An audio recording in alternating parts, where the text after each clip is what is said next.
Ẹ̀yin òkè kéékèèké tí ẹ ń gbọ́ ti bàbá. Ẹ̀yin òkè kéékèèké tí ẹ ń gbọ́ ti bàbá. Ẹ̀yin ẹyẹ ojú ọ̀run tí a gbọ́ ti bàbá.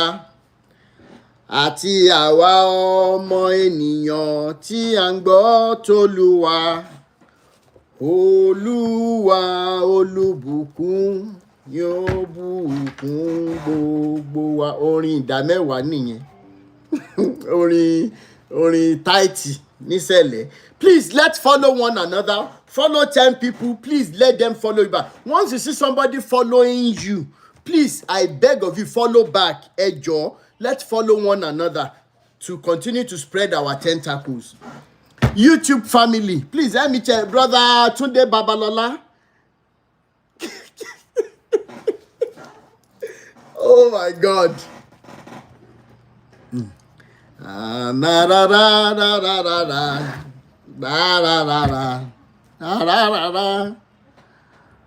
Oore ọ̀fẹ́ ṣá ni gbẹ́kẹ̀lé mi, Jésù kú fún aráyé, ó kú fún mi pẹ̀lú. Please, YouTube family, I'm waiting for you. Brother Tunde Babalola, please help me check whether the YouTube is YouTubing.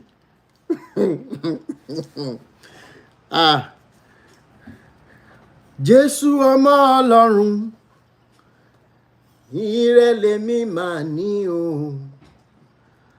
Ayé fẹ́ mọ èdìdì agbára rẹ o. YouTube family, please let me know if it is YouTubing o. I want to go into this last phase so that others can come and talk. Jésù ọmọ Ọlọ́run, ire lèmi máa ní o. Ayé o. You sound well on YouTube. Thank you so much, Brother Larry A. Ayé fẹ́ mọ èdìdì agbára rẹ o. Yes, Bombay person, sir. I am back on YouTube and it should be up and running now. Please help me check. All right, let's go. Intimidation and harassment in the same book by Daddy Oyedepo. He has done so well for putting this here. Don't get it twisted. He has done well. He doesn't want anybody to intimidate or harass anybody, right? Intimidation and harassment of the flock is considered a capital offense and constitutes gross misconduct as contained in the Administrative Policy Handbook. This includes, but is not limited to, 1 or A, open verbal harassment from the altar, B, intimidation and harassment of members, church workers, and officials on issues that are contrary to the mandate, C, invoking curses on members, church workers, and officials. It should be noted that anyone that invoke curses on the blessed of the Lord shall have those curses returned on their heads. Therefore, anyone that has the opportunity to minister should bridle his tongue, according to Psalm 39, verse 1, James 1:26. Now, thank you so much, sir, Bumpy person. Oyedepo did a very wonderful thing. TikTok family, please continue to power tap. Brother Apostle Temitope Samuel said the network is really bad. Please continue to power tap. I am almost done so that people will start coming up to share their experiences or as witnesses to victims. Winners Chapel Rule of Law, Abby. Now, Oyedepo did a very wonderful thing. Oyedepo did a very wonderful because he doesn't want harassment of whatsoever. Number 1, Oyedepo.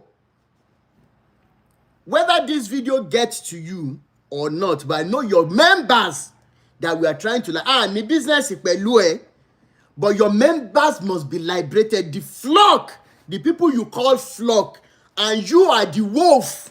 Oyedepo, you are ajẹranjẹgun, aláìní ìdáríjì, ẹni tó ti lé ebú jáde, ẹranko gbá. Ẹranko, tó bá ní kán pe ẹranko wá, ó yẹ kó máa jáde. How many of you saw the video? Who is this person now?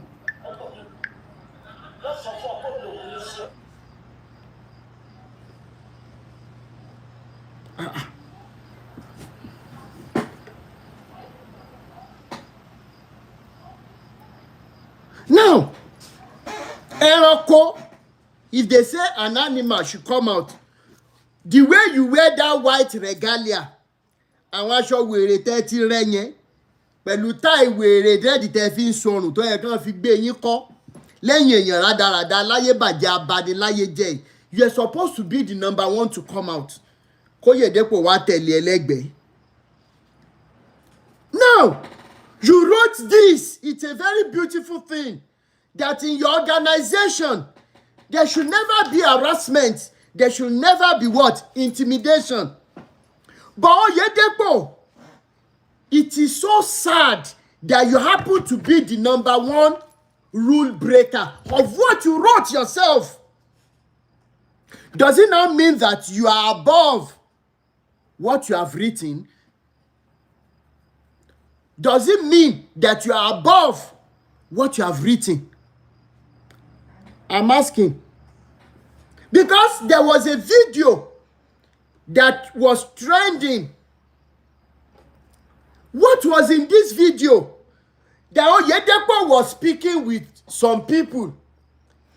And a man, one of his members, officials, whatever, wanted to have a word with him. The man had to crawl.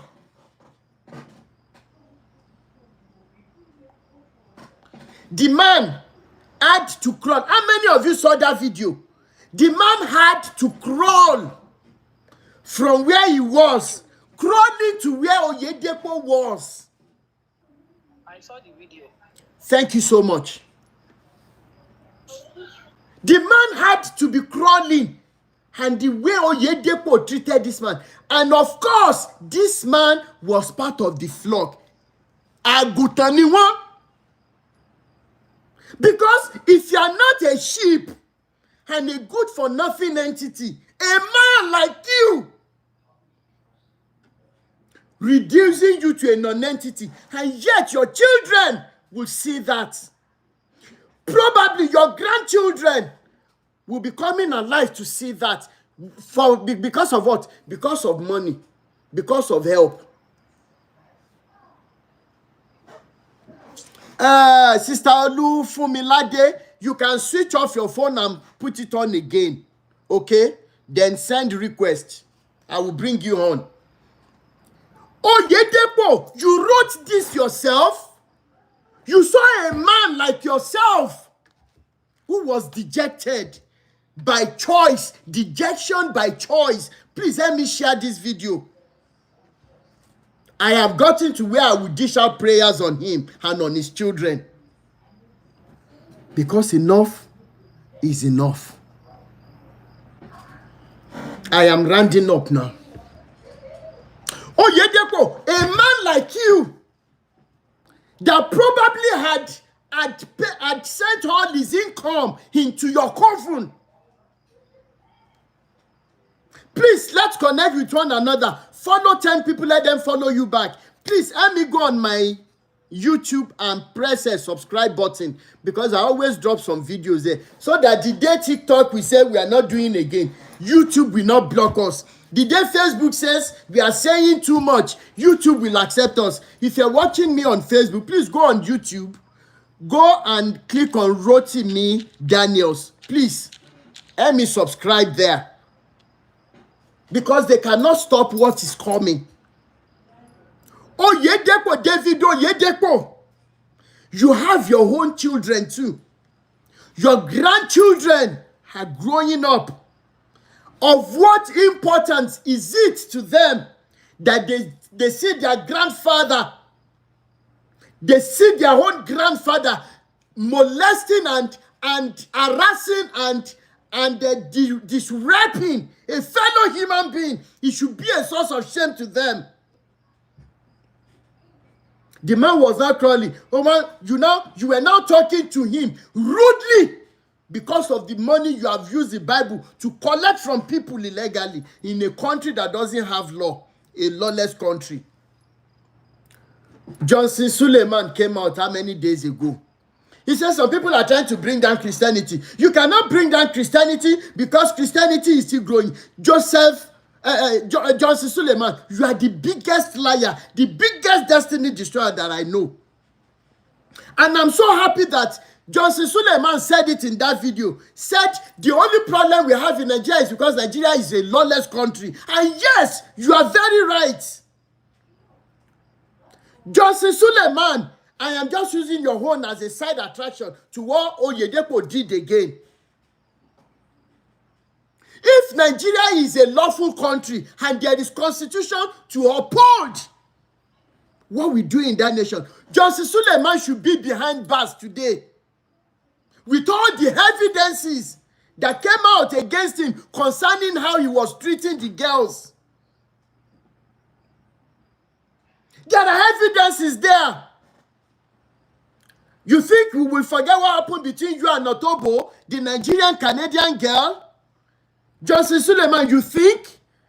Nigeria is so lawless that it is when these good-for-nothing entities that you and I have empowered, when they are involved in anything, the Nigeria police force looks the other direction. Nigeria judiciary system, gbogbo ẹ̀yin tẹ́ ẹ wà ní àkóso judiciary system Nigeria, ẹ mọ̀ gbé ọmọ gbìnní. Because at the end of the day, Johnson Suleiman's convoy was attacked. Few days later, after 7 people died behind him, or how many people? The Nigeria police inclusive, police officers inclusive. Then Johnson Suleiman came out and said it was God that saved him in a bulletproof SUV. And at the end of the day, he released a video. Johnson Suleiman said, and I quote, and I wish I could tag Nigeria police. The judiciary system, what are you guys doing to Nigerians? The people that died, their lives didn't matter. The people that were killed, their lives didn't matter to you. And Johnson Suleiman dropped a video. He says, and I quote, that he knew the people that came after him. He said it in the video. Yeah, Nigeria police. You have not seen a day that you will call Johnson Suleiman to come and give us the names of the people that died, the escorts behind him. And his Jesus cannot save them. What are the members still doing behind this guy? Please, let's follow one another on TikTok. I am speaking. And because Nigeria is lawless, nobody is asking. Nobody is asking. Johnson Suleiman said it, that he knows the people that sent those assassins to him. Nigeria police force has not asked him any question. The judiciary system, they are just quiet. They are in the pocket of our politicians because of money. They are in the pocket of our pastors. And the affairs are not left behind. During the Talolorun saga, that Nigeria police could leave Kwara to come and arrest somebody in Ibadan without warrant. And yet it is religion of peace. Nigerians, how did we start? How did we get here? And coming back to OYEDEPO.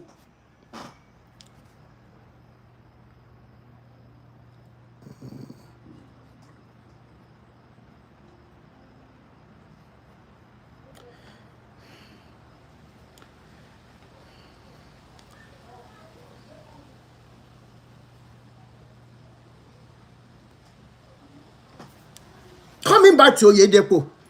OYEDEPO, you wrote this yourself. Before you forward a book, you must have read between the lines. If I'm making sense, you must have read, you must have seen everything written in this book for you. Torí mo mọ̀ pé o kàwé lọ títí, bẹ́ẹ̀ ṣe gba certificate yẹn Ọlọ́run ló yé. After writing this, after putting your signature, Oyedepo, there was a girl that came to your church, or maybe was a member of your church. I can't really say. The girl came out and she said she was a witch for Jesus. Oyedepo, you did not only humiliate this poor girl. David Oyedepo, you did not only harass or intimidate this girl, you actually slapped her. The video is still on social media. Ifeolu Ajagbe, I also wept too, seeing the video of those people that they were killed behind him. Oyedepo, if this poor girl, I promise you, there is no harm in trying at all. Oh, sorry. Trying means that you believe in something.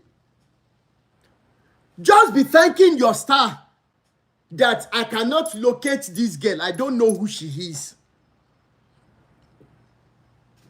If I happen to know who this girl is, if you wrote me Daniel's initiative, which ma bere lawsuit pẹ̀lú yín nìyẹn. Lẹ́yìn èèyàn jákujàku aláyé bàjẹ́. So, Oyedepo, you wrote this. Then a girl came out for whatever reason. Maybe altar call, maybe deliverance nonsense. So, you need. Then, you had the girl, you asked her who she was. She said she was a witch for Jesus.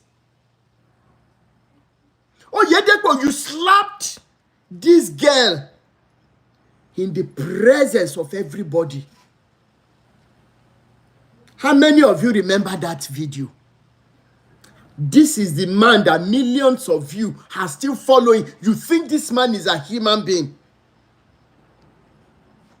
If only the true God will open your spiritual eyes, your insight, you will have seen who Oyedepo is. You will have seen who Adeboye is. You will have seen who Kumuyi is. Olukoya, worst of all. There are some videos that we can't post now on social media. And MFM members, you attend MFM, you don't know what they call corridor deliverance. You don't know. You don't know what they call corridor deliverance. I saw some of this video and I saw the chat between Olukoya and this lady. I don't want to bear Mike now because I know they are cooking up something for him. But I saw he said, are you sure these videos will not get to Raphael? Are you sure? What's evidence that these videos will not be used again in the future? I am not ready to post some things so that me ní bá ṣe àwọn tó ń ṣe case yẹn lọ́wọ́ tó ń cook up lọ́wọ́. You can come here and abuse me. Some of you say, go and look for job. Iṣẹ́ tí mò ń ṣe, mi ìgbéraga. Iṣẹ́ tèmi ń ṣe, tó bọ́lọ̀ ń ṣe fi rọ̀ mí lọ́rùn tó. Ìwọ kan jákujàku bí kíní lórí YouTube tó ń sọ pé I should go and look for job. Iṣẹ́ tí mò ń ṣe tó bá nírú ẹ̀, ìrìn ẹ̀ ò ní tòṣì mọ́ náà. Tẹ́ bá ní tẹ́ lọ́rùn. You think my being on social media is just for show off? Bí àwọn family members yín. You think I am on social media to be showing off?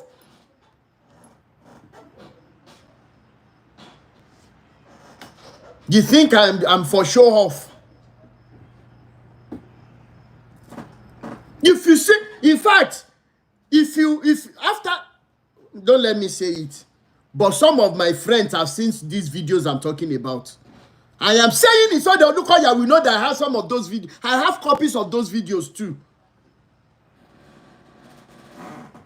You want to know the things, the evil, dirty, filthy things that this man that I am trying to liberate you from, that God himself wants to liberate you from. If you know the dirty things they do in secret, you will fear. David OYEDEPO, you wrote this, intimidation and harassment. What else can we call the slapping of that girl outside?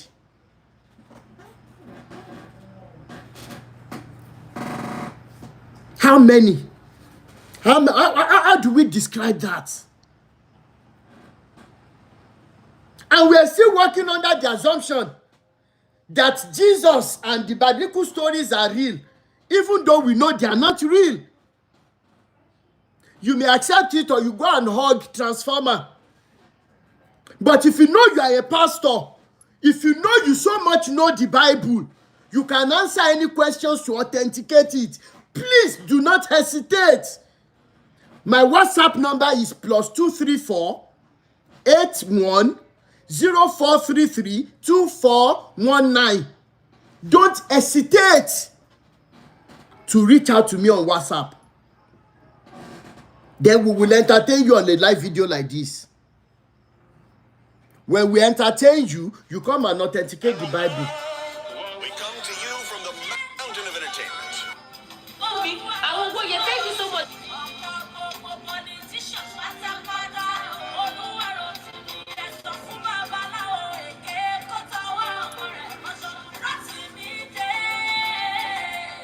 Ìrọ̀lẹ́ pàlẹ́ ni.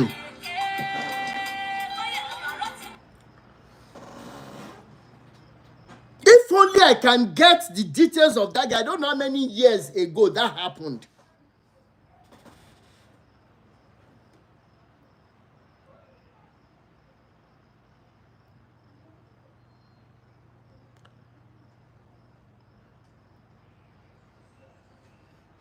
If I know the lady, that is where we're going to start the lawsuit.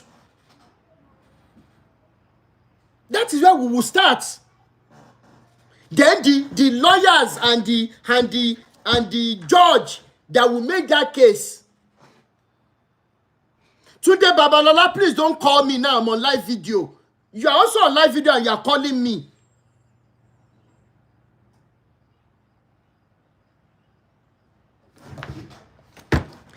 The lawyers and the judge, when I present this to them, that why will he write this? Apart from writing this, even in the Constitution of Nigeria, you are not allowed to touch anybody. But the judiciary system, the Nigeria police force, they are in the pocket of these good-for-nothing wicked men. How come there is no justice for that poor girl? Because she's poor. And who is making these people to be rich? You. You go there, you give them your money, you do everything, you are empowering them, you are sharpening your teeth. Unfortunately, some of you will only come out. Some of you come out when you might have become a victim or when your family members have become victims. And then it will have been too late. And before I bring on people now, please, if you are a victim of any pastor, I want us to graduate. And this is not a joke. If you are a victim of any pastor, the way I do the from the horse's mouth series, I want to graduate to people who have evidences of their dealings with these men, and you are not afraid to speak out because you deserve justice or you want people to learn and know. And you are ready that we will go all the way and expose the person with the guarantee that you will be protected. With the guarantee that you will be protected from such man. And immediately before we even treat the case, we will have gotten in judgment, we will have gotten paper from the police. One treat the case and now what? Àti ṣiṣẹ́ débẹ̀.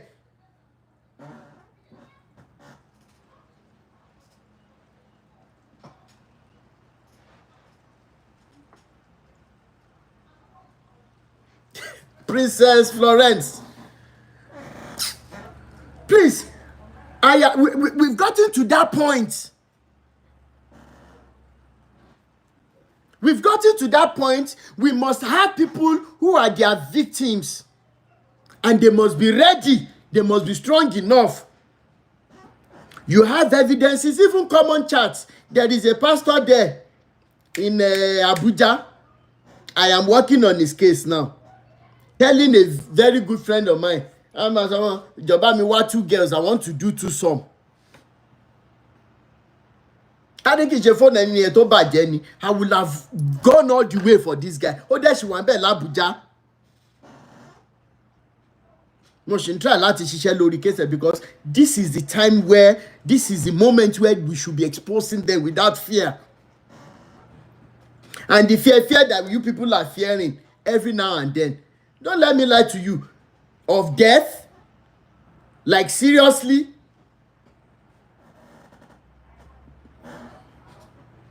Ọlọ́run bá mi. Àyà Ọlọ́run fò mí o. Ohun tó bá ti pinnu lọ́kàn rẹ̀ má sẹ́ni tó lè dá dúró. Rẹni. Okay, Sister Adeyinka, let me bring you on. Ẹ bá wa dá ṣètò.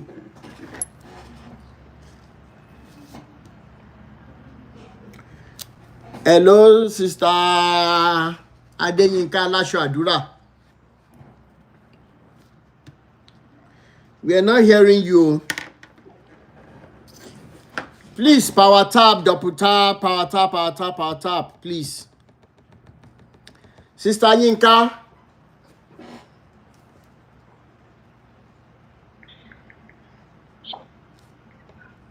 Hello? Hello, Sister Yinka. Yinka Aláṣọ Àdúrà. Brother Jonathan, are you there? Yeah, mo ẹ̀ṣẹ̀ ń gbọ́ yín ni. Mo ń gbọ́ yín but èmi ò rí ara mi. Okay. Tá ń pè network yẹn lọ. All right. Báyìí ńkọ́? A ti ń gbọ́ yín. Okay. Ṣé ń lo earpiece ni àbí phone? No, mi lo earpiece. Okay, ẹgbẹ́nu sí phone àdókè, a ti ń gbọ́ yín dáadáa báyìí. Ẹ̀rí kọ́lọ̀ ń kó ṣàánú lọ́wọ́ àwọn people. Amúnibúni ẹ̀rọ ìbí àbẹ́ ọlọ́ṣẹ́ ń pè. Amúnibúni ẹ̀rọ ìbúyẹ bẹ́ẹ̀ ni. Fẹ́ ṣe experience kan ní ṣáìdì Ṣómólú ní nǹkan yẹn ti ṣẹlẹ̀. Ṣáìdì Ṣómólú òkè lẹ́kọ̀ọ́ ń bẹ̀ yẹn. Mo mọ bàbá ọmọ yìí, mo jẹ́ ọmọ ìyá ẹ̀ dáadáa. Àwọn tá a máa ń lọ lé wọn gbà yẹn. Bàbá ń ṣiṣẹ́ ní táìmù yẹn bí a ṣe rédíò Nàìjíríà lọ́dún yẹn. Okay. Ìyá oníṣòwò wọn bí Ọlọ́run yọ̀ǹda ọmọ méjì fún wọn, ọkùnrin kan obìnrin kan. Wọ́n á rí gáàpù tó wà láàárín àwọn méjèèjì. Ó fẹ́ tó 15 years. Wow. Wọ́n jọ gbàlẹ̀ owó ara wọn. But unfortunately, bàbá tù ló kọ́kọ́ kú. Kò pẹ́ síra, ìyá náà kú. Ẹ wá rí chọ́ọ̀chì tí wọ́n wá ń lọ. Wọ́n wá wò pé ìyẹn àkọ́bí jẹ̀kẹ̀rí. Ìyẹn yìí wà ní bẹ́ẹ̀ extinction náà yìí struggle ní ó ti pẹ́ gan. Wọ́n wá kó ọmọ ìyẹn ọmọbìnrin kékeré ọmọ yẹn she was around 10-11 ní ìgbà yẹn. Okay. Wọ́n wá wò pé níbo ló lè fi ọmọ yìí sí. Wọ́n wá wò rárá pé bàbá àti màmá ọmọ yìí wọ́n sin ṣọ́ọ̀ṣì dáadáa. Wọ́n jẹ́ close mọ́ bàbá tó ní ṣọ́ọ̀ṣì. Wọ́n ṣàgbà ọmọ yẹn. Kì í ṣe ìtàn tó pa fún mi o, nǹkan tó ṣẹlẹ̀ lójú tàwa gbàtàwà yìí wà Nàìjíríà ni. Wọ́n tó máa gba ọmọ yẹn. Kí táwa fi lọ scientisation sí ládùúgbò yẹn wọ́n àfigbàtàjẹ́ ń gbọ́ ní pé later ọmọ yẹn wà lè lọ sí school wọn. Wọ́n wá lọ fọ ọmọ yẹn sí ẹni ò kọ́ṣẹ́. Kódà mo mọ ọ̀dọ̀ ẹni tó ti lọ kọ́ṣẹ́. Ọ̀dọ̀ ẹni tó pẹ̀ mí náà iṣẹ́ ń gbà yẹn ni ó lọ kọ́ṣẹ́ tailor. Okay. Bẹ́ẹ̀ ni ọmọ tí mo mọ̀ dáadáa ni. Àgbàtàjẹ́ ń gbọ́ nípa ọmọ lóyún. Ta ló fún lóyún tó bá jẹ́ bàbá ẹni tó ní ṣọ́ọ̀ṣì. Bàbá pásọ̀ ló fún lóyún. Kí lorúkọ church yẹn? Tó dìgbò ní CAC ni. ọmọ ọdún mélòó dẹ̀ lọmọ yẹn wà ń gbà yẹn. oyún yẹn ọmọ ìjọba tá à ń sọ yóò ti lè pé 18. ọmọ tá à ń sọ yóò ti lè pé 18. àwọn ọmọ tó bí ní 1993 94 ni. Chai. ó tún di pé ó padà wá fi last oyún yẹn sílẹ̀ wọ́n pe ọmọ yẹn ó fẹ́ forúkọ bẹ nìkan láṣìírí bọ̀dá yẹn wá pè é ní pé bọ̀dá tó pè yìí ó close mọ́ ẹ̀gbọ́n ẹ̀ tí mo náà jẹ́ pa 15 years lọ́wọ́ ara wọn ó wá pè é pé ìtùnú báwo ló ṣe jẹ́ lọ́yẹ̀ṣẹ̀ wa ńlá wọn pé daddy has been sleeping with me daddy ti ń bọ̀ òun sùn for a very long time. ó wá sọ pé oyún oṣù mẹ́ta kódà oyún ẹ̀ mẹ́ta lòun ti ṣe kódà ibi tó ti wá lọ kọ́ iṣẹ́ yẹn gan ọmọ tá à ń sọ yìí kò parí iṣẹ́ yẹn ń bẹ̀ due to last oyún tó ní. ìgbà tó wá tí gbogbo ọ̀rọ̀ yìí wá rí báyìí títí ìròyìn yẹn wá dé ọ̀dọ̀ ẹ̀gbọ́n ẹ̀ lẹ̀gbọ́n ẹ̀ wá bọ́ ẹ̀gbọ́n ẹ̀ ṣe wá tí Bàrígà tó wá mọ nìyẹn nǹkan tá a gbọ́mọ ń pa àwọn méjèèjì dé níyìn àgbọ̀n kankan pa. Chai. ṣé church yẹn dẹ̀ ṣì máa wà ń bẹ́ẹ̀ sìn? èmi ò wá mi lè sọ bọ̀ tí àlọ́ bá lọ àbọ̀ máa ń bọ̀ òun náà padà lose àwọn ọmọ ìméjì kan.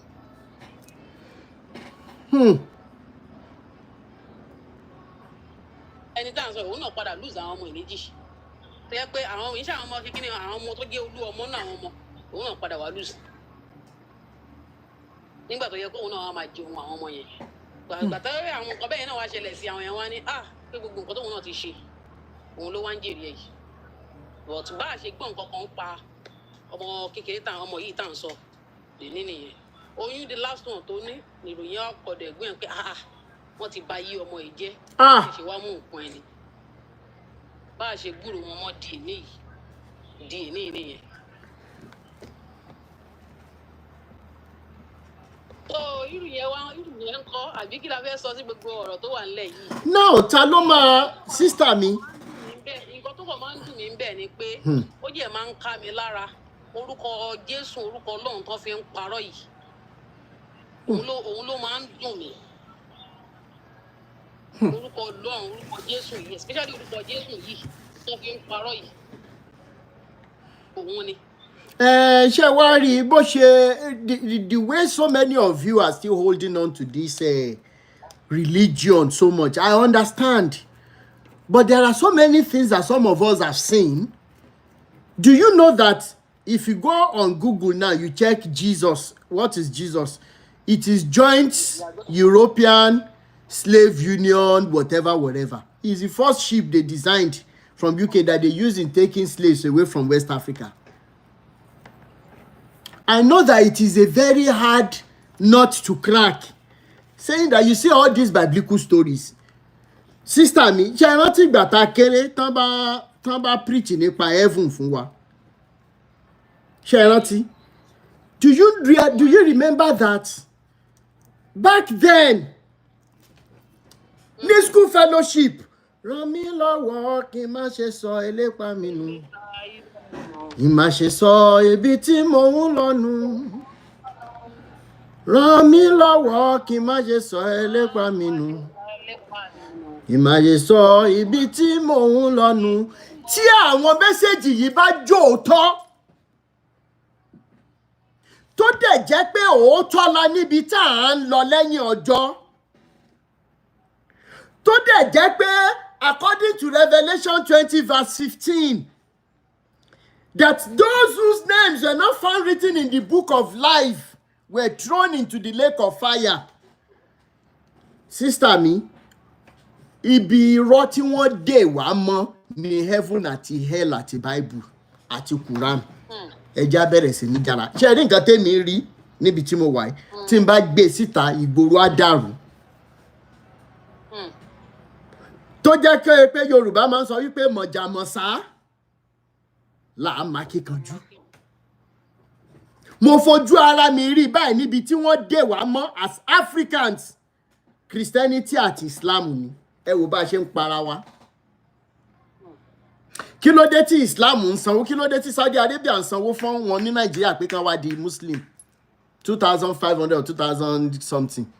Owó wọn. Owó òṣì, owó rádaràda.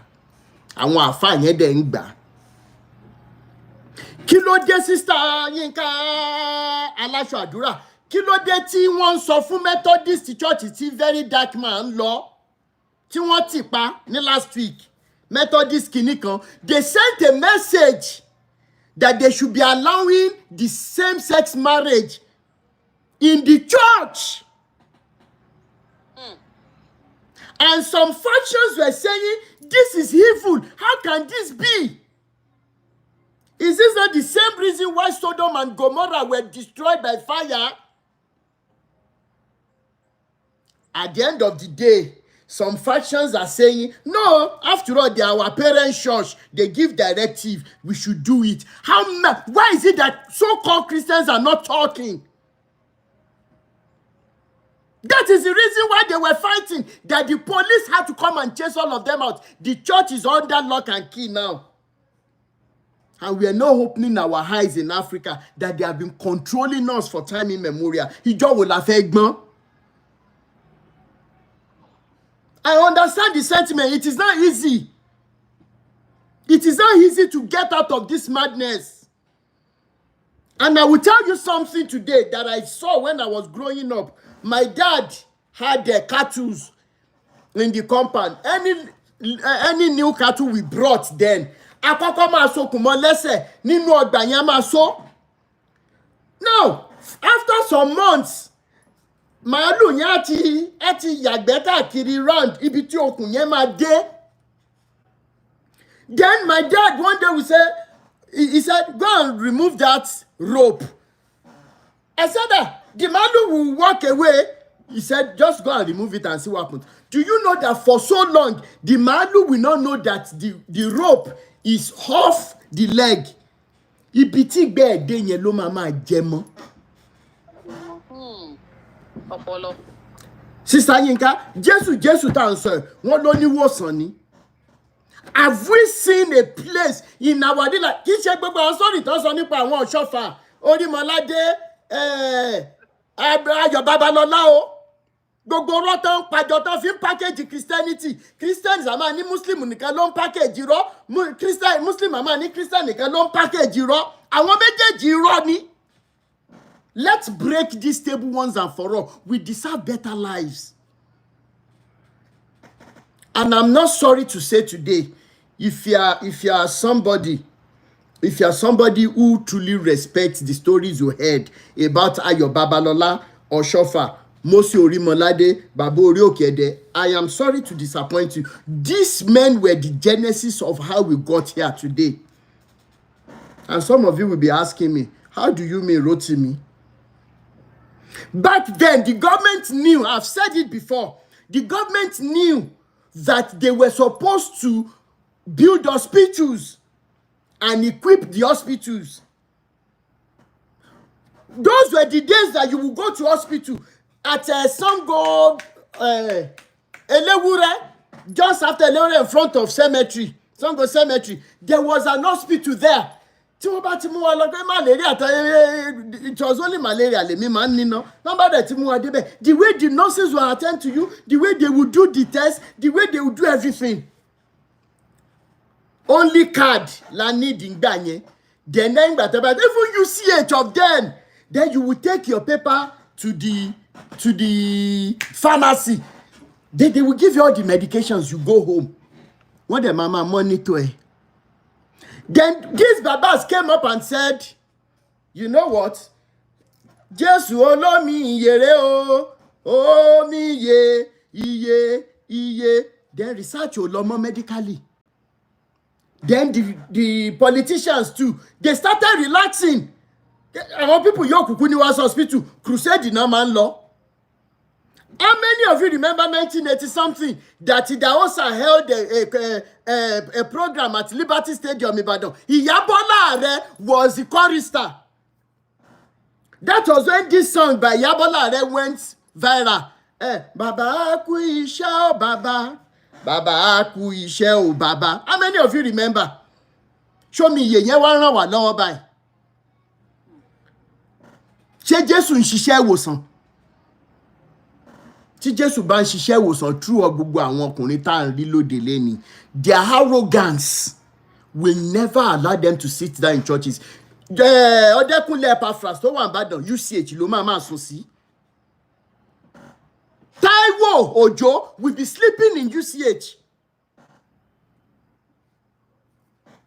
How come that they could tell us about àwọn Ayọ̀ Babalọ́lá tó raise òkú torí kò sí kámẹ́rà ń gbà yẹn? Lẹ́ni ẹ jẹ́ ká mú wọn lọ mọ́túárì náà. Ẹ fi bàbá Adébóyè lọ́rùn lẹ́ lórí olóko ọjọ́ 11. Ọmọ tó ṣe kú sísìn táwọn dọ́tọ̀ ló ti kú. Ẹ jẹ́ ká wá fọwọ́ bá. Sister Yinka a ṣì máa sọ̀rọ̀ dáadáa, ẹ jẹ́ ká wake up. Christianity, Islam, they are both tools against us in Africa. And I can tell you wholeheartedly, respectfully, ma, èmi jẹ́ kan lára àwọn ẹni tí ò tiẹ̀ yẹ kó máa sọ̀rọ̀ rárá. Torí láti the following week tí mo ti wọlé sábrọ́dì tí mo wà yìí, I have never been out of job. I have never been. Tí àwọn Canadians bá ní àwọn máa ń wáṣẹ́ ọjọ́ kan àwọn ò rí, èmi máa ń ṣakọ fúnṣẹ́ ni. And this is the reason why I am so passionate about Nigeria. Everywhere I have worked, and they say, you this guy, you are extraordinary, you are this, you are that. To the extent that I wanted to leave my current workplace 2 years ago. Gbogbo àwọn ọ̀gá at the top wọ́n ní Zoom meeting pẹ̀lú mi nǹkan tí mo fi gba Zoom meeting yẹn lélẹ̀. Why do you want to leave? This is a story that you can confirm. Èmi ìṣe àwọn bàbá dẹ̀ tó máa ń sọ sórí pé there was a time just 2 years ago. Mo fẹ́ sàn kan fún yín, ẹ jẹ́ mọ̀ pé ẹ lè dá iṣẹ́ yìí ní ìkànṣe, ìwúlò kéèyàn 100 gan kò lè dá iṣẹ́ yẹn ṣe láti. Àwọn èèyàn ti ń dìde. Náà kí ni mo fẹ́ fàyọ ni wípé as a Nigerian, everything Nigeria has had get to me. I feel so proud being a Nigerian. Forget the ones that are destroying and soiling our names everywhere. I am proud, and that is why you will never see me. Even at work, I wear this to remind me of where I am from. And I told them, I want to leave this province, I'm going to another place. Why? Within 4-5 hours, ibi tí mo apply see under the same canopy of job. The superintendent already called me, I had interview. I was just supposed to go for vacation, then come back and resume there. Then my superintendent said, lie, he will not release me. Okay, what do you want? What can we do to make you stay? I said, I'm tired of being alone. My family must be here, blah, blah, blah, blah. I have siblings back home. I have my... They said, who do you want us to bring in? Uncle sister Minio. And do you know that tí n bá parọ́ kọ́ lọ fìyà jẹ mí, mo wà ní Nàìjíríà wọ́n pè lẹ́ẹ̀mejì fún job interview. Now what am I saying? I didn't pray. I don't know how to pray again. The last time I prayed was maybe 2016. Káṣírí àwọn bàbá ètò tún sí mi lọ́wọ́ ní 2018. Orí òkè akíkẹ́mi mo máa ń sọ. It's not prayer. It's by being diligent. They see you. They see what you are doing. They are not praying here. They are not doing anything. It is work. A working system. Mi dẹ̀ ní kúrò níbi iṣẹ́ ní time tí ò yẹ kí n kúrò. Mi ní jáwọn lólè time. Punctuality, helping others to grow, making the company grow, and they see all these things. My brother-in-law had job interview while I was in Nigeria. Lẹ́ẹ̀mejì. Today is a story. Immediately, wọ́n wọlé kò ju ọ̀sẹ̀ kan lọ tó ti ṣe interview. Ó lọ fún medicals and everything. Ó bẹ̀rẹ̀ iṣẹ́. Òun gan kan wò báyìí ni pé can it be that easy? Yes, so easy. Wọ́n wá ń sọ fún nípa mi ń bíṣọ́ ní Rótìmí, ó ga o. We don't know your worth o ní family o mo ní Ọlọ́run náà ní ká mọ dúpẹ́ fún. Now what am I trying to say? Iye tí secondary school graduate ń gbà níbi iṣẹ́ mi, wọ́n bí professor dan Africa kò súnmọ́ bẹ́ẹ̀ àfi tó bá jalè. So religion is not working in Africa. Let us first fight this religion. Gbogbo àwọn tá máa ń ṣe program lórí TikTok ní orúkọ Jésù dẹ́gbẹ́. Ẹ jẹ́ ká lọ stop náà. Ẹ jẹ́ káwọn èèyàn mọ̀ pé kò sí nǹkan kan tó lè help wọn ju pé ká jà fún change of constitution. It is not going to work. Do you know how many of the prophetess prophets and prophetesses tí mo ti try lórí irọ́ ni gbogbo wọn ń pa. Àwọn awítà ìwé kan ni wọ́n gbé ilé tí mò ń gbé orí òkú náà sin sí. Ó ní kí lorúkọ ìyá mi, mo ní Sàdíà. Láti bí ọmọ Sàdíà, ẹ máa ń rọmọlé, ẹ máa ń ṣe kinní kan, ẹ máa ń gbóhùn, ẹ máa ń ṣe kinní. Ó ṣàṣọ gbogbo ẹ̀ lọ with confidence. And the day we realize that religion, both Christianity and Islam, they are both tools that they are using to tie us down. Iṣẹ́ ìjọ yẹn ni iṣẹ́ àwọn bàbá ẹ̀ ti bàjẹ́. We must wake up. And it starts from you and I. We must fight this religion to a standstill. Our children must not suffer what we suffered. Kumuyi has raised a number of people who will continue to control people. Adeboye is leaving behind those that have mentality, no tithe, no heaven. OYEDEPO has raised enough people that will continue this evil mandate. What about CAC? What about Methodist, Anglican, all of them put together? They are selling their churches, they are turning them to factories. We are turning factories to church. And we are praying, enough is enough. Brother Jonathan, ẹ jẹ́ kí n gbé yín sókè.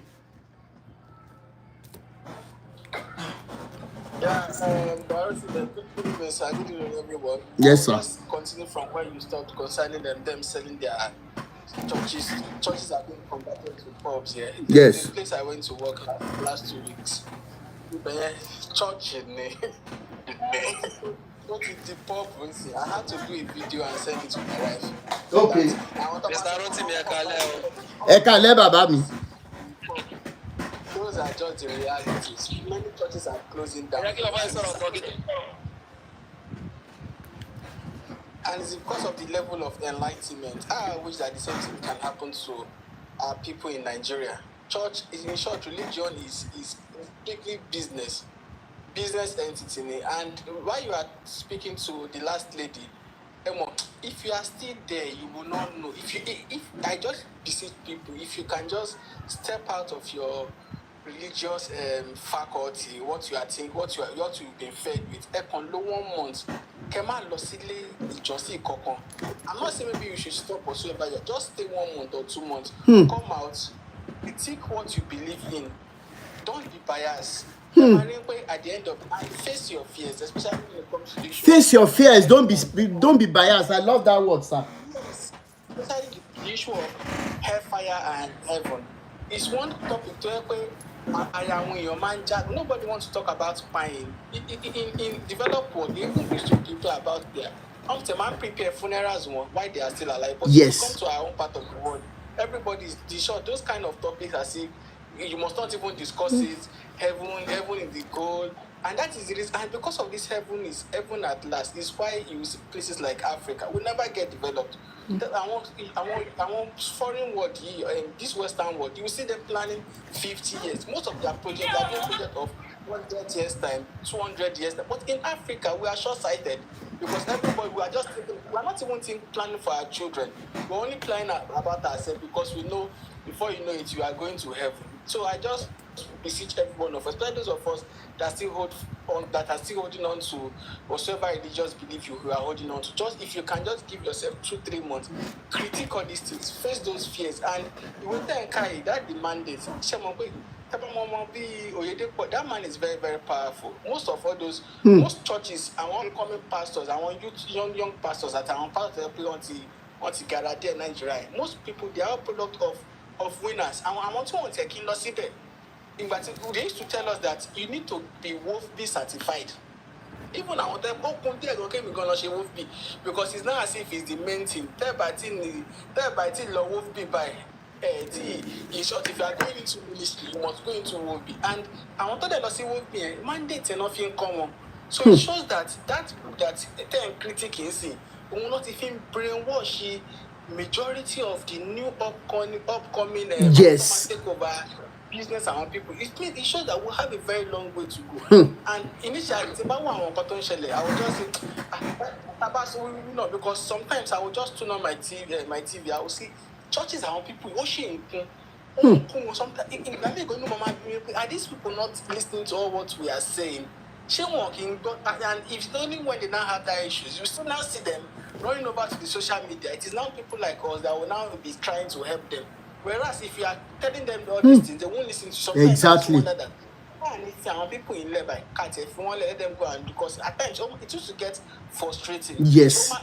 It used to get overwhelming, but on the second thought, if you think that maybe you are already woke, you are woke already, anymore, maybe it's your family member that will fall victim. Never can tell. Maybe it's your and this falling victim can come in different forms. Then our pastor, Ben. As in they are so and one funny thing is that we made like join this your program. I was so angry, and the reason why I was angry is that she baby not she JB flop. Come on, you our flock here. Ask who are the flock? Okay, we know the flock so I want only the flock. But you won't know all these things. If you are still there, you won't only want the business in it. In short, church is strictly now, as I church is and let us even believe that let us even believe that Christianity is good, Islam is good. I want pastor to 1%. Oh, to 1%, thank you. Ben. I want pastor about 9. Brad Jonathan. Ṣé rí látìgbà tí mo ti bẹ̀rẹ̀ from the horse's mouth series yìí. Ṣé rí àwọn horrible things tí mo ti gbọ́. Ṣé kí n má parọ́ tán yìí? Ẹlòmíì ń share experience ẹ̀. Ṣé nípa àfáà aláàjì náà mo lọ bá pé ó fẹ́ ṣiṣẹ́ ni ọ̀ ẹlòmíì ń sunkún tó máa ní láti the person will have to say, I'll call you back, Sam. Okay, please just calm down. From the things that have happened to them, not because of even what now happened, but because of the person that did it to them. Wow. Oh, yes. Just as I was saying, I want pastors and the funniest thing is that I want common pastors. Some of them might even start good, but believe you me, crowd number grow. Arrogance Ben. So all those people that you think they are good, maybe you belong to a small church. Ẹ rí pé àwọn kì í ṣe àwọn pásítọ̀ nìkan náà sí àwọn olórin ńkọ́. Wọ́n jọ ń ṣiṣẹ́ papọ̀ ni. Wọ́n yọ ń ṣiṣẹ́ papọ̀ ni. Wọ́n sọ pé àwọn olórin ẹ̀mí. Àwọn yẹn tẹ̀ ló burú jù. Àwọn yẹn ló burú jù. Ṣé mo lónìí lórí ọ̀rọ̀ nǹkan tó ń ṣẹlẹ̀ nínú choir if you just be choir àwọn tó wà ń choir because I was once in choir before we should almost go with department in àwọn choir àwọn tó ń lu ìlú tó bá máa sọ nǹkan tí ó ju ọmọ secret pa bẹ́ẹ̀ni ṣé àwọn tó wà ń choir àwọn keyboardist àtàwọn tó ń lùlù àwọn sọ àwọn lórí o àwọn tó ń ṣe chorister tó ń ṣe backup yẹn àwọn yẹn most of them novice ni wọn but ṣe rí àwọn tó ń lùlù yẹn all those guys all those drummers tó bá tún àṣírí àwọn pastors bẹ́ẹ̀ni you will not see that and that is the reason why it's always hard kẹtọrí onílù kankan àwọn drummers yẹn most of them they are not born again ọ̀pọ̀ tẹ̀ máa wá olùlù wọ́n tuntun lọ nìyẹn and the question is that why are these drummers not born again? If you go to the majority of all these churches, most of their instrumentalists are not born again. And the reason is because pastors many pastors will only discipline our instrumentalists too. And that is the reason why on some salary for money, they will just pay them their salary and these guys will just go. So it just tells you that this is just scam. In short, we are just like commodity before them. And that is the reason why you see them, they keep brushing group business, they keep passing it on to their church. And the church setting, church is a complete organization. Just like this man they tell Kai, the rules regulate. The only thing that is missing from church is that they are not paying tax. That's the only thing missing from church. Yes. It is a completely business. There's no iota of righteousness. in 99.99% of churches in Nigeria, no single iota of right from the top. And if you see most of all those pastors, the people that you people are worshiping, in short, from me now, I see those pastors as the Jesus Christ. I want to be they are the one taking the role of Jesus Christ in the life of their members. Most members in churches, they don't even know Jesus. The people that is their Jesus is their OYEDEPO and co. And that is, and you now see arrogance. In short, tell me one of those GOs that is not arrogant. Gbogbo wọn pátápátá from A to Z, even the same one that is forming to be meek. Even Bedamina with all what he's doing, if you put on your torchlight to him very well, you will still see that all of them, and if you now go to white garment, in short, don't even go to that area. White garment, don't wear sutana. I'm sorry to say this, most of all those, you see that in short, they commit down with reckless abandon. Reckless abandon. So you know that Pentecostal, white garment, and even the people that are even coming up as Isheshe people, even though to a large extent, emanate people of all this religion, because Islam is more like the religion our Arabs in. Christianity is more or less like the religion of the Jews. Religion, the kidney religion is if you look at it from even our own Isheshe is our own tradition is Isheshe. It's also good, but some people are even spoiling it. Even those people that are even propagating, let's go back to our roots. Most of them is because of their what they want to get. Table consult to one of them, you will not see that. They will talk about free, people share for you. So that Ben. It is just all of them. They are just in the same WhatsApp group. The same WhatsApp group. But I don't think you are doing a good job. All right. Yes. Now, sister. Oh my God. Really? You're going to be flagging us? We come to you from the mountain of... Hello.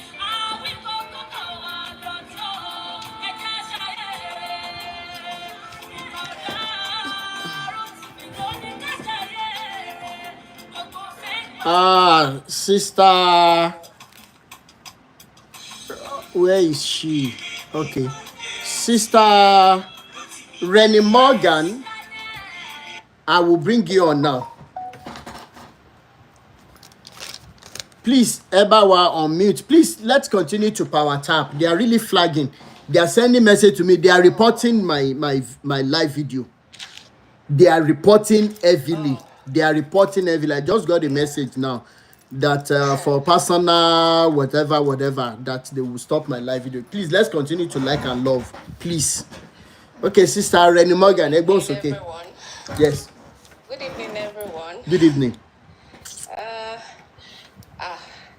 Mr. Rotimi, ẹ kú iṣẹ́ takuntakun. Ẹ wọ Ọlọ́run kú iṣẹ́ jàre. Àtúbọ̀ máa gbé yín lọ́wọ́ sókè. Àmín o. Àwa tá a jẹ́ liberation members yìí náà, àwọn ò ní wá yín tì. Àmín o. Wọ́n ò ní wá wá tì. Wọ́n ò ní wá yín tí o láṣẹ Èdùmàrè. Ẹ wò, láti ìgbà tí mo ti ń follow yín báyìí, it seems I'm getting more, what was it called? More strength concerning this liberation. Yeah. Because only Agbara. Coming from a Muslim background, gbogbo kìíní ẹ̀ náà wọ́n bí wa sínú ẹ̀. Àwọn wò pé ẹ̀sìn tí àwọn òbí wa ta bá lọ́wọ́ wọn. Ó yá, ẹ lọ ṣe gbá, a máa ṣe. Ẹ lọ ṣàwẹ̀, máa ṣe.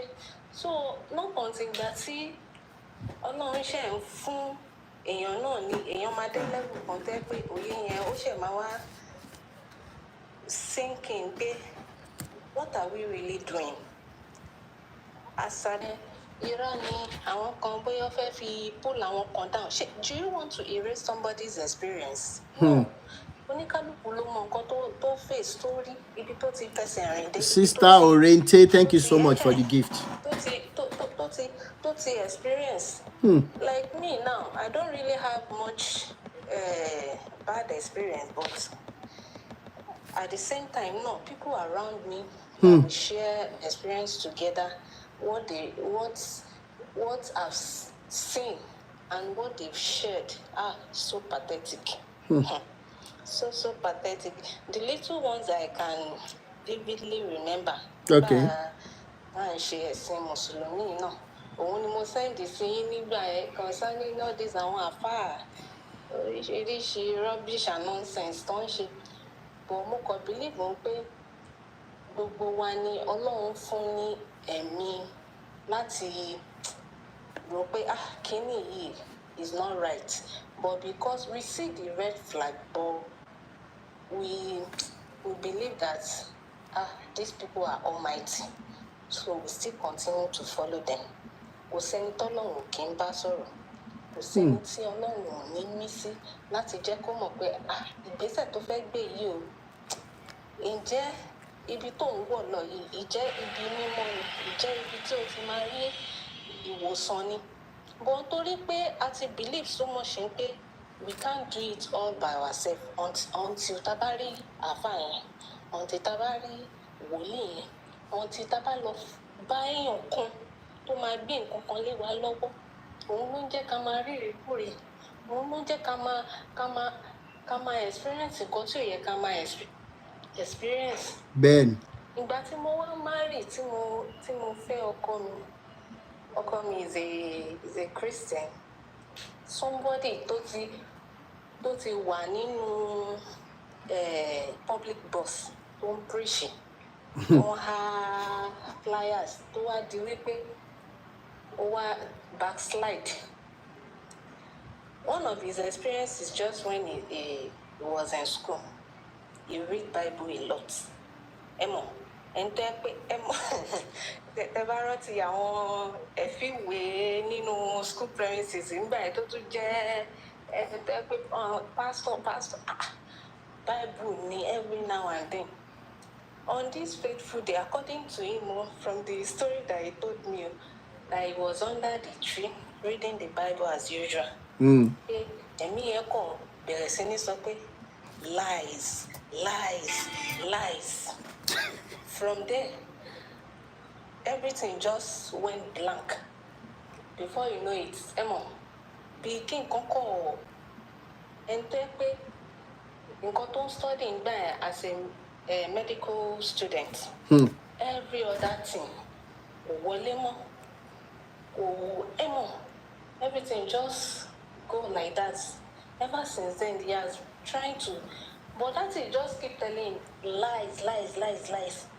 So when we now got married, as a Muslim, I was like, we can't just be sitting down.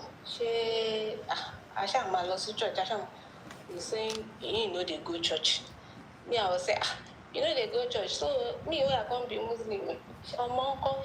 You allow me to carry my baby go mosque. Say lie.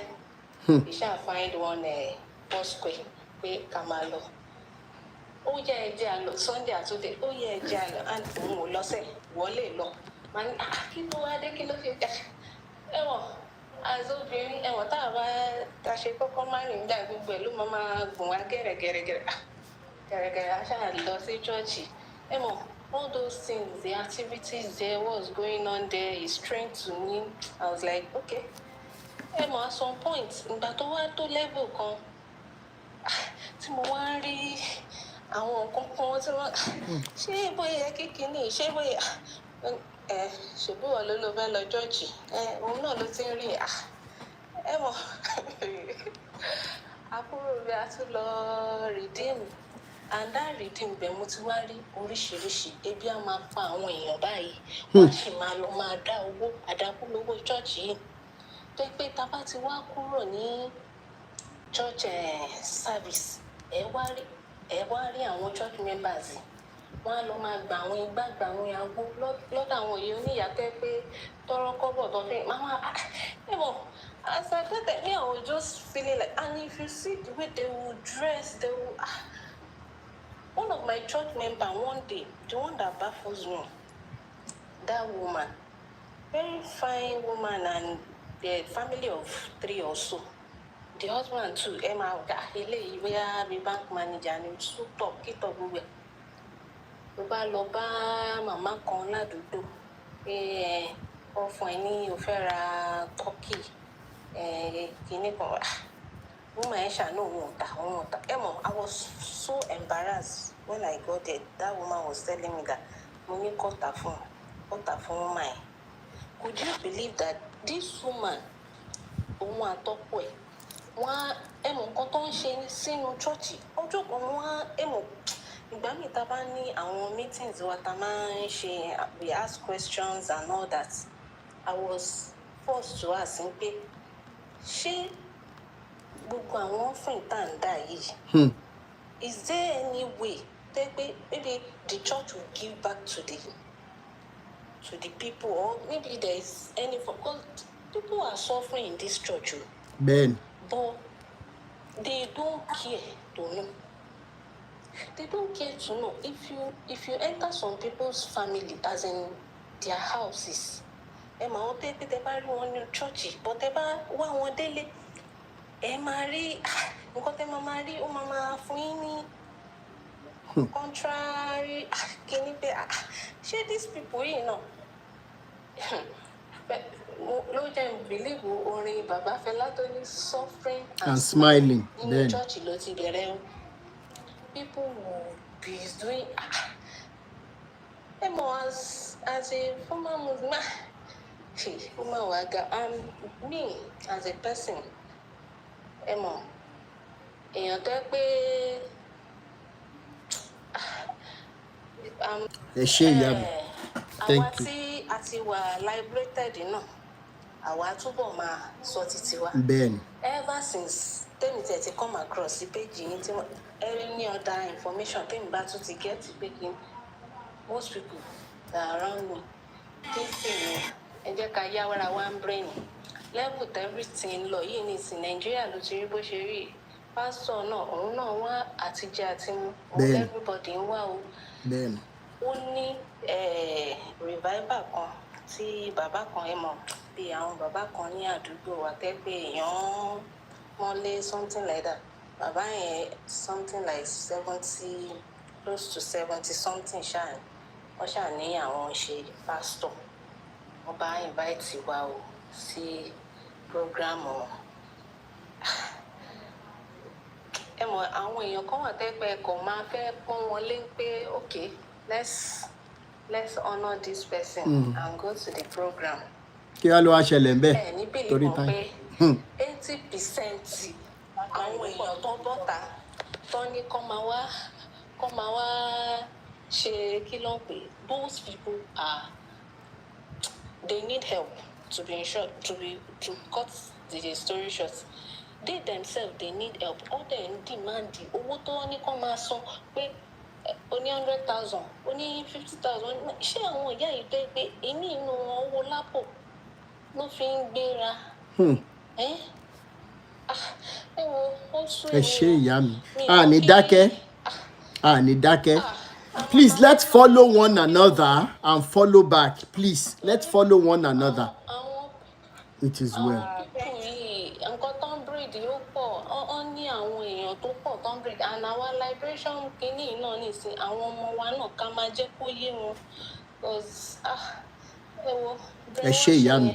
Ó ti fẹ́. Ẹ ṣé ìyá mi. Sister, ẹ dúró ẹ já ṣe nǹkankan. Ẹ jẹ́ kí Sister Abe sáré sọ̀rọ̀. Okay. Kí nìyẹn? Okay. Àti Rẹ̀mí Morgan ní ìzọ. Number one, ẹni tó bá fẹ́ jẹ́ kí wọ́n gbà òun lórí ọ̀rọ̀ church jẹ́. Ẹni tó bá fẹ́ jẹ́ kí wọ́n gbà òun ẹni yẹn ló fi ra yìí sílẹ̀. Kó jẹ́ kí wọ́n gbà òun. Ẹni tí ò bá ti lè lo ọkọ lú ẹ̀. Ìyẹn number one. Number two, Bọ́lá Rótìmí mo rí nǹkan kan lórí time wẹ́ẹ̀dì sọ. Wọn ò máa kí n send kìíní yẹn sí i. Okay. Wọ́n ń pè ní ogun ìtìráyè tí wọ́n láti lọ reply wọn láti lọ kọ̀ọ̀kan sórí ẹ̀. Ní orí Facebook wọ́n náà wọ́n CRC Celestial Reality nìkan. Wọ́n ní gods láti post kan yẹn nígbà tí mo rí inú mi bàjẹ́. Kí ni wọ́n post? Kí ni wọ́n kọ síbẹ̀? Wọ́n post nǹkan tó bà nínú ilé jẹ́. Wọ́n ní wọ́n mú kan nínú àwọn alàgbà wọn wípé ó jẹ̀bi. Ní tún ṣe kó jalè o. ó jẹ gbèsè 400,000. They now jail this man for 3 good years. Ọwọ́ akọ́síbẹ̀ lẹ́yìn wọ́n gbé post rẹ̀ jáde wípé wọ́n release ẹ̀ lẹ́yìn torí 400,000. Nísẹ̀lẹ̀ set up. I'm going to send it to you. Okay. Kò ìpè 3 hours kan posted. All right. Ẹ send ẹ sí mi. Ẹ ṣé. Ọwọ́ akọ́síbẹ̀ pé wọ́n release ẹ̀ torí 400,000 debt. It is well. Ṣé kò jalè o? Debt. Yet àwọn pastors wọn tó ń jalè tí wọ́n mọ̀ wọ́n ń shield wọn. No problem. Ẹ send ẹ sí mi. Ẹ jẹ́ ká fi àwọn pásítọ̀ tó ń jalè sílẹ̀. Now lórí post yẹn, as from this month September sin, what is December, wọ́n á máa ṣe ìkórè. Wọ́n á máa post wípé Sultana àwọn yìí ó wọ́n ti 2 million.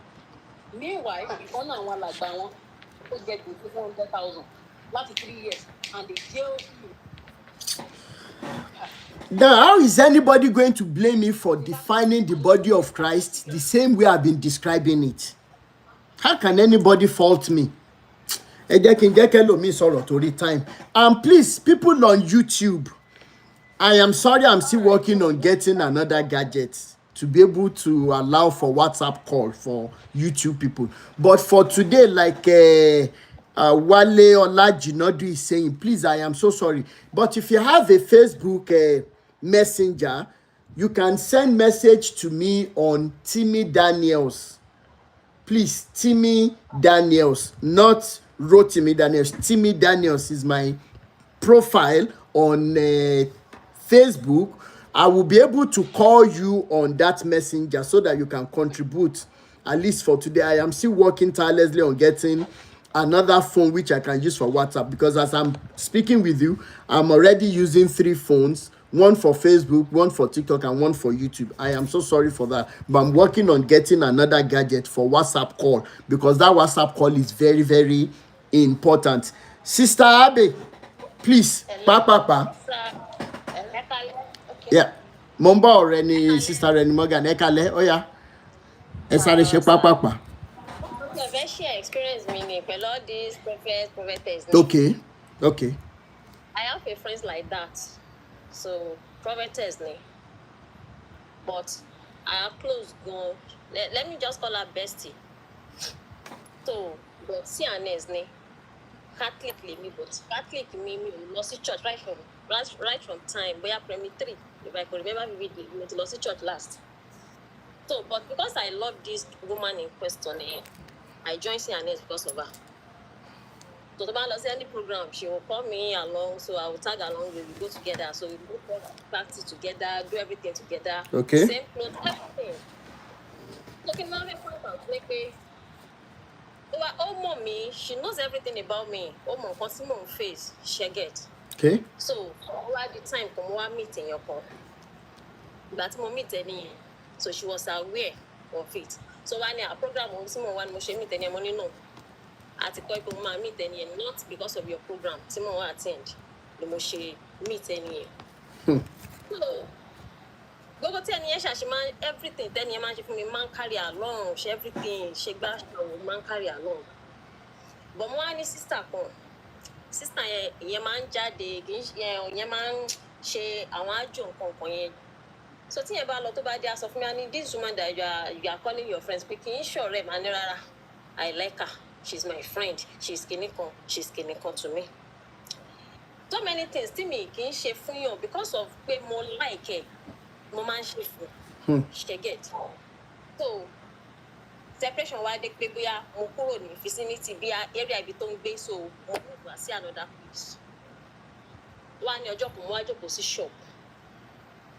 So bí àbókí ṣe wá sí ọ̀dọ̀ mi nìyẹn èmi tí ẹ̀ wò pé ó ń tọrọ owó àbókí ẹ̀ wá ní pé mi ní owó tí mo lè fún kó máa lọ kinní kan ó nínú kí òun fẹ́ bá mi sọ̀rọ̀ mi ì ra oògùn mórùngùn mo ní wọn already so don't bother to advertise to me àbí for me so wá ní òkè pọ̀ nǹkan fẹ́ bá mi sọ̀rọ̀ ní òkè mò ń gbọ́ àbókí yẹn tí wọ́n sọ pé pé àbókí yẹn dẹ̀ ó dẹ̀ fún mi ní àwọn mẹ́sẹ̀jì pé mo dẹ̀ lanú lẹ̀ pé so iṣẹ́ ni lè ṣerú nǹkan báyìí fún mi ó ní ní pé ẹni yẹn ní pé ọjọ́ ìnú rẹ̀ pàbó kíkan máa ń fún yàn ní mẹ́sẹ̀jì ó ní ẹni yẹn ò fẹ́ fún rí yes ó ní ẹni yẹn kò fẹ́ fún rí pé ó ní particular ọ̀rẹ́ kan tó ń bá rìn pé ẹni yẹn ò láìkẹ́ ní pé ìwọ ló láìkẹ́ ni kì í ṣe ẹni tí o lè ṣubú tó máa gbé ẹ dìde ni ó máa ń fẹ́ ní under her feet kó máa leak fẹ́ ló ń wá every time ní tó bá ṣe wípé bóyá o distance ara ẹ fún ní bàtà mẹ́ta ó ní now ní pé kó jìnnà sí ní bàtà tó pọ̀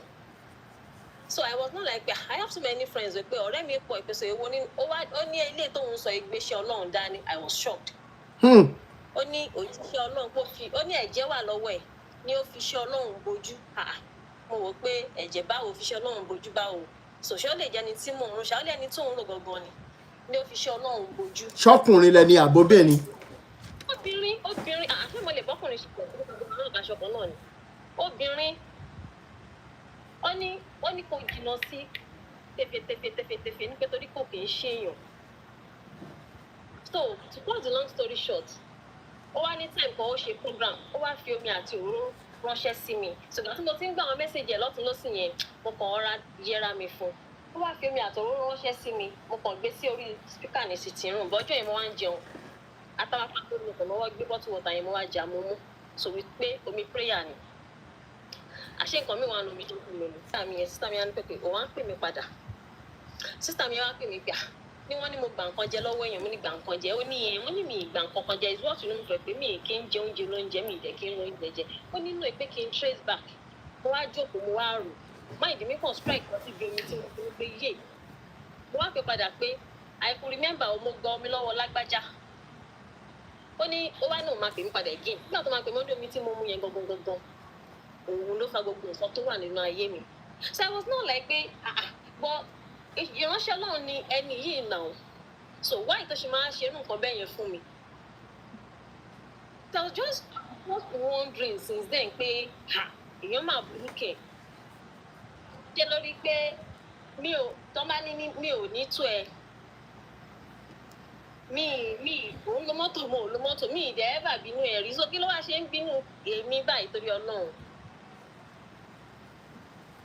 It is not really like that. I just be like, let me just be on my own. Ben. Tọ́rọ̀ bá ṣe ṣe kó ní rọra dúró torí ọwọ́ ẹ̀. Ṣé nìyẹn ṣì ń ṣe church dì sí? Of course, yes now. Even that church tó ń ṣe yẹn, èmi tí mo encourage ẹ̀ lélẹ̀ pé okay, wàá máa tí báyìí lọ sí Mùsùlùmí náà ló máa ṣe church. Tó ṣe pé kókó àwọn èèyàn obìnrin jọ. Since tó jẹ́ pé calling ẹ pé kò settle marriage counselor ni ẹ pé kó jọ kó má bẹ̀rẹ̀ sí ní ṣe kinní fáwọn èèyàn àbó ṣe sọ di church àmọ́ àwọn pé báwo ni kinní ṣe wá papọ̀ mọ́ church counseling ṣe wá papọ̀ mọ́ church báyìí torí Ọlọ́run oníkàlùkù dé ọ̀rọ̀ adúró sórí ọwọ́ ẹ̀ since then. Ó better. So many of them in fact bẹ́ẹ̀ lọ́lọ́run nìkan ló lè gbà wá láì. Àmì o. Thank you so much my sister for that wonderful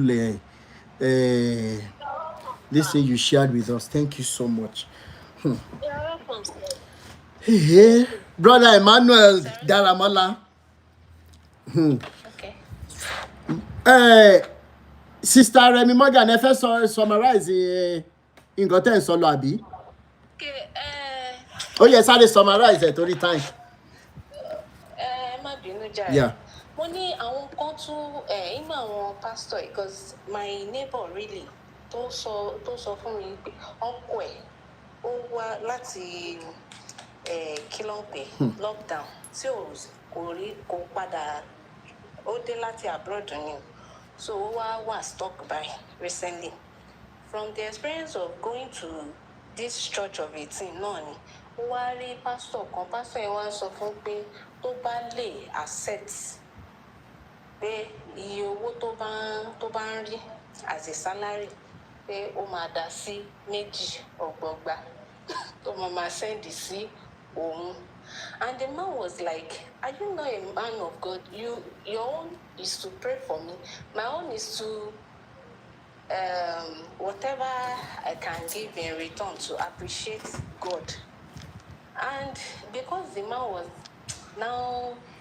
till now the man is still in Nigeria because àwọn èèyàn kan wà tẹ́ mi mọ irú agbára tó fẹ́ lò fún wọn tó fẹ́ fi ṣe kinní yẹn, but I don't know that part of agreement. So more than 90% àwọn tẹ́ ń pè ní pastor babaláriwo ni wọ́n.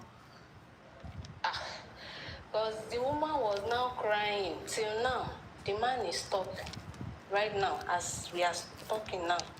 Me one more because the man somebody that tẹ́ bá rí ẹni yìí tẹ́ bá rí picture ẹni yìí tẹ́lẹ̀ nísìn àwọn ọ̀rẹ́ ẹ̀ tó bá dé láti abroad gan tó bá lọ kí wọn ní hotel wọ́n máa bí ń pé ṣé o síkì ni á ní òun ò síkì pé situation Nigeria ni Ọlọ́run á ṣàgbà wá.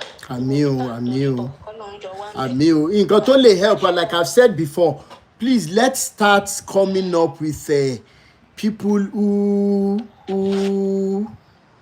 who have their evidences of all these pastors' dealings and everything, and let them make up their mind. We have to start calling them out.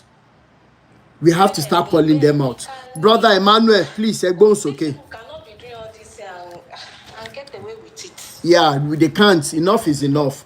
Brother Emmanuel Daramola, Esare Egbon's okay. Brother Emmanuel. Brother Emmanuel. I think network. MC Jerry, are you there? MC Jerry.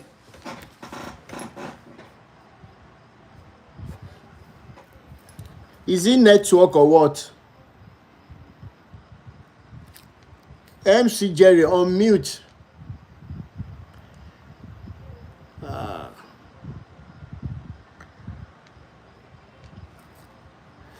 The real Omoba.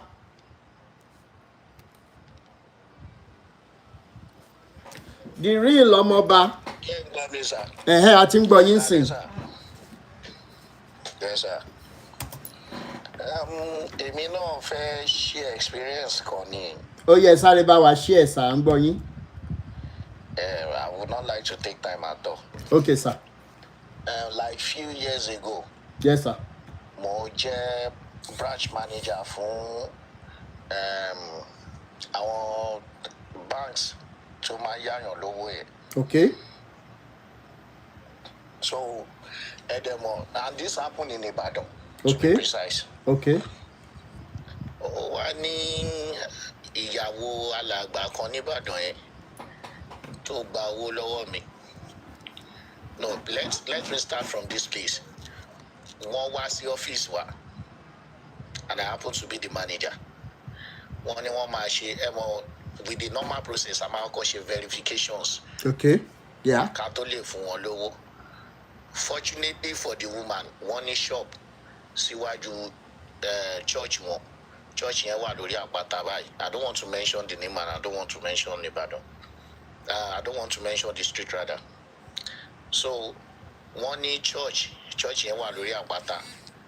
Later, ìgbà tí mo wá fẹ́ lọ ṣe verification yẹn, mo kàn lọ ní being man of God.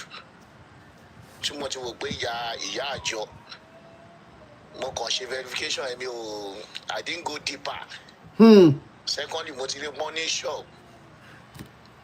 That's all we needed. Money shop, wọ́n dẹ̀ ń tajà. So, èmi dẹ̀ ni omi ò ń ṣe ọmọ Ìbàdàn. Mo wá ṣiṣẹ́ Ìbàdàn ni.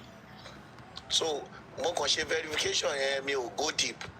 Mo wá sọ fún wọn pé mo ti wà okay pẹ̀lú nǹkan tí mo rí pé kán padà wá sí ọ́fíìsì. Pé máa dá wọn lóhùn. Mo wá gbàbẹ̀ yẹn lọ sí ọ̀dọ̀ àwọn mẹ́mbà mi. Ṣé ń gbọ́ mi sà? Bẹ́ẹ̀ni. Mo wá gbàbẹ̀ yẹn lọ sí ọ̀dọ̀ àwọn mẹ́mbà mi. Ìgbà tí mo wá dé ọ̀dọ̀ àwọn mẹ́mbà yẹn ìkànnì wọn ti kọjá ní time tí mo wà lọ́dọ̀ àwọn alàgbà yẹn. Ìsàlẹ̀ ọ̀dọ̀ àwọn alàgbà yẹn lọ́dọ̀ àwọn yẹn ti ń deal pẹ̀lú wa already, they are doing fine. Àwọn yẹn ló wá sọ fún mi pé ibi tí mo fẹ́ ti orí bọ̀ yẹn o, pé ọmọ tó ń ṣiṣẹ́ lápò tó fún wọn lówó last, pé àwọn ló bà tọmọ yẹn jẹ́.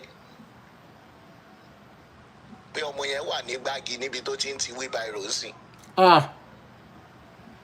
wọ́n fi debt wọ́n fi bà tiẹ̀ jẹ́. But èmi mo ti promise wọn pé màá fún wọn lówó. Ẹni wọn pé ibi tí èèyàn ò bá mọ̀ tó jẹ́ pé kò ń ṣèlú ẹ̀ ó ní bó ṣe lè ṣe ń bẹ̀. Tí gbogbo ọmọ ìbùkún dẹ̀ ní fọ́mọdọ̀ tó fọgbọ́n ṣe. Mi ò lè sáré pull out pé mi ò fún wọn lówó mọ́. Mo dúró mo fún wọn lówó yẹn. Mo wá ń fi Ọlọ́run tì. And I'm a Muslim. I'm a typical Muslim. Mo wá ń fi àdúrà ti pé kí tí wọ́n máa fi sanwó yẹn tán kí n ṣá máa rí ẹni issue pẹ̀lú wọn. So èmi náà mò ń dẹ̀ wọ́n mò ń rí tó bá máa pè mí báyìí kó tó pè mí mo ti débẹ̀. Èmi náà mò ń tì wọ́n síwájú kán ṣàfihàn owó yẹn ní tí mo kó sí ìtàn. Ǹjẹ́ mọ̀ pé àwọn people yìí wọ́n speed up torí the kind of concern tí mo show fún wọn tí wọ́n rò pé ó jẹ́ new. Ǹjẹ́ mọ̀ pé tètè speed up owó yẹn tán wọ́n sọ fún mi pé àwọn fẹ́ yá was it not 2 million lọ́nà fẹ́ tún yá lọ́wọ́ mi báwọn fẹ́ fi ṣe ìkórè pé àwọn máa rí níkórè yẹn. Now the scenario that now happened gangan tí mo fi sọ pé you see all these pastors. Anyway, if you cannot stay at one corner of your room to pray ìwọ dẹ̀ ló mọ̀ ìwọ ló mọ̀ ni. Ó ní ọjọ́ kan tí mo fẹ́ lọ gbowó lọ́wọ́ wọn ká sọ pé meeting wọn jẹ́ ọ̀la. Ọmọọṣẹ́ mi secretary mi ó wá dé ọ́fíìsì ìjọ yẹn ó wá sọ fún mi pé òun lálàá. Whereas note gbogbo ìgbà tí mo máa ń lọ sọ́dọ̀ àwọn people yìí abẹ́gi la máa ń jókòó sí níwájú church yẹn. Okay. So ọmọ yẹn wá sọ fún mi pé pé ẹ lọ́dọ̀ bàbá sẹ̀lẹ̀ la máa ń pe bàbá yẹn pé ẹ lọ́dọ̀ àwọn bàbá sẹ̀lẹ̀ lónìí ní ọ̀la àbí mo ní yẹn. Ọmọ yẹn wá lóhun lálàá kan o pé tí n bá débẹ̀ pé òun lálàá pé wọ́n fi nǹkan sórí chair fún mi. Ordinarily I wasn't thinking straight but mi ò kì í ṣe ẹni tó máa ń gbọ́rọ̀ tó so far tó yẹ gbọ́rọ̀ tó fẹ́ sọ fún mi yẹn kò ṣe pé ó fẹ́ gbowó lọ lọ́wọ́ mi. Tí ò bá ti bá tówó ní pé ó yá múye báyìí wá mo máa ń take attention sí gbogbo nǹkan téèyàn bá máa ń pay attention sí gbogbo nǹkan téèyàn bá ń sọ fún mi. So bọ́mọ yẹn ṣe sọ yẹn ó wá sọ fún mi pé nínú àlá yẹn wọ́n fi nǹkan sórí chair fún mi. So bó ṣe sọ mo ti nóòtẹ̀. Ǹjẹ́ Brarotimi sir ǹjẹ́ mọ̀ pé the following day tí mo lọ síbẹ̀ yẹn this self-acclaimed man of God called me from inside his office tí mi mọ̀ pé office dey exist rárá tẹ́lẹ̀. He was calling me wọ́n ti dúró sábẹ́gi tí máa ń lo dúró sí regular abẹ́gi tá a máa ń lò. The man was calling me pé kí n máa bọ̀ nínú ọ́fíìsì. Ṣé rí bó ṣe kú díẹ̀ kí n wọ ọ́fíìsì yẹn báyìí ní ọ̀rọ̀ secretary mi yẹn ló strike orí mi. In the first place I don't even know there is an office there at all. So bí mo rí ọ́fíìsì yẹn I try to re-strategize. Ọwọ́ ní kí n jókòó 2 empty chairs tó fèsì ìtọ̀dọ̀ tí wọ́n ní kí n jókòó pé ọmọ àwọn lọ ṣe ó lọ withdraw wà ní POS fún owó náà fẹ́ san for the day. But bẹ́ẹ̀mi ṣe ti ẹ mọ̀ pé mo sọ pé máa take note bẹ́ẹ̀mi ṣe ti rí bọ́ọ̀rọ̀ ọ́fíìsì wa bẹ̀ mi ò wulẹ̀ wọ ọ́fíìsì yẹn nànà wọn mo dúró sí ẹ̀nà ọ́fíìsì yẹn mo á sọ fún wọn pé okay ẹ̀nà ọmọ yín lọ withdraw okay I will come back. Mo fẹ́ sáré dé ọ̀dọ̀ àwọn ẹgbẹ́ kan tí màá ti ń padà bọ̀ màá wá gba tọ̀dọ̀ tí yín. Bí mo ṣe sá lọ nìyẹn o láti ọ̀dọ̀ àwọn ẹgbẹ́ tí mo lọ ni mo ti gbé báìkì tí mo fi padà sọ́fíìsì. Mi ò wulẹ̀ yabẹ̀ padà rárá mọ́. Later ni mo ṣẹ̀ wá ẹ mọ̀ pé nǹkan kan ló máa ṣí ojú yàn sí nǹkan. bẹ́ẹ̀ni. Later ni mo ṣẹ̀ wá notice alàgbà yẹn ni mò ń rí i pé ó fi ríǹgì sí ká ẹsẹ̀. This kind of things ni mo ṣe I was like ọ̀dà èyí tí mo ṣáà ti kó sí Ọlọ́run á ṣàyọ mi náà mo gbọ́ owó mi tán o iṣẹ́ wọn ni mo ṣe gbẹ̀yìn tí mo fi kúrò Ìbàdàn. iṣẹ́ wọn ni mo ṣe gbẹ̀yìn mo rí pé mo ní àṣeyọrí lórí ẹ̀ mo gbowó mi tán ìdí tí mo dẹ̀ ṣe fìrí ìgbà tán ni pé mò ń tàn wọ́n ni mo sọ fún wọn pé 2 million tán púlì fún yẹn máa fún wọn pé wọ́n máa àwọn náà dẹ̀ work towards ìkórè wọn náà fẹ́ fi ṣèkórè ní donations máa wà wọ́n máa rí 2 million àwọn máa rí more than 2 million máa rówó mi gbà padà àwọn máa sọ kìsì lẹ́ẹ̀kan ni in fact àwọn tó ṣe máa tip mi gan lórí 2 million yà àwọn oníkọ́ máa wọlé pé máa bọ́ gà sọ ọ̀gá fún yìí ẹ̀ ṣe dáadáa sí mi ẹ kú oríire fún yẹn o ọ̀pọ̀lọpọ̀ náà ti sọ dẹdun arinlẹ̀ náà ti wà gúnlẹ̀ o in fact that is quite an experience in fact ṣe rí lórí ọ̀rọ̀ sẹ̀lẹ́tẹ̀ sọ yìí I dropped from the horse's mouth series but I didn't tag it as part whatever and I think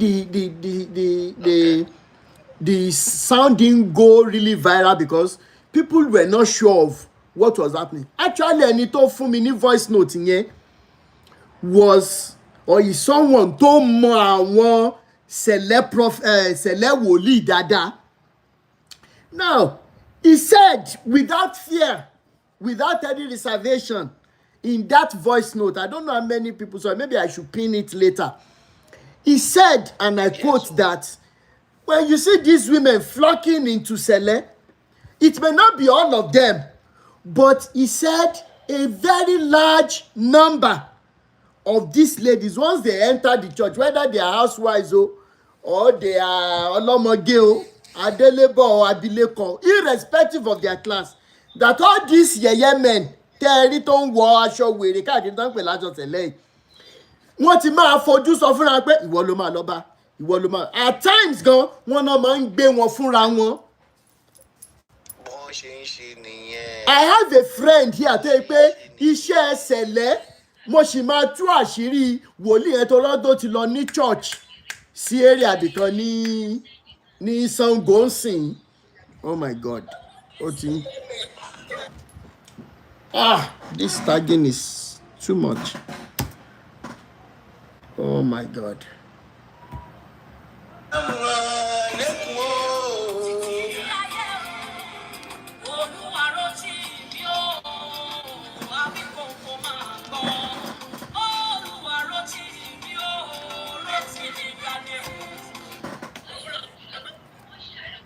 All right. So as I was saying, the lady was going to marry somebody. Ibolariwo yẹn ti ń wá.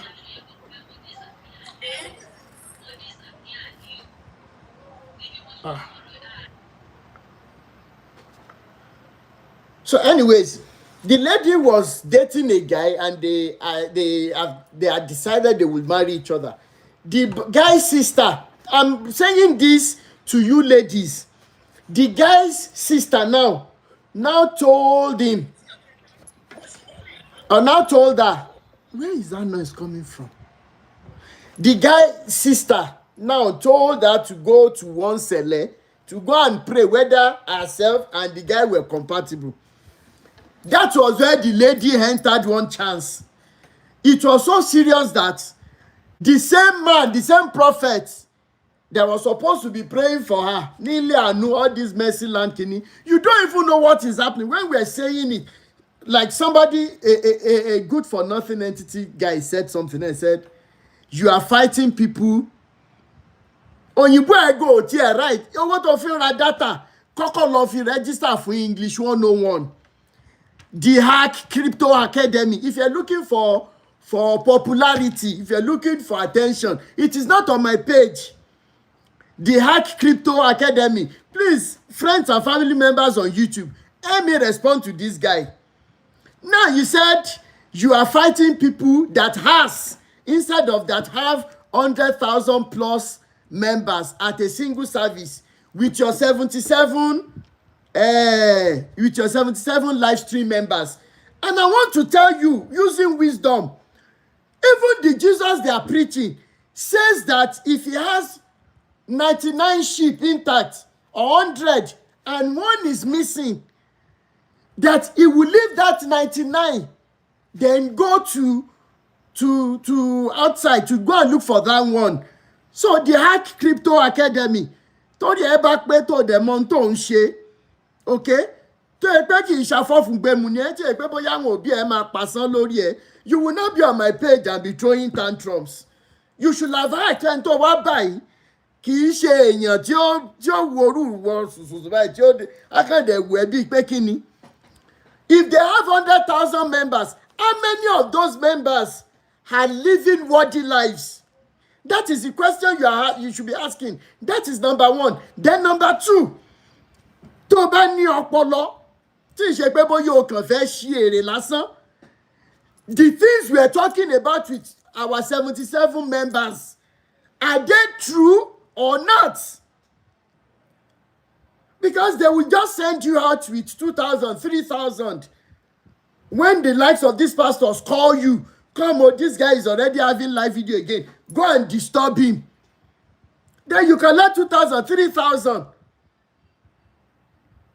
Maybe your baba and mama, tí wọ́n bá tí ìpàsán tán àti ìkùdánù, wọ́n máa wẹ̀ pé kò ṣoríire. Ó dẹ̀ tí ìṣoríire ó ń ta cryptocurrency tó ti lana. Ó dẹ̀ tún wá fẹ́ forí jálé ẹgbọ́n lọ́dọ̀ Àwíkòkó. Ọmọ pé ó ti rìn àrìnrà bó ṣe wà yìí. The guy is even on YouTube. On YouTube, ni mo ti ń ka comment and sing. The same Jesus that you read about, that you are defending, leaves 99 sheep. He goes out to one. I am even having 100 and something people watching me. You are still complaining. Tí ìmọ̀ tó ń ṣe yín. And maybe at this point, I should quickly say this. Because of the people who don't know what is happening. At this point, I should say it.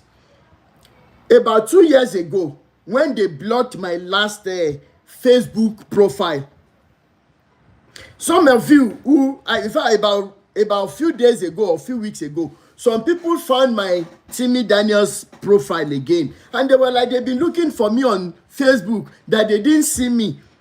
That they searched Rotimi Daniels, Rotimi everywhere. They didn't see. I said, they reported me heavily that day. And please, listen to this very well.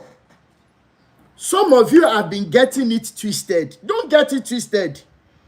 It is your attention alone they need on those grounds that they call churches. Some of you will say, èmi ò fún wọn lọ́wọ́ púpọ̀ mọ́ tí n bá ṣàtìlẹ́, I just give them 100.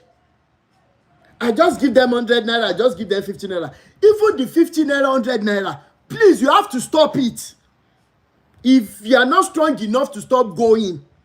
And I will tell you why. About 2 years ago, Johnson Suleiman said something.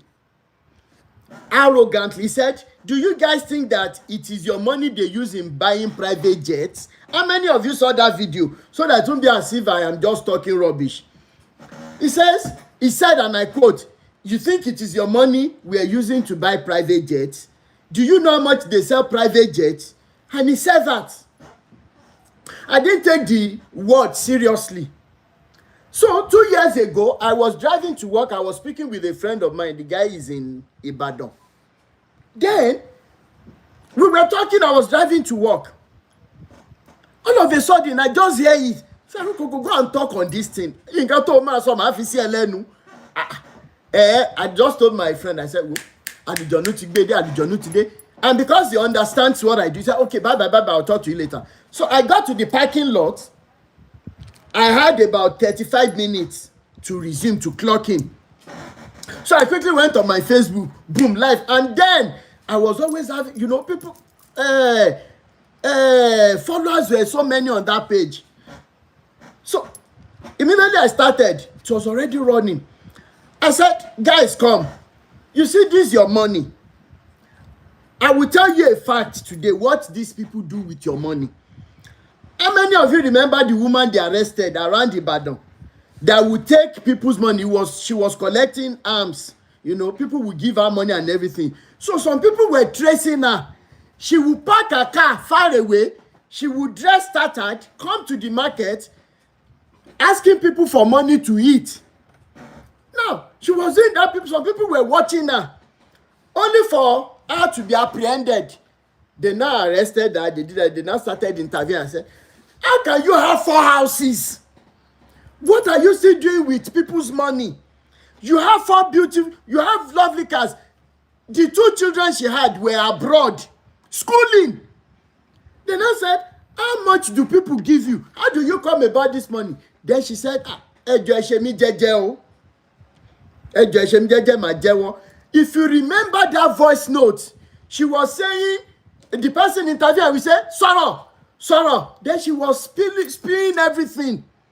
Then she said, when they give her some money at the market, then she will pack the money. They have the babalariwo oníṣègùn that they will go and give the money to. If she gives them if she gives them 10,000 of your money, then they can give her 100,000. Then the question is, Kimi, 1 minute, Daddy.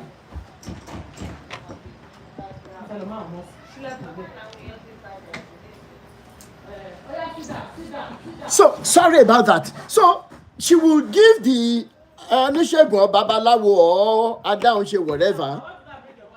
She will give them 10,000. They will give her 100,000. Then she was selling the money. Thank you, stomach care. Now they're asking her, what do they do with the money they buy from you?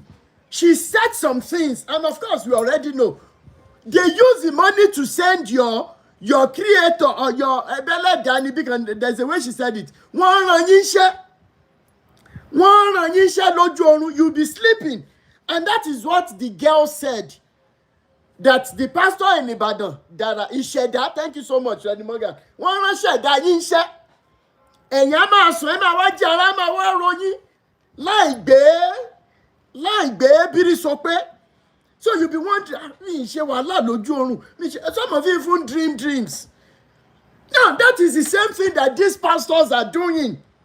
It's part of their evil work. Everyone told me 1,000. But what you want that job? How many of you remember Adofure in Ondo State? Àwọn ọ̀tẹlẹ̀múyẹ́ ṣiṣẹ́ débẹ̀ débi wípé only communion tẹ́lẹ̀ ń rà tẹ́lẹ̀ ń jẹ ní àwọn church yìí mọ nǹkan tó fi ṣe. So when we are talking, please ask us to bring evidences. If not because this my other phone got spoiled, there are some things I'll be playing to you now. You will be amazed. Adofure then in Ondo, they traced him to Baboni Gari. They now went to Baboni Gari in that same Ondo State. But Baba Oleshe ṣiṣẹ́ fún pastor. Ó láwọn máa ń ṣiṣẹ́ sí microphone. Then wọ́n máa ní kán lọ ra gàrí wá. Tí wọ́n bá ra gàrí, wọ́n á mix sugar mọ́, wọ́n á ṣe oríṣiríṣi iṣẹ́ mọ́. After doing all this, they throw it out. Then they ṣiṣẹ́ wá bò, wọ́n wá ní kó pa ṣe. All these dirty things, all in the name of Jesus. How did we get here in life? For what purpose? So Johnson Suleiman was right. Close to Idare. Thank you so much. He gave me 9 lights. In Nakura, thank you so much. All in the name of Jesus, because they know Jesus' name cannot attract anybody. Unthinkable things, dirty, filthy things. And that is why some of them, they give them special microphone. Nobody can use it. What about seat? What about handkerchief? What about feet washing? Ibo nothing go mi yen wa. Why must you wash the feet of people? Kile for mi yen se. Ibo le n da si. This is very common to winners that we are discussing the mandate. Why must you wash people's feet? Even anointing oil. Guys, if you are under your roof and you say a prayer, if that is what you believe in, because in Gata Biwasini, I have not prayed. Ọlọ́run ò ṣé o, mo dúpẹ́ torí ó jẹ́ kí n lọ láyọ̀, ó jẹ́ kí n bọ̀ láyọ̀, mo dúpẹ́ torí pé ó pèsè fún mi, ó pèsè fẹ́yẹ, ó ṣe kinní kan, gbogbo ẹ̀ṣẹ̀ tí mo jẹ, dáríjì mí, ìwọ lọba tó dárí ẹ̀jẹ̀ jì Dáfídì, nígbà tó gbàyàwó tó tún pààyàn, Olúwa ṣó mọ̀ pé mi pààyàn, mi ì dẹ̀ ní kí ti tèèyàn má dá, ṣùgbọ́n ẹ̀ṣẹ̀ bàbá, ẹ̀ṣẹ̀ kọ̀kọ̀, ẹ̀ṣẹ̀ lérè níṣe, ẹ̀ṣẹ̀ ìtamọ̀mọ́dá, dáríjì, ẹ̀jẹ̀ Jésù rẹ̀, ó yá mo wá fẹ́ lọ sùn báyìí, mọ̀ jẹ́ sùn lékú lọ́wọ́, mọ̀ jẹ́ sùn lárùn, ẹ rántí bá a ṣe ń gbà á. The sequence. So at the end of the day, I am telling you, so many people have run into problems by being part of a denomination. The problems they wouldn't have encountered if they had sit down at home, observing love and humanity unto God, through God, to their neighbors. Olukoya as their victims. Remember what that man said? He said, well, church ni mo lọ tí mo ti bógun pàdé. It's your church. And Olukoya and their horrible stories. Stories that will make you to be afraid.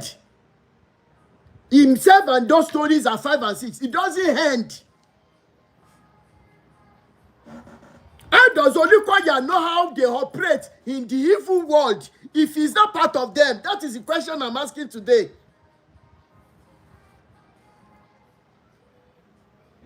And when you're asking me, what is prayer? Must you all this prayer, Taiwo Ojo and every one of them, what if it's Shenyi?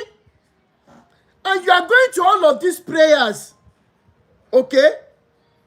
There is a way you have been used to it that shows that you yourself are wicked. That's why you're going out scatter.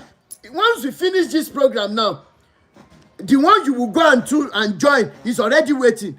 Taiwo Ojo doesn't start. How many of you remember the one of the Sam Ojo? Okay? How many of you remember? The video is still on YouTube if they have not deleted it. A widow, a poor widow, was having a daughter so sick. In that video that I saw, Sam Ojo was telling the woman if she wanted the daughter to be healed, that the woman should go and bring the paper of the only land the husband left for her. How many of you remember the video? I saw the video about 2 years ago. And Sam Ojo was saying he helped some people. They didn't come back to say thank you. They went to another church to do Thanksgiving. So he's not doing free of charge again. And the woman was there because she didn't want to lose the daughter. The story that doesn't happen, we won't tell you. It was from Sam Ojo's mouth. Said if your daughter will pie, let her pie. If anything will happen to her, let it happen to her. But if you don't want her to pie, go and bring the paper of that land. Go, come and give it to me. Is that what the body of Christ? Is this what we are still celebrating in 2024? And these men have successfully taken the real God of love and humanity away from our hearts. They have placed themselves in our hearts. That the same OYEDEPO will say it, and I quote, he cannot help anybody who comes to him in the name of Allah.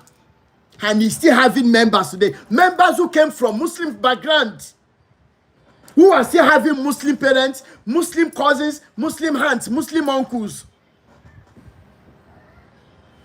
And they are going to be having that mentality.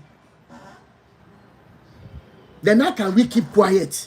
How can we hold our peace when we have thrown love and humanity into thin air and running helter skelter for what is not happening around us?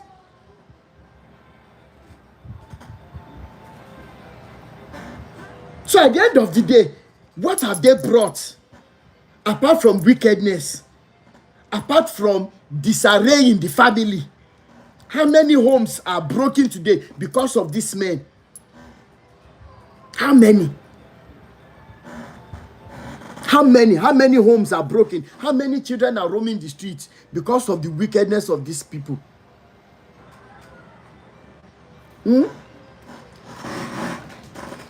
Brother Emmanuel, are you there? Brother Emmanuel. Brother Emmanuel. Sister Oli Rochi, are you there?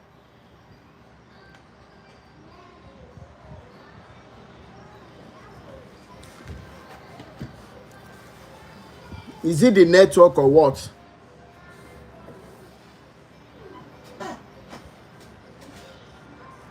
So at the end of the day, what has religion done for us? Nothing. I remember vividly I will remember vividly during the days of our forefathers, their ways of life. At the end of the day, they had it together. How many of you remember that then, if this person was having problem, it would be the problem. Yeah, the network is really, really bad.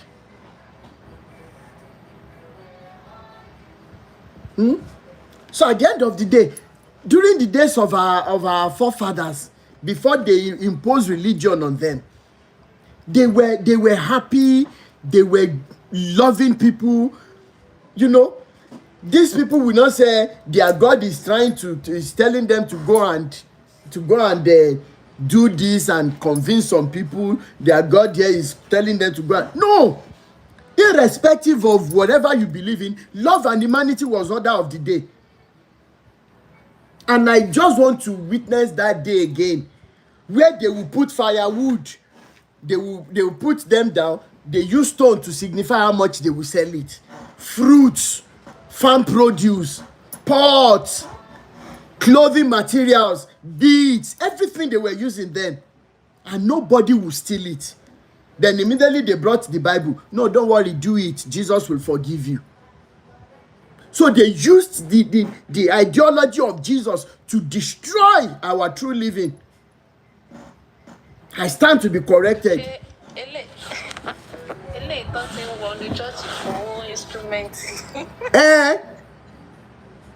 Thank you so much. You know, church is not in instruments and sing. Like 3 churches. Time December. Nígbà tí wọ́n mọ̀ pé owó olè gbé olè gbà ní.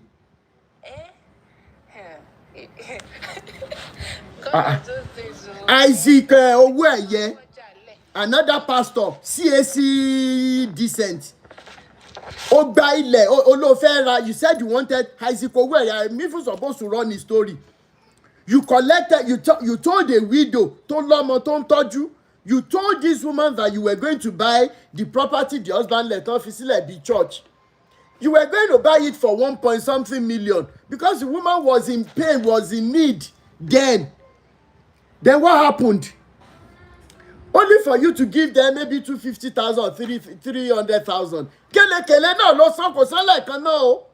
Imagine the wickedness of this man that you go to say you are praying. So he paid ìjọ́túmọ̀ yẹn bá pé Pastor Owóẹ̀yẹ màtí ìjẹ́ àwọn ọmọ ebi ń pa wọ́n. You will send 10,000. Wawashi Owa ló ti pé 300,000. For 2 years, 300,000. And you are still using the property. How did we get here, guys? From a widow. We treated the issue here. The woman had to be financially helped to go to Lagos State housing and whatever. You told her, oh, issue, go and lock the place up. The man has not bought anything from you. My gbójú máa yẹn jáde lẹ́nu ọjọ́ mẹ́ta yìí. Isaac Owóẹ̀yẹ.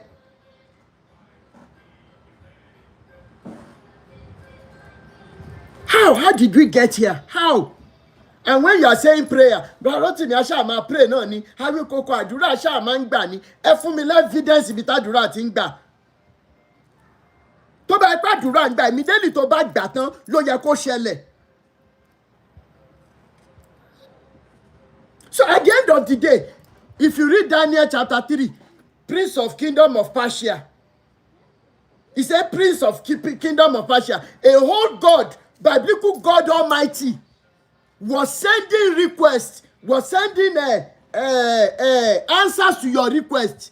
Then the Prince of Kingdom of Persia, let them come and define Prince of Kingdom of Persia to us.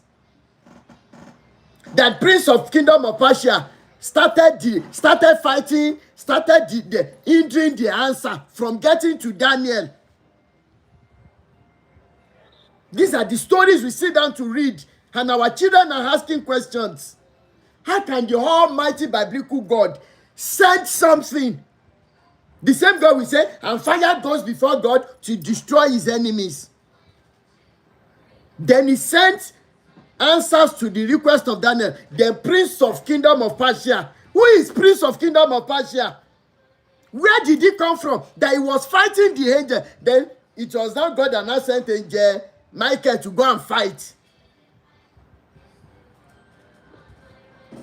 And you are in those gatherings. Wọ́n sọ pé gbogbo ìjọba Pasha ọ̀yá máa wó lulẹ̀. Wọ́n ti sọ wá di wèrè. All of us, the day we reduce the population in those gatherings, that is the day Nigeria begins to have a headway.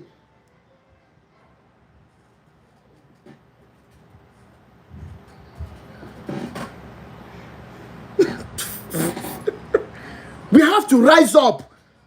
We have to reduce our levels of self-centeredness. We have to reduce it. We have to look out for our neighbors.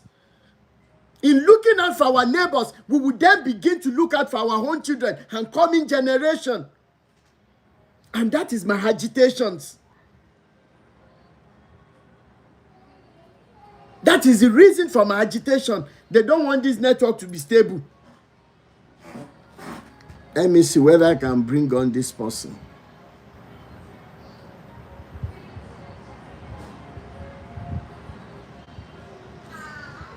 We won't keep quiet. We won't rest. It is a divine assignment.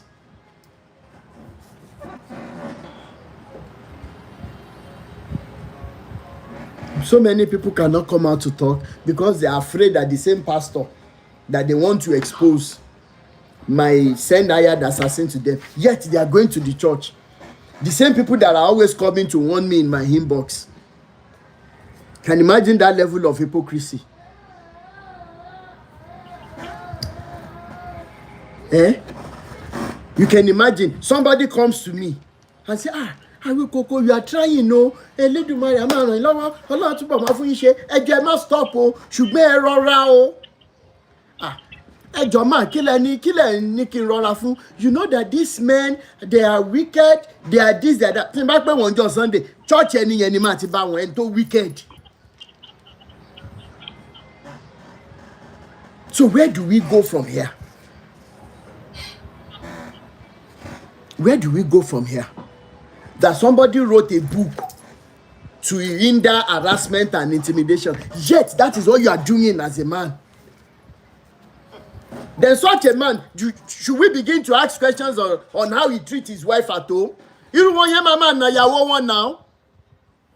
If you can be so uncurtailed, if you can be so wicked, if you can be so unruly that you slap a small girl in the presence of everybody. Yet you wrote this how many years ago? That an elderly man will be crawling because of who you are. Who are you, Oyedepo? Who? This is the generation that will wake people up from their slumber. But we need individual assessment. A man must assess himself, a wife, and then the children. Bọ́nàgẹ̀ ẹ bá mi gbóhùn sókè jàre. Network kò jẹ́ kí àwọn tó kù wá. Ẹ kú iṣẹ́ ọkùnrin tì mí, God bless you, sir. Yes, ma. God bless you. Onírẹ̀yìn ló. Àmín. It's so unfortunate that these men or God of men, wọ́n ti jórí àwọn. Báwo Yorùbá ṣe máa ń sọ? Bẹ́ẹ̀ni. Our Christian or church members are not the people that should be visiting Ilé Lápò. Kò yẹ àwọn kọ́ ló yẹ kó máa lọ yá owó gbọ́múlé láńtà. When they have a church that could help them to support their little business. Meanwhile, the mama come back to the owó lápò yẹn náà, ẹ tún ní kọ́ yọ 10%. Bẹ́ẹ̀ni. Don't make anything on. Unfortunately, I don't know what the likes of Oyedepo, Adeboye, all of those like I don't know what hell these wicked men want. After you've had so many companies and industry out of the blood and sweat of this poor church member, Essie still because she to my down. Despite the hardship facing the everybody in the country, you will still ẹ tún máa ẹ ṣì máa fún wọn ẹ máa fún wọn títí tó ṣe tí mi ṣe máa gbẹ́mìí mi. Ní agbára Ọlọ́run gbogbo wàhálà gbogbo nǹkan tí wọ́n gbélé gbogbo àwọn church members lọ́rùn gbogbo ogun tí wọ́n gbélé wọn lọ́rùn ìyá ẹ̀ àrọ́mọdọ́mọ wọn máa jẹ́ lọ́wọ́. Àmì àṣẹ Èdùmàrè. Kí ló dé? Mo ti rí comment. I saw a comment here, sis. Somebody, Eunice B, you made a very wonderful comment here on YouTube. You said, please, bear in mind that there are many people that are trapped and want to get out but are afraid of the repercussions. Now, I don't know the kind of repercussions that you are referring to when it comes to getting out. But I must say this, that primarily, some people have been there for so long and they are wondering what people will be saying if they stop going. But they are forgetting that people start over every day. That's number one. Then number two is this. The major problem we are having with this liberation is more than 90% of those that are called Christians, that are die-hard Christians, they don't even know the Bible. Because when you talk about repercussion, I don't know how many people that are in that category that are afraid of one thing or the other. Some pastors I have heard, they have threatened their members to the extent that if they stop coming to their churches, to their covens, that they will buy. I have heard that. I have told some of us to bring the cases of such men to me. Tírú àwọn ọkùnrin bẹ́ẹ̀ yín ò bá fẹnu fẹ́ra bí ẹ bẹ̀bẹ̀ ẹ mọ́ pè mí rótì mi mọ́ ẹ padà fún mi màá jẹ́ mo mọ tí mò ń sọ. I have spoken with some before and today their members are liberated. I told them. And if you have such people, don't hesitate to bring them to me, to bring their issue to me. Now, to so many of you that are still going to church and you are afraid of what the man has said, threats and everything, and you still believe in that Bible, go and read about the three Hebrews, Shadrach, Meshach, and Abednego. Go and read about their story. There is something you miss about that story, because it is when you even believe, if you study the Bible, that we can help you in the first place. Now they don't allow you to read the Bible. It is whatever the man says that you hear in your head. Redeem members. My pastor says, Baba says, Adeboye OYEDEPO says, Kumuyi says. What is God telling you part time? So what am I saying about these three Hebrews? When they took their case to the king, and whatever, blah, blah, blah, blah. When the king told them to do what? The king told them to bow down to the graven image. They now said they were not going to bow down. The king said, please multiply that fire.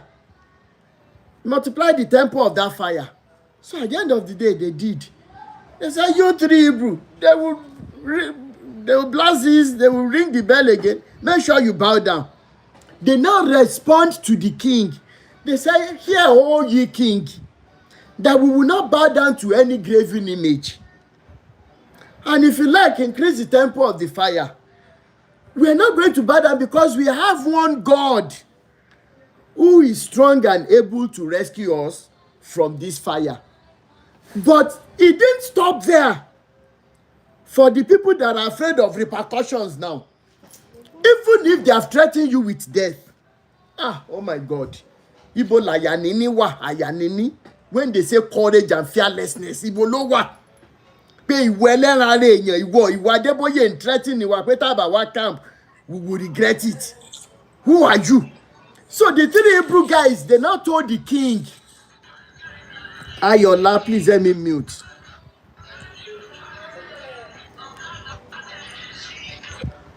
So at the end of the day, they now told the king, they said, here, O ye king, that we will not bow down to this graven image, because we have one God in heaven that will rescue us from this fire. But even if he doesn't rescue us, even if he doesn't rescue us, we will still not bow down to this image. How many times have you had to bow down to your pastor sleeping with you because of childlessness, because of husbandlessness, because of your mother-in-law, because of the supposed witch and witches in your father's household, mother's household? As a man, how many times have you neglected, bow down to pressure, but you have never read that story to liberate yourselves? How many times have they even increased the tempo of your problem to ×2 before you bow down? Have they increased the tempo to ×3 before you bow down? No! You already wish you bow down. And some of you ladies now, most of you go with your sane mind. Some of you already had the mindset. When a woman comes out, pastor ẹ mi sùn, ó wá jẹ́ fine guy, bóyá Jọ́sìn Suleiman náà ló ń yàwó. Ẹ wò kó tó di pé bóyá ẹjọ́ yẹn máa lọ fà, ẹ jẹ́ kémi náà lọ gba tèmi. That is the level we find ourselves in. How many pastors lẹ́yìn obìnrin náà ti lọ tẹ́lẹ̀ fẹ́ mọ̀mọ́ lọ gbé ṣubú? Because ó yẹ ká balance equation yẹn. You go to that church with the purpose of sleeping with that prophet or that man of God because of ojúkòkòrò, thinking that there is a transference of power from that man to you. Which power? Through sexual intercourse. If there's going to be any transference of anything, it's going to be transference of orgasm. Tẹ́ ẹ bá jọ reach orgasm papọ̀ ó tán. Kí là ń bá káàkiri? Kí ló wà nù ayé ìta wa sọdọ̀gùn báyìí? So many women, that is it, so many ladies, that's the reason why they are going there. Kéèsì bọ̀bọ̀ kan tí mo treat lórí TikTok, mo kàn lẹ́yìn ìgbà tó ti lẹ́ṣẹ̀ tó ti bẹ̀bẹ̀, mo kàn pa náà mọ́lẹ̀. A married woman went there with the purpose pé òun fẹ́ bá sùn ni. I'm telling you, a married woman. Àbí tí ò bá lọ with the purpose of pé fẹ́ bá sùn, kí ló wá di pé prophet ẹ promise mi pé ẹ ní sọ fún sister in law mi pé mo sọ nǹkan báyìí fún yín. Mo mọ̀ pé ẹ máa sọ. Àmì ní sọ, kí ló kàn mí kíní kan yá ẹ jẹ́ ká jọ múlẹ̀ pé ẹ ní sọ. Ṣé ń ṣeré ni àbẹ́ ń ṣeré? Ẹni ìyàwó ẹni tá à ń sọ, this married woman, ó rí ìyàwó ẹni tó jáde ò láàárọ̀ ọjọ́ tán bára wọn sùn. Ó rí ìyàwó ẹni yẹn tó jáde, ìyàwó dẹ̀ ti believe pé torí prophet lọ́kọ òun, ìkan lára àwọn tó ń pray fún ni. And voice note tí woman náà kọ́kọ́ send sí mi, ó tiẹ̀ sọ débi wípé ó ní bọ̀bọ́ ìfi nǹkan bá òun sùn ni. I'm telling you, ó fi nǹkan bá òun sùn ni, àṣerọ́ ló pa. Ògbẹ́jọ́ ẹnìkan dẹ̀ dá lélẹ̀ àgbò òṣìkà ni, so I had to get in touch with the guy. Hello wa, Mr. Prophet. Nígbà tí gbogbo kìíní yẹn ṣàṣetán, mi ìfẹ́ rí ẹ lórí ẹ̀rọ ayélujára mọ́.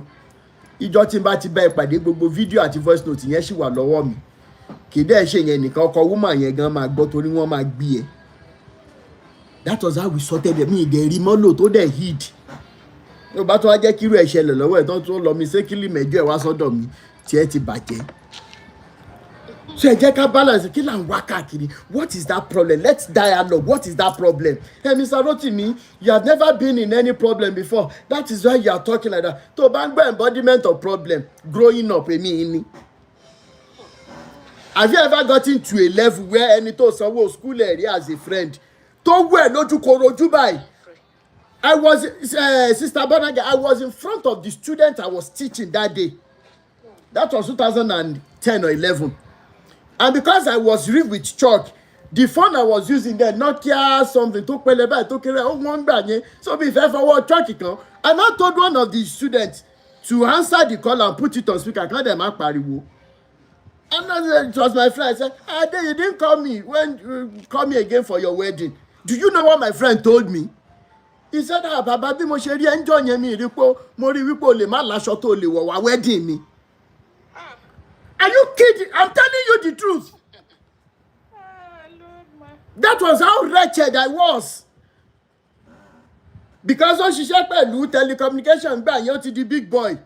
Àwa tá a dẹ̀ jọ ṣe kékeré alálùmọ́lẹ̀ a lè wá wedding ẹ̀ mọ́ torí ó rí i pé kò sáṣọ tí mo lè. What is now the problem you are facing currently? That alone was enough for somebody to go and do rituals. Àwọn ọmọ tó àwọn student tí mo kọjá ṣe ló ṣe báyìí. Mo dẹ̀ rẹ́rìn mo dẹ̀ gbé sára. What is now the problem that is making you to jump from pillar to post?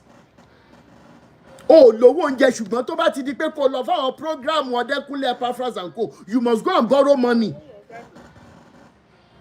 Tó bá di pé kó lọ sọ́dọ̀ Táíwò Òjó, you must have that money. I am begging you, I know it may not be easy, but be still. I am begging you, be still. That next place you are going, you might not come back home. That next prophet you think you are going to see, you might be used for rituals. That next affair you think they have told you all and all, you might not come back. Oh yes.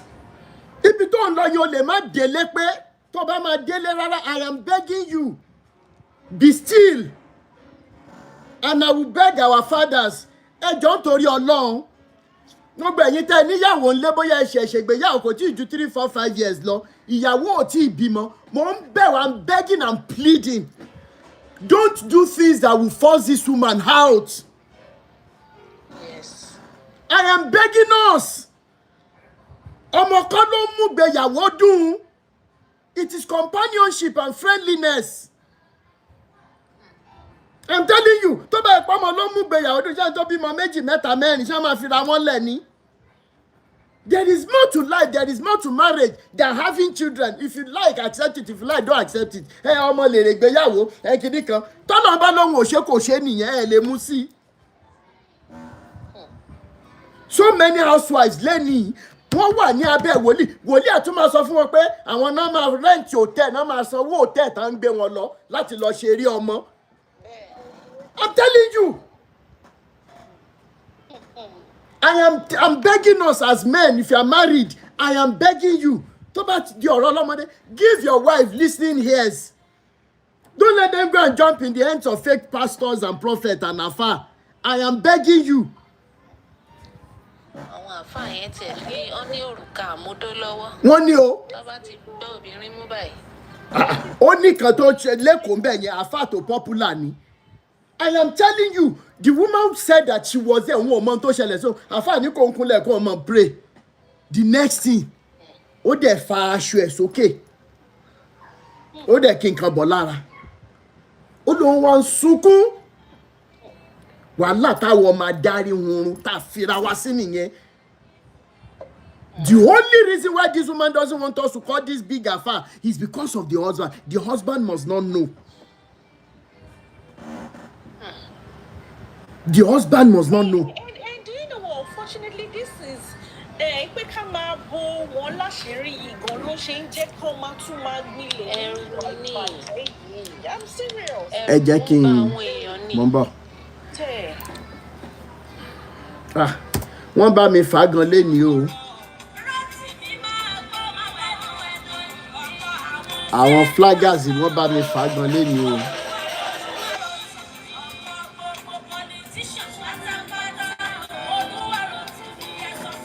Ẹ máa round up ń sìn.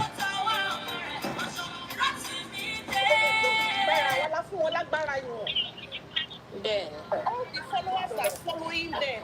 They are the one that gave them this kind of power that they too they feel invisible.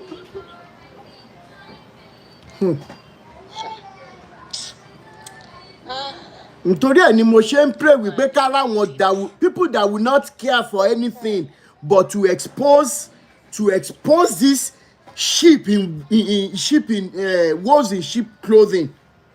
Mr. Rotimi, please, you know this broadcast will give more the people in Nigeria more favor, but they don't have that finance to go online for as long as your video takes sometimes. Mm-hmm. Please, those snippets you normally do, please. Sir, I will employ if you can intensify more. Which one? Those small shots. Okay, yes. I guess those videos will go further also. You are right. They can have that little data to watch, To like watch. a 10 minutes, a 5 minutes clip too, because we will still need to be creating awareness. Is the awareness Yes. over time That consistency. Yeah. Because really the truth of the matter is these people, they've been into this under these wicked men for donkey years. Yes. We can't expect them to just have that boldness and just zap out suddenly. It's over time, by the time they keep listening and keep hearing from the horse's mouth, from testimony from people, Yes. and also the atrocity these men are People's committing as experience. well too. Once they Yes. are hearing they to at least sometimes in their quiet time, in their solitary time, they will think about it. I want to life gradually. Before you know it, they will build that confidence that before they now make up their mind that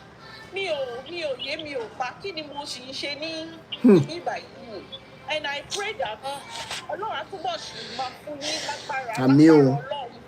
and God also will open the mind and the eyes of the people in captive and set them free from these wicked men.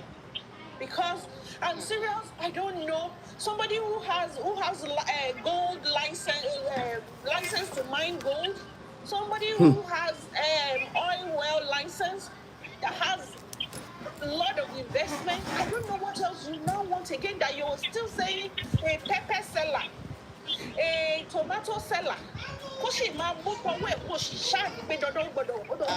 Drop away. That is the wickedness of the highest order. Oh yes.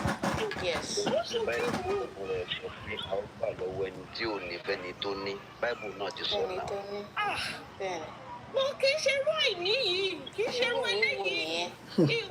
talking about talent and also. Any ibi tó bá wà kó máa bọ̀ wá sí káàmpù sí kó fi gbogbo nǹkan tó bá ṣe sílẹ̀ kó máa sáré bọ̀ bí ò tiẹ̀ lówó gan á lọ yá. Wọ́n ṣe pé kó bọ́ sí express kó máa wá mọ́tò tá a gbé dé ẹnu ọ̀nà káàmpù tí wọ́n fi gbé lọ tí ò ní mọ̀ á lọ dúró síbẹ̀ ní kó máa wá fẹsẹ̀ rìn ẹ mọye kilometers táwọn èèyàn fẹsẹ̀ rìn ni. It's wickedness. Why do you have to subject people to hardship? Wọ́n tún pọnmọ sẹ́yìn lọ kámpù.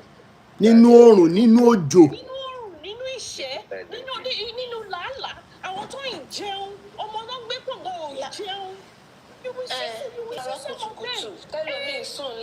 So unhealthy children. I'm serious. Ní dákẹ́. Ọlọ́run á ní àwọn ará bíbá yìí, Ọlọ́run á ní yín lára. Àmín. Àti generation to come. Gbogbo lineage yìí Ọlọ́run lágbára Ọlọ́run á ní ọmọ náà á ní wọn lára. Because it's me right. Kí ló dé? Who should give if not you? If not you, Adeboye, if not you, OYEDEPO, who should give to the needy? Who should sell out what he has and give to the populace? If not likes of you people. Àṣẹ Èdùmàrè. Because we cannot keep quiet again. And the good thing is, about 5 years ago, then who could have thought that a time like this will come, we'll be able to speak? Ká máa dúpẹ́ lọ́wọ́ Ọlọ́run. Ta ló jẹ́ gbéná wojú ẹkún wọn tẹ́lẹ̀? Parents will take their children to go and sell their children just to survive. Who should give? Who should give to the society? Olórí burúkú gbogbo wọn kọ́ church. Wọ́n open 10,000 branches. 2030 mission. Of the churches you are planting up and down, and the atrocity and the criminality in the nation is increasing. It's increasing. It's not. They are feeding on the criminality that is increasing. They are. You expect that she branches yẹn tó at least pé màá ráwọn when you're converting, and when you're change from that evil way to the bad way. But the proportion is not even in consonance with each other. At all.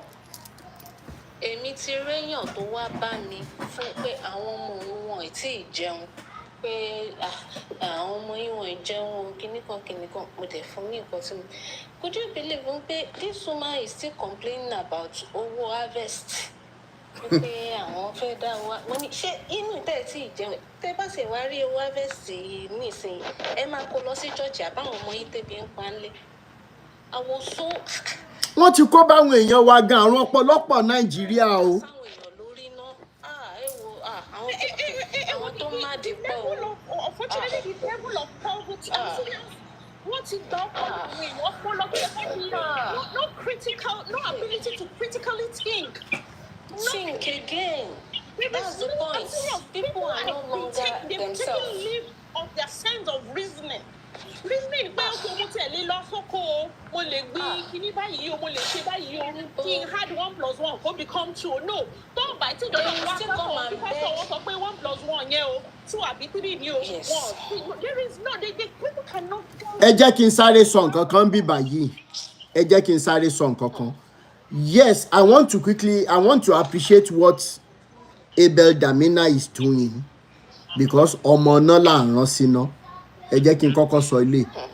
Unfortunately, this is where you will realize that something has been wrong with us for so long that it took somebody like Abel Damina to now begin to bring his own ideology now, which he has hidden for so long, which he has built empire on for so long. It took Abel Damina to be saying these things, and people are now idolizing him for saying the truth.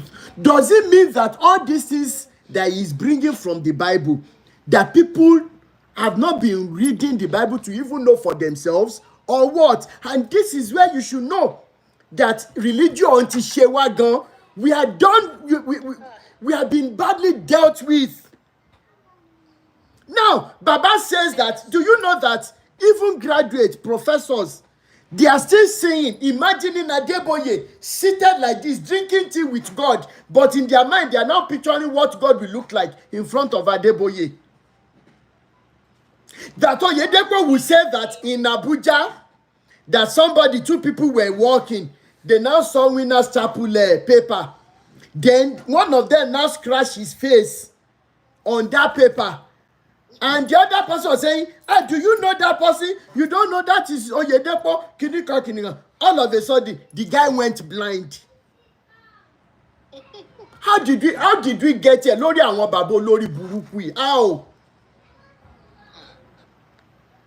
And I told them, I have used your paper to clean my bum since how many years ago when we were in UI. Irole ń pa olè níyìn. You are only using gimmicks to tie people down. And those days are over. And people that are still supporting them online, that are coming, you that you are having so number of live members, you are attacking people that are having 100,000. Out of those 100,000, like I said, how many of them are sane?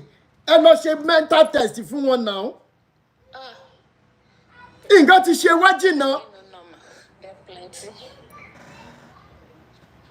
That they can drive easily past a motherless home filled with children that are called special kids, or what do they call this imbecile kids? Winners member will look at them and they drive past. They prefer to go and give OYEDEPO the money rather than feeding these children. How did we get here? Enough is enough. Enough is enough.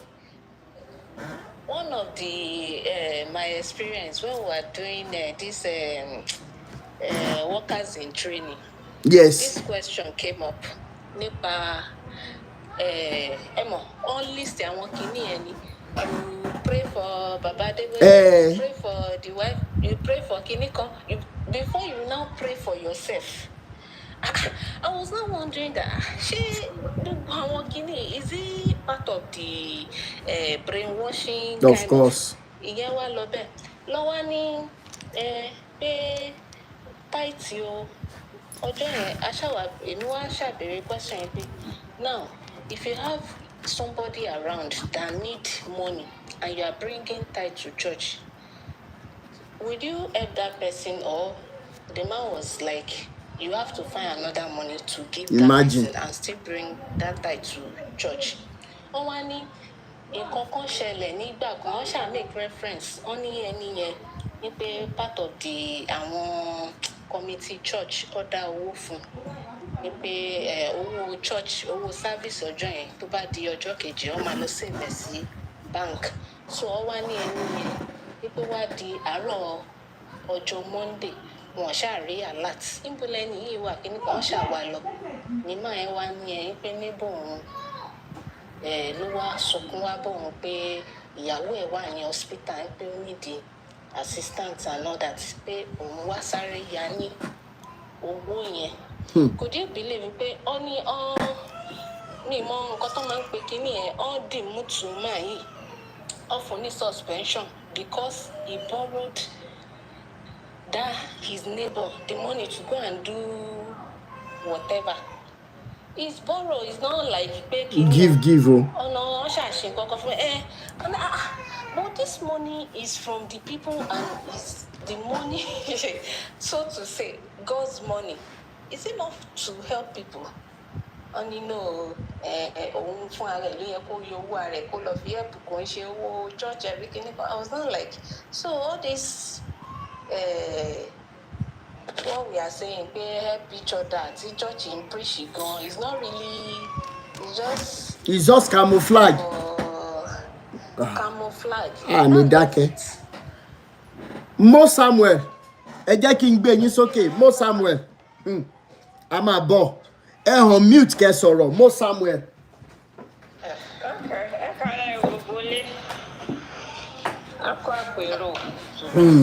Àbí gbogbo àwọn pásítọ̀ tàbí focus lè ṣe mọ̀ pé àwọn kéréje kan wà náà tí wọ́n really make owó wọn kú tá a mọ̀. Wọ́n wà ń bẹ̀ àgàgà area Ọ̀ṣọ́ngo yẹn àbí kí ni wọ́n pọ̀ ń bẹ̀ dáadáa. Ó ti ẹ̀ lẹ́nìkan tó invite mi sí church, ó ti ròyìn fún mi, ó máa ń ríran, ó máa ń ṣe gbá, ó máa sọ nǹkan, èmi dẹ̀ kẹ́rí mo máa ń yọ ojú ọ̀ràn. Mo máa fẹ́ lọ wò ó, so bí mo ṣe lọ síbẹ̀ nìyẹn o. Náà fara kó o, bí mo ṣe lọ síbẹ̀ nìyẹn o, because wọ́n ti ròyìn ẹ̀, ó máa ń mú evil spirit, ó máa ń ṣe kinní kan.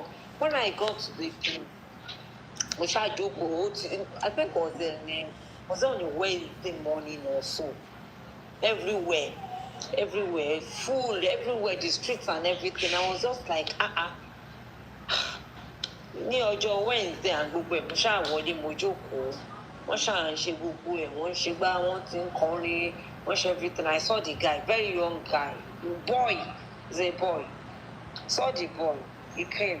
Nígbà tó dé, in fact ó ti pẹ́ mi irun ẹ̀, ó ti ṣe brother Johnson àbí kí náà pè dé àwọn guards ẹ̀ tó ń tẹ̀lé gbogbo wọn náà wọ́n ṣe ti dírun wọn náà nìyẹn tó ń ṣe gbogbo ẹ̀ mo kọ́kọ́ wò pé irú pásítọ̀ wo lélẹ̀ ìkẹ́ iṣẹ́ went there ó wá bẹ̀rẹ̀ wọ́n ṣáà ń pray wọ́n kọrin wọ́n ṣe everything and each time tí wọ́n bá ní káwọn èèyàn wá ṣe testimony wọ́n máa ti tẹ́nìyẹn bá ti ṣe testimony wọ́n wá request pé for you to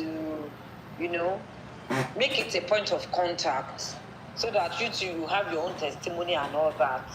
Ipe káwọn èèyàn wa máa dáwó, people will run from gbogbo ibi tó bá wà, kò ṣe pé owó tí wọ́n ń dá náà pọ̀ o, because most of them 100 naira 200 naira but a lot of people ló máa ń dá owó yẹn, ṣé you understand? So mo ṣáà ń wò wọ́n ṣáà ń dá owó yẹn láti fi basket wọ́n máa jù sórí altar ni o, wọ́n ti sáré wá wọ́n máa jù sí orí altar yẹn wọ́n máa ju owó yẹn síbẹ̀ wọ́n máa fi basket kó mo ṣáà dúró títí wọ́n ṣáà ń ṣe kinní yẹn wọ́n ṣe kinní yẹn so ńgbà tó wá yá ó wá dé stage kan okay bàbá yẹn ṣàwà wọ́n ti ṣe gbogbo kinní yẹn tó mo ti ń wò pé ó máa ga irú nǹkan báyìí tẹ́lẹ̀ ọba dẹ̀ ti sọ pé yàn ń ṣerú nǹkan báyìí mi máa fẹ́ mo fẹ́ kó wá sọ̀rọ̀ because mo máa sọ fún yàn yín pé wàá kọ́kọ́ bá mi sọ̀rọ̀ náà kí n tó mọ̀ pé nǹkan tó ń sọ ipe lóòótọ́ ni and this kind of things kò ń ṣe bí báyìí nìkan ló wà ṣe ló dẹ̀ ń pé kíní yẹn ó ti wà lórí wa even tá a bá wà nílùú òyìnbó gan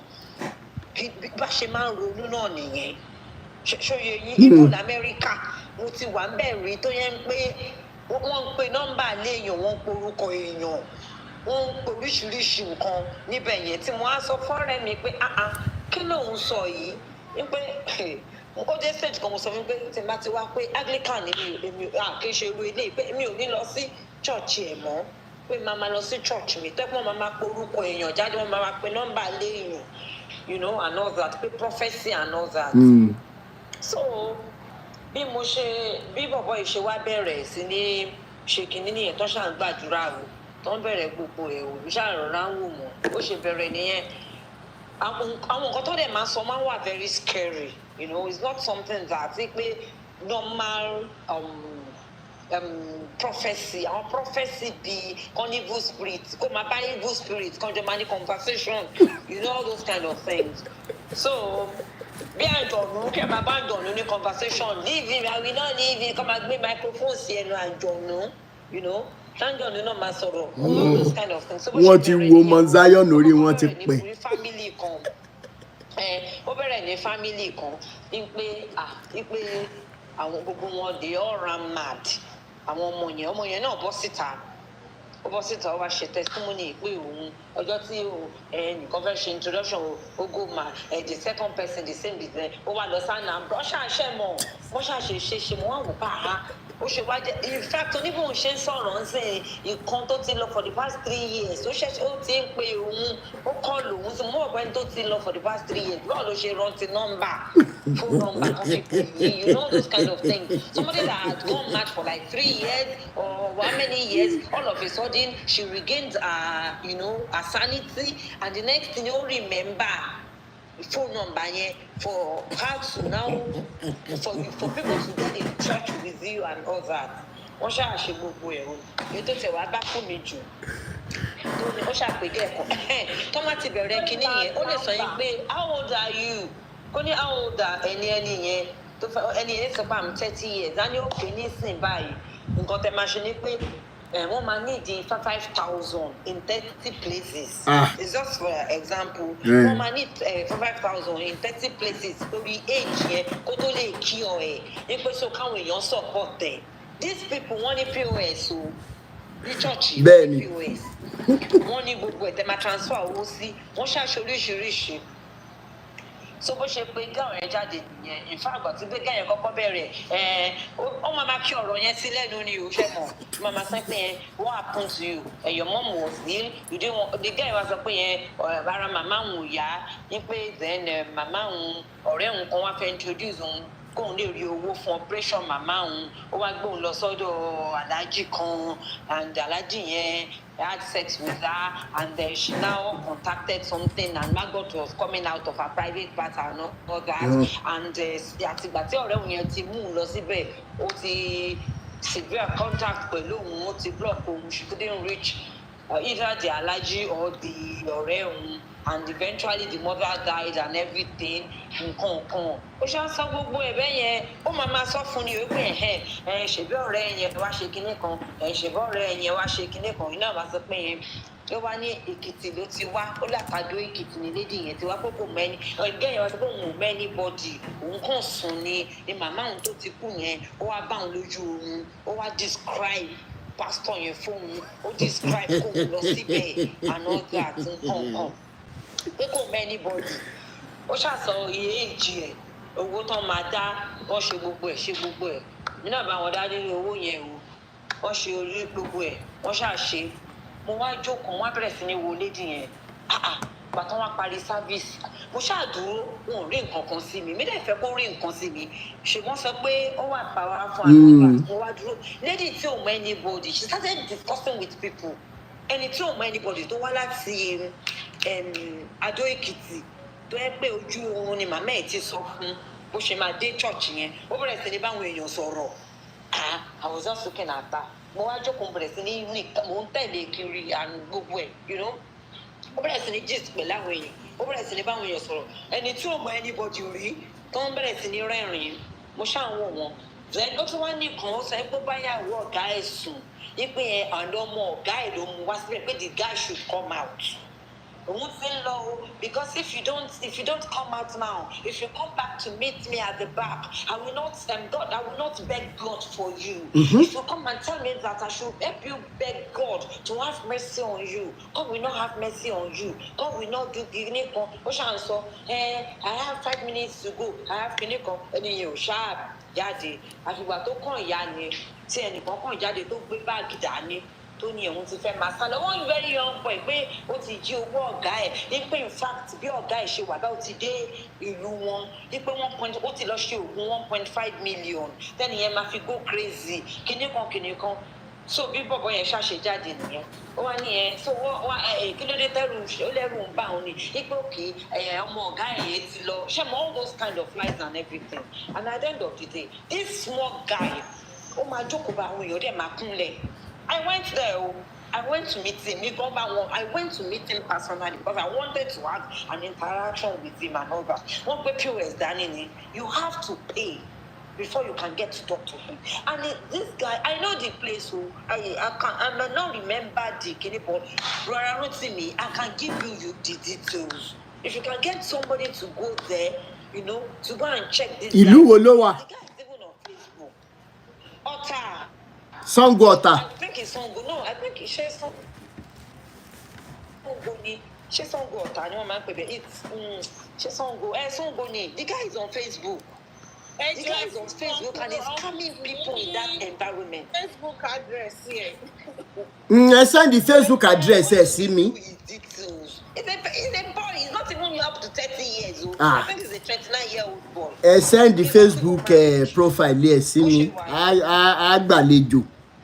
I send. I send this in here. I will screenshot him. I will Malowa. Okay. Malowa. Then I will send it to you. I send this. Wọ́n pọ̀ káàkiri Ìbàdàn, wọ́n ní click wọn Sango, Ondo, Èkìtì, wọ́n ní click wọn. These young guys àwọn tó ń tẹ̀lé all these big pastors. So àwọn náà wọ́n ti mọ business wọ́n ṣe ń ṣe. Bẹ́ẹ̀ni. So àwọn náà ti lọ set up tiwọn náà, so wọ́n ti kúrò lọ́dọ̀ ọ̀gá wọn, so àwọn náà wọ́n ti ń ṣe kí ló pé gbogbo testimony tó wà ní ìran tó rí yẹn irọ́ ni arrangement wọ́n arrange pẹ̀lú àwọn irọ́ ni lamba ni àwọn ìṣàkóso pastor. Even in America, I was shocked. Even people living in the US, wọ́n ṣì máa fi àwọn kìíní ìkó wọn jẹ ní ọjọ́ tí mo lọ sí Redeem ní church yẹn ní Baltimore. Mo lá inú mi ò lè pàdé. I was too shocked. Àwọn èèyàn bẹ̀rẹ̀ sí ní so the guy started from this is the last $1,000 I have with me. Ìyẹn pastor yẹn the guy is a young chap too. He was a young chap. He came from Ghana. He will just mention your name like this. Oh my name, because I told my friends that this guy had to mention my name before he totally believe in him. Oh my hey, I'm just watching it like a Nigerian movie. What is IKORODU? When it's about Ikorodu, that the person I'm not the church one Lord be. Well, the guy started with $1,000. Nǹkan ti ṣe wá sẹ́. In fact. Àwọn èèyàn lè bẹ̀rẹ̀ sí ní kọ check. Ó wá kó check síta. Ó kó check àwọn check yẹn 10. Only I want 10 people that can give kìíní kan $1,000. Ṣé mo káwọn èèyàn dẹ̀ jáde wọ́n dẹ̀ jókòó mú dẹ̀ wá calculate $1,000. Ìgbà yẹn ni owó yẹn I think it was 2016 tí dọ́là kọ́kọ́ lọ sí 585 yẹn nígbà yẹn mo ṣáà jókòó báyìí mo kàn ń wò ní títí. Thank you so much Buka and Vogue International. Tọ́rẹ́ mi náà tó fi kọ check tí wọ́n olówó o tún kọ check $200. I just looked at them. I was like, what are you saying? It's about the motion. So I want you on your prophecies. To mama dárúkọ nọ́mbà lé. Ẹ dúró náà mo tiẹ̀ fẹ́ béèrè kankan ẹ má bínú o. All of us that are watching one another today, I know it is what they put inside of us when we were given. It's what we were born into. But wọ́n ní òṣàbò ò lè gbè mí ṣe mí bó ṣe bá mi. All the prophecies, because it's like some of us, there were times that we went to some programs And we felt bad when the so-called minister didn't see any vision for us. Some of us have been angry before because we didn't fall under the anointing and we felt that maybe something was wrong with us.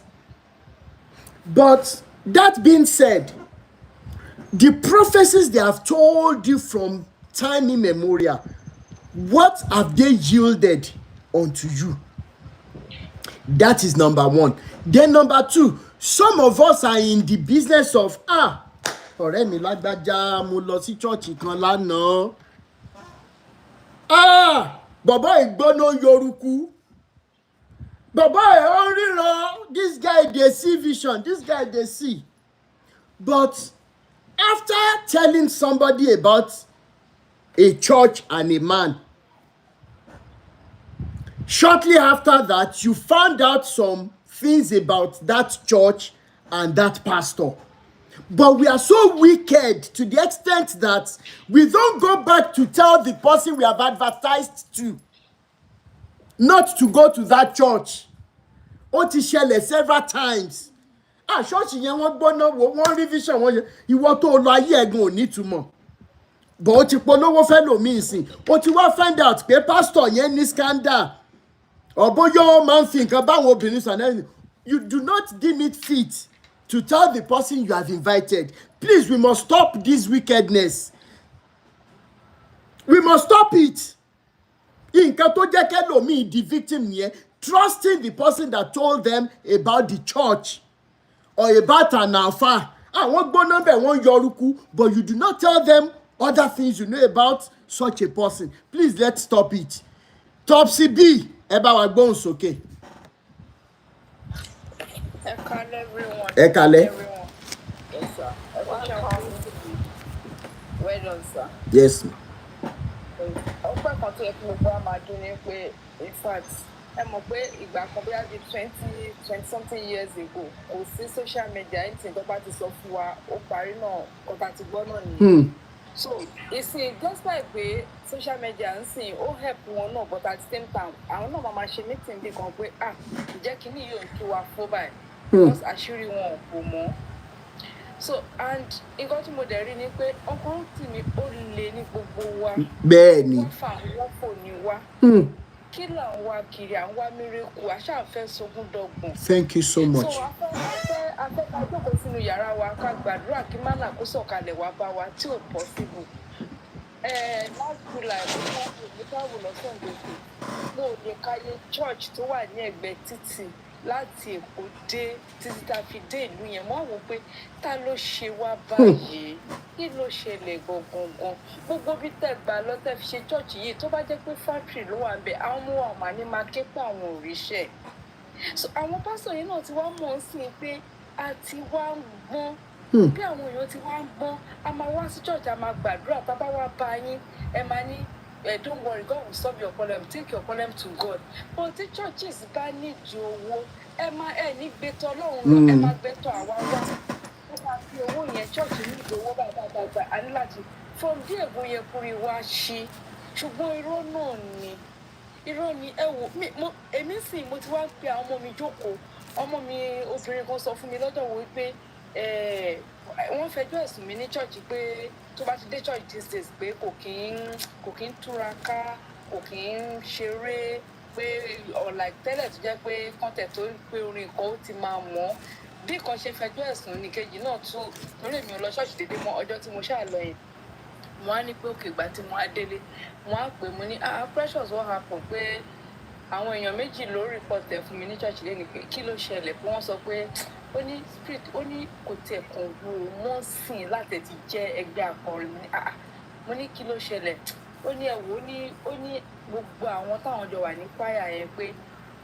àwọn kan ń wá ní pé òbí wọn láti fi wọn síbẹ̀ pé ìzán síbẹ̀ ni pé anxiety tó wà bẹ́ẹ̀ tẹ́lẹ̀ pé I'm going to church kìíní kan the peace and the love and everything wà bẹ́ẹ̀ pé kò kàn tiẹ̀ sí fóun mọ́ wọn á pè jókòó mo ní all this while mo ti fẹ́ pe gbogbo ẹ̀yàn ọmọ mi jókòó mo ní have the mind of your own. mo ní sórí ẹ̀sìn tó ń wò yìí mo ní tí n bá sọ kí ni mo ní all this while wọ́n máa rí pé àṣìmọ́ mi wá ti ń ba slide ní ẹ̀kọ́ kan lọ́kàn wá church wọn tẹ̀ kí ló ń ṣẹlẹ̀ kankan mo ní ìzán àti dẹni pé mo ba slide ò pé ojú mi ti ṣí, mo ti rí so many things. Wọ́n bẹ̀rẹ̀ from last year tán ní ká dá owó kan. Mo ní ṣe rántí last year tán ní ká dáwó pé wọ́n fẹ́ expand the church wa. Mo ní wọ́n bu owó fún individual ọmọ mi níbẹ̀ ni. Mo ní ṣe rántí iye tó ń bù fún mi níbẹ̀ ni. Mo ní ṣe mọ̀ pé wọ́n bu owó fún ẹ, wọ́n bu owó fún èèyàn ọmọ mi mẹ́rẹ̀ẹ̀rin tẹ́ wà ní school. Mo ní ṣe mọ̀ pé èmi náà ni mo sanwó ẹ̀yin mẹ́rẹ̀ẹ̀rin yẹn, ó ní bẹ́ẹ̀ ni. Mo ní pásítọ̀ mọ̀ kó ṣiṣẹ́ ó ní bẹ́ẹ̀ ni. Mo ní akọ ilé yẹn tán. Mo ló tún yá sí wọn jẹnẹrétọ̀ ńlá pé jẹnẹrétọ̀ wa tá à ń lò kò lọ mọ́. Mo ní wọ́n tún bu owó mi, mo náà tún bu tèmi, wọ́n bu tiẹ̀, wọ́n tún bu gbogbo ẹ̀mí ọmọ mi mẹ́rẹ̀ẹ̀rin tí ò ṣiṣẹ́ again. Ó ní mo ní ṣó mọ̀ pé mi ì sanwó yẹn for now. Ó ní òun náà wò pé why tí mi ṣe san. Mo ní mò ń dúró de pásítọ̀ àti ìyàwó ẹ̀ kan lórí láyà kan wá pè mí pé àgbá nìyí kí ló dé tó ti sanwó ẹ. Mo ní because mo rí pé ìyàwó kan sọ pé mi lásán pé kí ló ṣẹlẹ̀, mo ti change pé ó dàbẹ̀ ní pé àwọn fẹ́ wá rí èmi àti dájì wá lé. Mo ní màá béèrè lọ́wọ́ wọn pé láti ọjọ́ tí mo ti rán ọmọ lọ iléèwé èwo nínú yín ló béèrè lọ́wọ́ mi pé báwo mo ṣe ń kó pẹ̀lú ẹkọ́nọ́mì Nàìjíríà ẹ̀ báwo mo ṣe ń ṣe pẹ̀lú àwọn lọ́dẹ̀ ń lọ. Mo ní so since tẹ́ ẹ̀ bá béèrè yẹn lọ́ọ̀ mi ẹ má béèrè reason tí mi ṣe kó nǹkan wá sí church, if it's between me and God ẹ fi mí lẹ̀. But fine wọn ti bí mi so mo pe àwọn ọmọ yẹn jókòó máa sọ fún mi pé ṣe rí ẹ̀sìn yìí. Mo ní ayé ìgbà kan ìyá mi sọ fún mi pé táwọn bá ń lọ lọ́nà oko òkúta náà máa fi ń sọ iye nǹkan tó bá gbé kalẹ̀ làwọn máa fi sọ pé kò dẹ̀ sí ẹnì kankan tó máa mú kankan bẹ̀. Mo ní ayé tá a wà yìí mo ní tí a bá tẹ̀ ẹni tó bá rajà lọ́wọ́ yín tẹ̀ ń wò tẹ́ fẹ́ lọ fún ní change ẹ̀ á ti sáré mú nǹkan míì mọ́ nǹkan ẹ̀ tó jẹ́ pé wà ń tò síbẹ̀. Mo ní ṣó dẹ̀ mọ̀ pé ẹ̀sìn pọ̀ káàkiri. Mo ní sórí àwọn òyìnbó náà wá sílùú iná mú ẹ̀sìn. Mo ní Ajayi Crowther mo ní ó wà láwùrẹ́ àwọn olórí burúkú tó kó bá wọn pátápátá tó lóun change èdè míì sí èdè tó change Bible sí Yorùbá tó ṣe gbogbo ẹ̀ tó fọ́ gbogbo ẹ̀ lójú pátápátá. Ó fọ́ lójú o bẹ́ẹ̀ ni. Mo ní àwọn púpù yìí tàn wá, mo ní wọ́n mú ẹ̀sìn wọn wá. Mo ní kí ló dé tó fi jẹ́ pé ìgbà tí ẹ̀sìn yẹn wá dé ni aburú gan wá ń pọ̀ sí i. Tó fi jẹ́ pé mo ní ṣọmọ iye àwọn pásítọ̀. Mo ní ìjọ torí ọlọ́ ìjọ kí ẹnikẹ́ni bóyá nínú ẹgbẹ́ akọrin tó ló wà yẹn tó bá fi ìlọkulọ lọ ẹ èmi ni ìyá ẹ̀ wá bá mi. Mo ní because bó ṣe wà yẹn náà bí pásítọ̀ ṣe jẹ́ olórí burúkú tó máa fi ọgbọ́n tan èèyàn lọ sẹ́yìn bẹ́ẹ̀ náà ni àwọn olórí ẹgbẹ́ akọrin náà máa fi okó tú ẹ̀yìn ọmọ kéékèèké ká. So ẹ má pò wọn láṣìírí mọ́. Bẹ́ẹ̀ni. Mo ní ẹ jẹ́ kí gbogbo ẹ fọ́dún sí gbogbo aláti mọ̀ kó tó ṣẹlẹ̀ láti. Bó tí mo fẹ́ béèrè ọkú tí tó sì ń bá fún èmi tí mo fẹ́ clear lálẹ́ yìí tí mo fi send request ní pé ọkùnrin Rótìmí ṣé Bible real? Because àwọn ìtàn míì nínú Bible yẹn kò bára wọn jọ. Ṣé nígbà tí ìgbà tí èèyàn kan bá mú kinní pé kí ni mo lè fi tọ́ àwọn èèyàn yìí jẹ́ kí n kọ ìtọ́ because a lot of things ni ò bára wọn nínú Bíbélì tá à ń gbé yẹn. Ṣé tòótọ́ is there any Jesus anywhere? Thank you so much for that question, my sister. Thank you so much for that question. I will answer that question now. And before then, I am seeing some very beautiful comments. I can say one or two comments. Maybe by Abraham Adigun religion. Nigeria is religious business center. Thank you so much for that. The way we break down and feel sad and broken when we see people that are hungry, even as we don't go to church, the pastors will never feel the same way. They are so cruel, wicked, heartless, and callous. That is from Remy 1. Thank you so much. Larry A, thank you so much. He said, Ben, you. I've seen millionaire Nigerians calling these pastors daily full of anxiety. Then parents need to be very careful their children do not get used by the church the way they have used with parents. Thank you so much. Somebody, Mr. T, that was from Millie Consultancy. Mr. T, I just came across this stream and the little I understand, blessing to you from Yahweh. Thank you so much, brother. It's crucial to keep things holy and not feed carnal nature. A lot of abuse happens in the church with children groups. Thank you so much. Mr. T says, I am subscribing now. Thank you so much, Mr. T. Young children are also being manipulated by pastors, mainly consultancy. They get close to you to know your weakness as a family. They then start to manipulate family members against each other. Yes, that is very true. They manipulate husbands against wives. They manipulate husbands against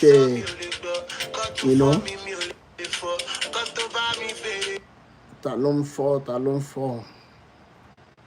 They manipulate the families. Yes. Then somebody said, just got a new subscriber. I love what is going on here. We Nigerians need to renew our mindset. Thank you so much, Commando Studio. Now, coming back to that question of the Bible, Abraham Adigun, you said yes, that the Bible is real, but I will tell you based on what I have seen, Bible and Quran are from the same source, the Vatican. When you go online and search the history of King James is not only sodomizing men that were working in his courtyard as a king then, he actually slept with his own mother. 2. Number 3, if you know the history of Canada, find out stories of Aboriginals. There are 3 groups of Aboriginals in Canada. There are so many stories that happened about what they use the Bible to do to them. Now, some of you will think that Afolayan did the movie out of just writing a story. The October 1st, 1960. Go and watch that story again. You are going to see what actually happened. That is just the tip of the iceberg about what they actually use, what the missionaries did. How can somebody who has brought religion to us be the same people that are stealing our things? Yet they wrote into that book that thou shalt not steal. That is another, by the way. If you have Netflix account, please go on there and watch The Woman King. I am not advertising movie, but anything that has to do with this liberation, I will tell you to go and watch that movie, The Woman King. It's all about the liberation of Africa. If you have not seen that movie, you have not seen anything at all. Now, concerning the Bible, anybody who is very good with the Bible, send a request to me.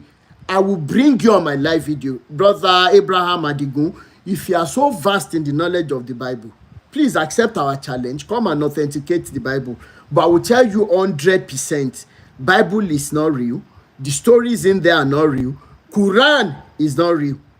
Both of them are from the same source, and primarily to be able to control us in Africa, to have our resources coming to their side, and that is working perfectly all right. Now, if you're going to say Bible is real, tell me how.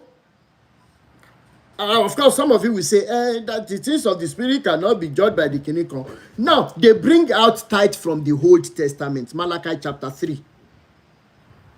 But in the same Old Testament, when we ask questions, they said that when we now ask some questions, they now say we should look into New Testament. Don't focus on the Old Testament. This is a manipulation. Now, in the same Old Testament, which I made a video on about a few days ago, how many of you know that in Deuteronomy chapter 21, Sister Topsy, I hope you're hearing me. Go into Deuteronomy chapter 21, verses 18, 19, 20, 21.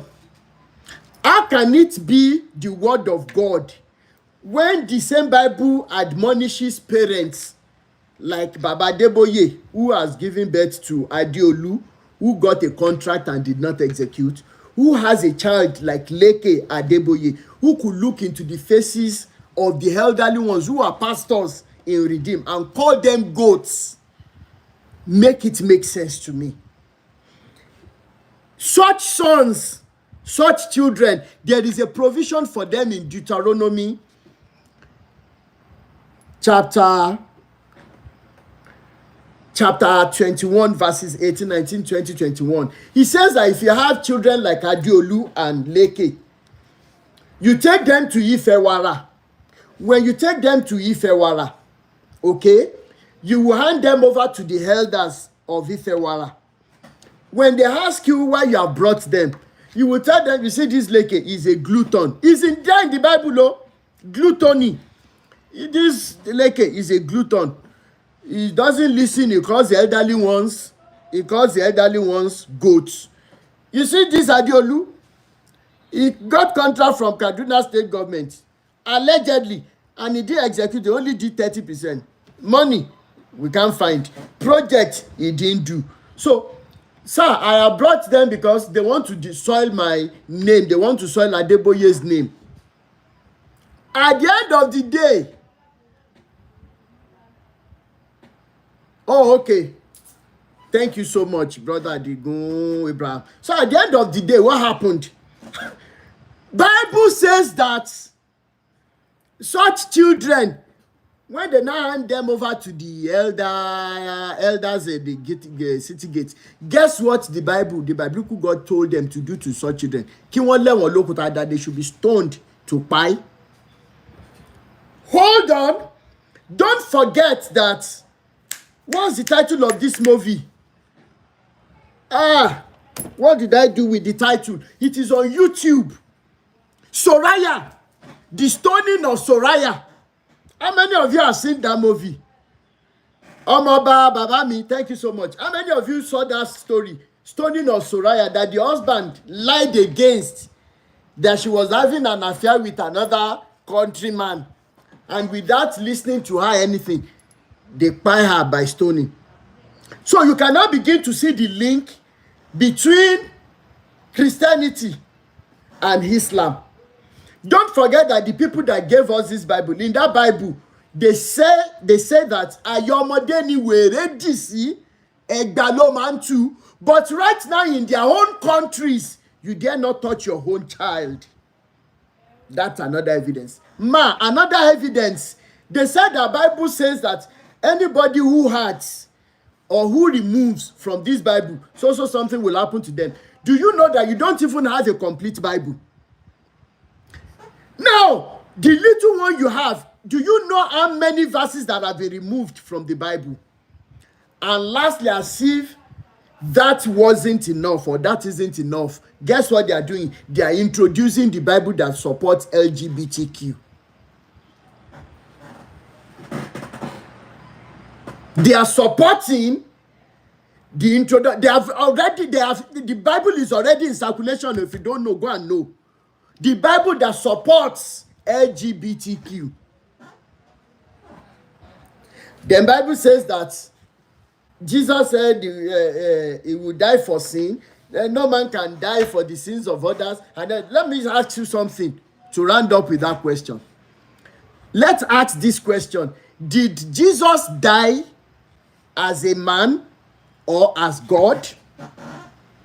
Because one, if you claim that he died as a man, the same Bible says that no man, don't forget that he came in flesh, and Bible says that no man can die for the sins of others.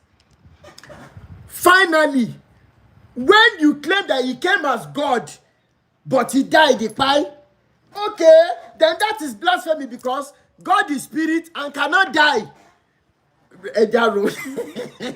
See, don't let us go in that direction of Bible today. Oh my God. And there is a question we threw about the Bible. The Isheshe people, the traditionalists, when they say they make sacrifices, how many of you know that when they say, okay, they take the sacrifice to 3 junction or 4 junction, they are presenting the sacrifice. They are presenting the sacrifice to some people, to some powers, to some spirits, to some spiritual beings. That's the mindset. And more than often times, their prayers are answered. Okay? Now, when biblical God says that he is sacrificing his son, Jesus, for the sins of the world, who did biblical God sacrifice Jesus unto? Who took the offering? We should be asking questions now. We should wake up in Africa. Bible is not real. Quran is not real. And until when people begin to study that Bible, we cannot liberate them. Because it is what they know themselves. Queen Dida said to Almighty God, Eledumare. So that means the same biblical God is sacrificing his own son unto himself. How does it make sense? They never thought a time like this would come, that you will be asking questions. Abraham Adigun, I would create time, please. If you're on YouTube, my WhatsApp number is +234 81 0433 2419. Mr. Adigun, myself and my twin brother will be coming online, not this Saturday coming, but the upper one. Please, you can leave me chat on WhatsApp that you are Abraham Adigun and you are willing to come and authenticate the Bible. We will respectfully entertain you. But Abraham Adigun, I am going to beg you to be forewarned is to be forearmed. Please don't come on our live video to come and say that nobody can understand the things of the spirit with carnal mind. Because I have found out the new definition of an antichrist. Yes, ma. Okay, Emo Samuel. Okay, ẹ jẹ́ kí n sáré on mute kẹ́ sọ̀rọ̀.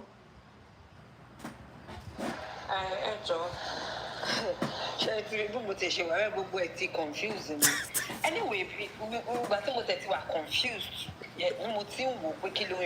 I still pray, I still go to church and all that. Okay. Because life, you can't be empty.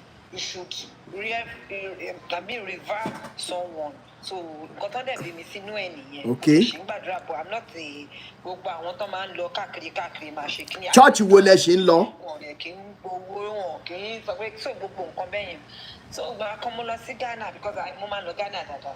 I love fun. Cape Coast. Cape Coast Castle ní Ghana. Níbi tí wọ́n ti ṣe òwò ẹrú. Exactly. But boy, in fact, we sọ̀rọ̀ mo dẹ̀ ń sunkún. Wọ́n bẹ̀rẹ̀ sí ní ṣe gbogbo kìíní yẹn hàn wá. Church dẹ̀ wà lókè. Tí wọ́n ti ń ṣe service, tí wọ́n dẹ̀ ti èèyàn bí ẹlẹ́ran ara bíi tí wọ́n mọ́sálẹ̀ tí wọ́n ń ṣu síbẹ̀ tó ń tọ̀ síbẹ̀.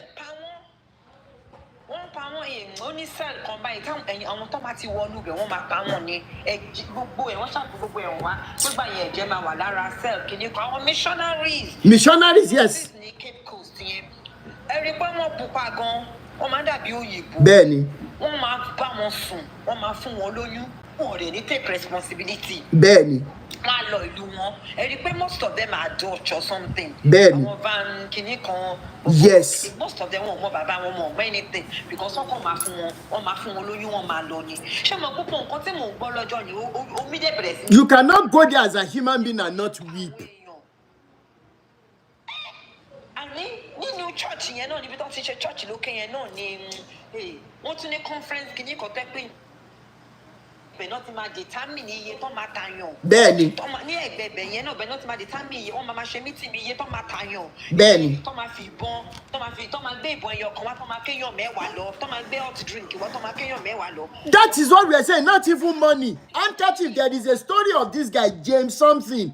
He actually bought a 10-year-old girl in Congo, a missionary person. He bought a 10-year-old girl with handkerchief. Then he handed over the girl. People that are saying Bible is real. Then he handed over the girl to people, to cannibals. And they skinned her alive. And guess what this guy was doing? He was painting. Painting what they were doing. And any reasonable African will think that to even go to their countries alone, after they have destroyed our continent, to go there, you have to sell everything you have to to suffer before you can go. And we are not thinking, is something not wrong somewhere? Yet, you cannot go to their countries freely, but they gave you Jesus, invisible Jesus, to go to heaven. And they now nailed you to the fact that it is easier for a camel to go through the eye of a needle than for a rich man to enter the kingdom of God. And lastly, àwọn orúkọ tí wọ́n kọ sínú Bible, ibo ló ti jẹ́ orúkọ abínibí wa ń bẹ, ibo ni orúkọ ìlú wa wà ń bẹ. Ẹ gbàgbé bó ṣe happen. Bíṣọ̀bù fún yàn lóyún. Ó fún yàn lóyún bẹ́ẹ̀ o. Nígbà tí ìyàwó ẹ̀ mọ̀, ìyàwó ẹ̀ ní láti commit suicide. Up to this moment, grave obìnrin yẹn wà bẹ́ẹ̀ tán fi yàn wá. Imagine. Nígbà tọkọ ẹ̀ fún yàn lóyún tán. I understand. So gbogbo kíní tí wọ́n ń ṣe yẹn mo kàn ń wò pé so what is the meaning of all this nonsense? Ẹ̀yin tẹ́ ṣì ń lọ sí church, kẹ́ ẹ ní mindset pé kàn lọ fún social gathering ni. When you are ready to be liberated and you want to fill yourself with something in return, if you stop going, I am telling you, sir, if I've not been trying it, I will not say it. Love and humanity will always fill the vacuum. And that is where you can connect with the real God that exists. Not the biblical God, not the Quranic God. Ṣé mo ń pa àwọn people yìí náà lẹ́yìn irú Anglican communion sìn Africa wọ́n ti fún wọn ní wọ́n ní káwọn máa pull out. Ẹ ti bẹ̀rẹ̀ sí ní ordain gay bishop ní Anglican. I'm telling you, is that not why they locked that church? That the white man will sit in his own court. I'm telling you, I am not kidding now. I wrote something on my Facebook last night. I forgot to put it on Twitter because I was feeling sleepy. I just put some dots and I said, when the gods of liberation are calling in a loud voice. And this is not just some weird things. I think a time will come. I might be one of those people that will bail the cat. I am just saying it today. I think the way I have been feeling for some time, I think I might be part of those people that will bail the cat when it comes to going back home and say, you know what, I am done. And I'll make sure that I have a video recording of whatever I decide. Bórí bá ṣe rán mi. Tí màá kàn ju pálí wọn lù wọ́n láyà pé ṣe gbọ́n kan, ibi ti sú mi. I am going back home. And I know that trend will still come. Wọ́n ní láti lé Africans, wọ́n ní láti guide the border wọn ní Mediterranean Sea táwọn èèyàn ń gbà travel. People will start trooping back home. I'm telling you the truth. This liberation, it will be so strong. Oh, we've not seen anything. It will be so strong.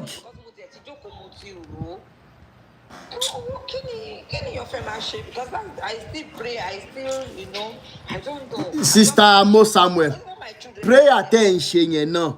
Ẹ jọ̀ọ́ ẹ má bínú. Kí ni nǹkan tẹ́ ń pray fún? Ẹ já kọ́kọ́ mú yẹn náà. Kí ni prayer?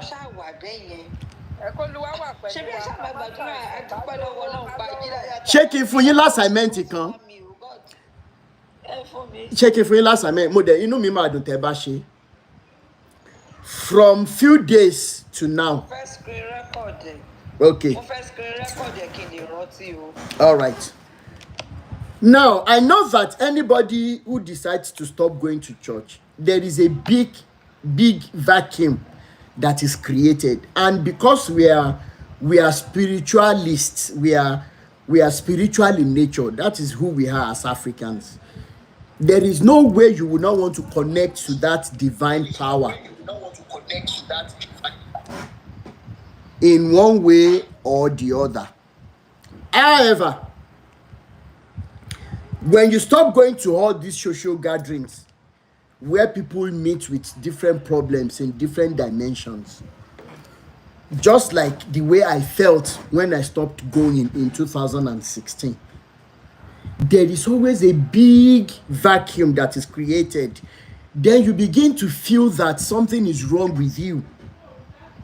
You begin to hold your head like being at home on Sunday At times, the feelings might be so serious that you think you are committing a huge sin. In all of these feelings, at times, you might even drive out of your...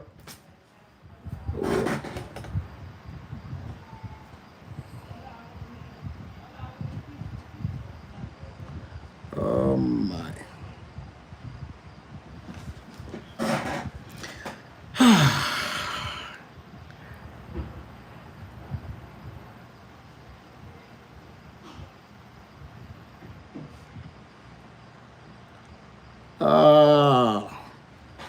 TikTok family. I think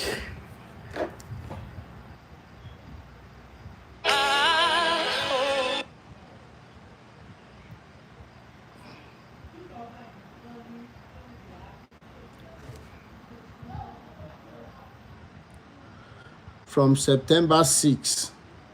Really? TikTok family. That is Shewa. I told you they are reporting heavily.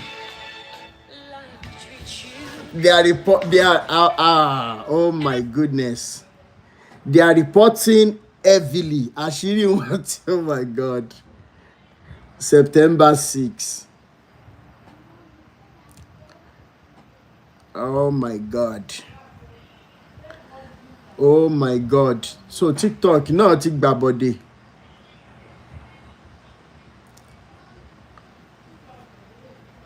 TikTok, TikTok body.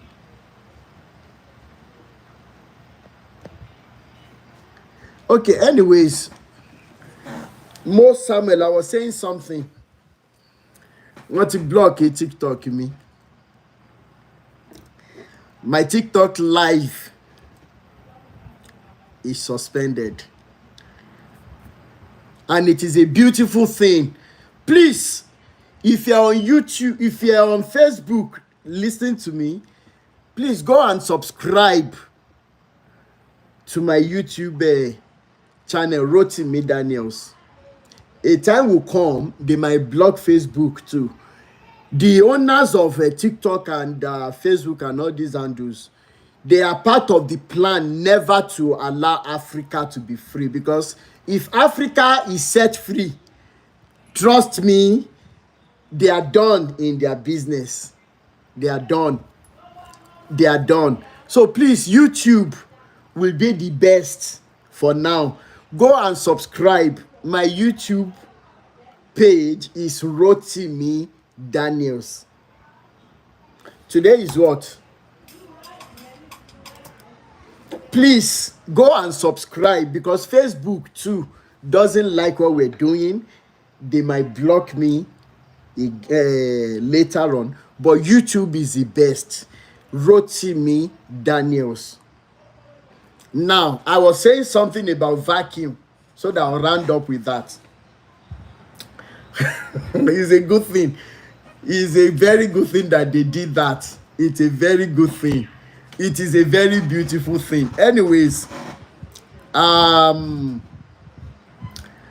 that vacuum is created and you stop going to church or coven, because we don't even know the meaning,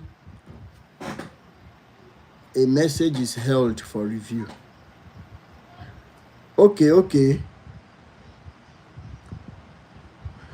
Please, if you're on YouTube and you have information to give me, my WhatsApp number is +234 81 0433 2419. I will call it again. +234 81 0433 2419. That is my WhatsApp number. It's WhatsApp only. +234 81 0433 2419. Thank you. I am so happy this is happening. Now, when that vacuum is created, on that Sunday that you're supposed to go to church, There is no day you will go to church that you won't be spending money. Okay? Uncle Popsy, no matter your mumbo. Now, there is no day you go to church and you will not spend money, even if it is only 1,000 naira. Or if you're in diaspora, no matter how little it is, convert it to naira. Look for one person at home to send that money to. Now, when you do that, you can start from family members, most especially the ones you know they are not going to be giving that money to these lazy ones who call themselves pastors. Okay? Just look for somebody that you know is liberated and will use the money judiciously the way he or she should use it. Help somebody back home. By the time you start that, the responses you're going to be getting from these people you are helping will be so fulfilling that no words will be able to describe it. Let me give you an example. I have a very good sister of mine. We met on TikTok like 2 years ago. She went to the UK and everything. So the daughter gave her some money. The child gave her some money to pay tithe to 3 pastors. And you know what that means in British pounds. So she called me. Hello, Coco. What should I do in this case? Are you sure I'm not going to be sinning if I do what is in my heart? I said, what is in your heart, ma? She doesn't feel like giving the money to any pastor. And she just wanted to help people and everything. I said, ma, do that which your heart is telling you.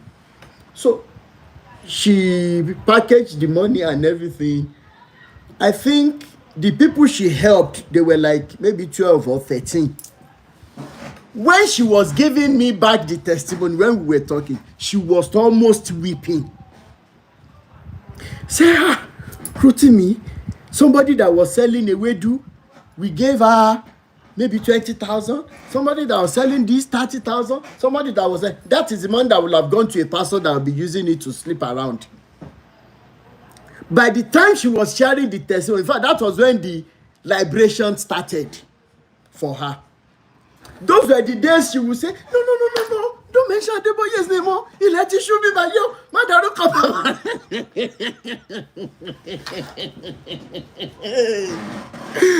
But now, my sister is now liberated. Both herself and her husband, they are both liberated.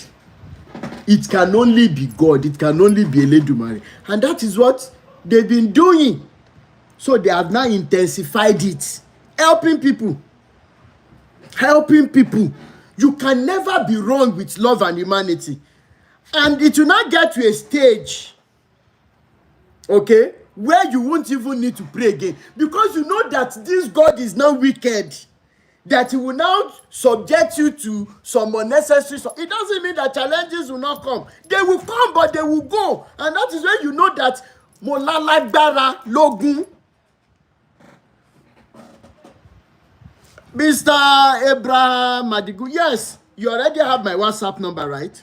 If you're on YouTube, my WhatsApp number is +234 810433 2419. You can text me once I'm done with the live video, which I'm rounding up. Now, if they don't have anything to hide,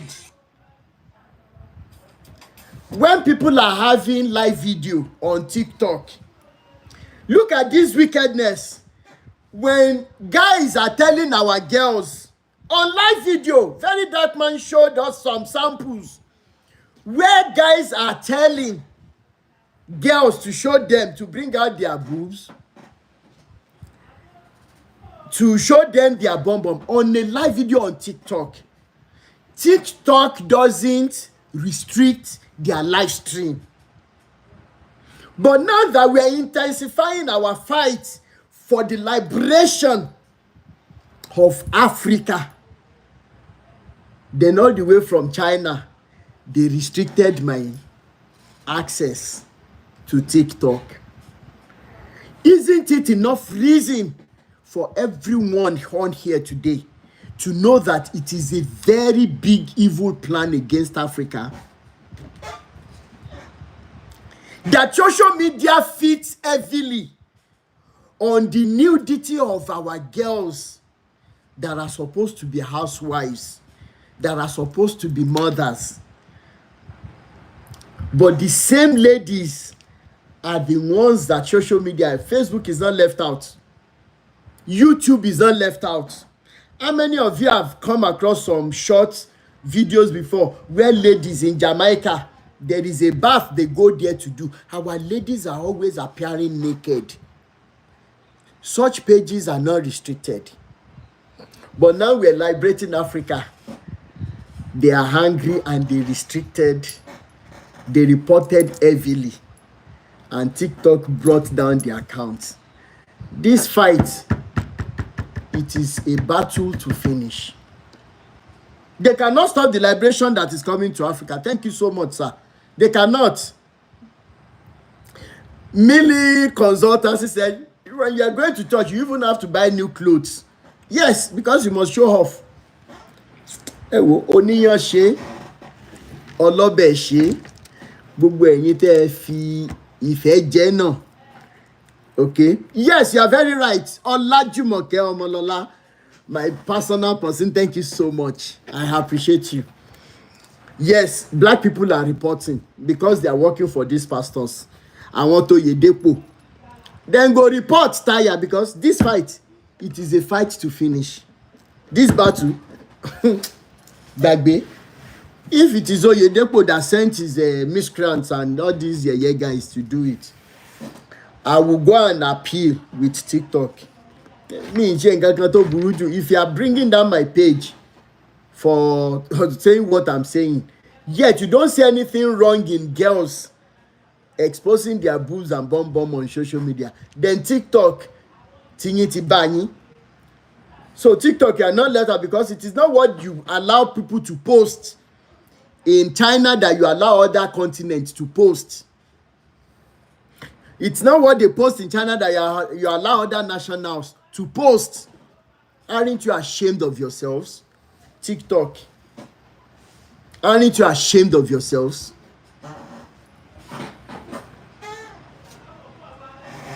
We won't give up. Thank you, everybody. We won't give up. But as for the Bible and Quran, please forget it. They are not real. They are not.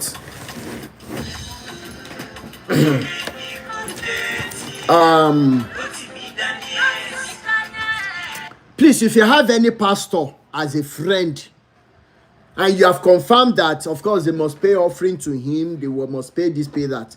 Let me tell them this before I go, that they should ask Jesus that they are promoting, okay? They should ask Jesus to help them go get money from the mouth of fish so that they can use it for the propagation of ministry that he has given them. Because the name we give him in Yoruba churches is Oromonishe Fayati, Oromonishe Jashaju Omodebe. That is his name.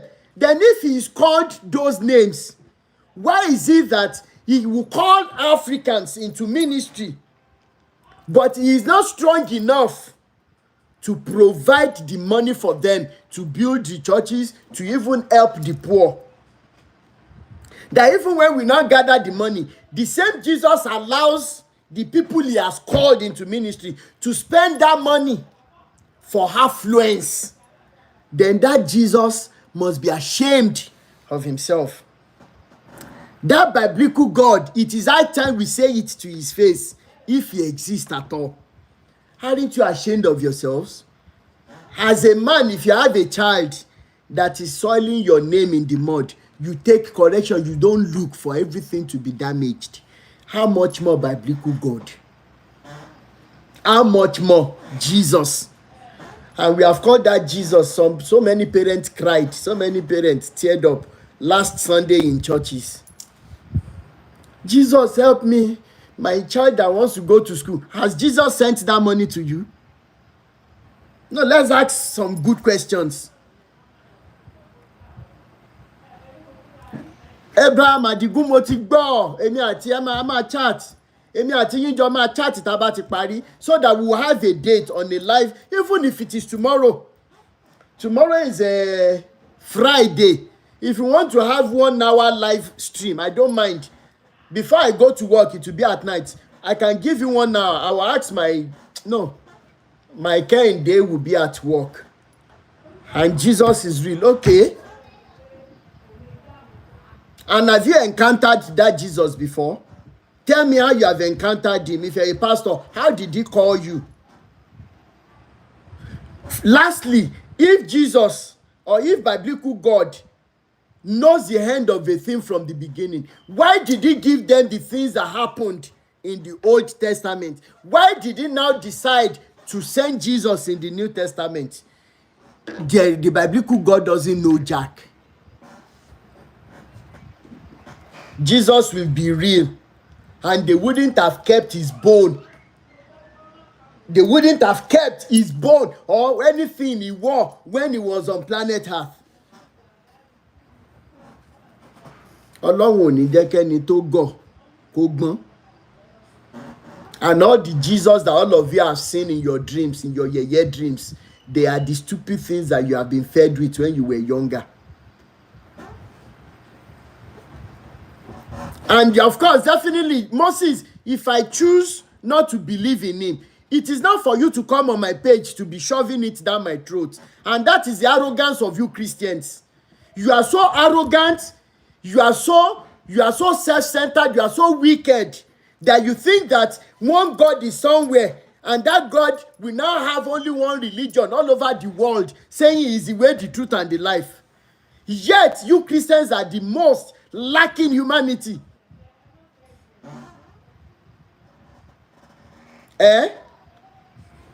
We will continue to see our home because of our children.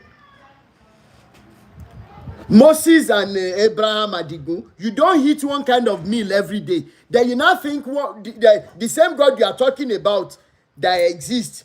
We now sit down with only what Christians are doing. You think he's not the owner of Hare Krishna, owner of Hindus, owner of other religions? How can you not apply this thing?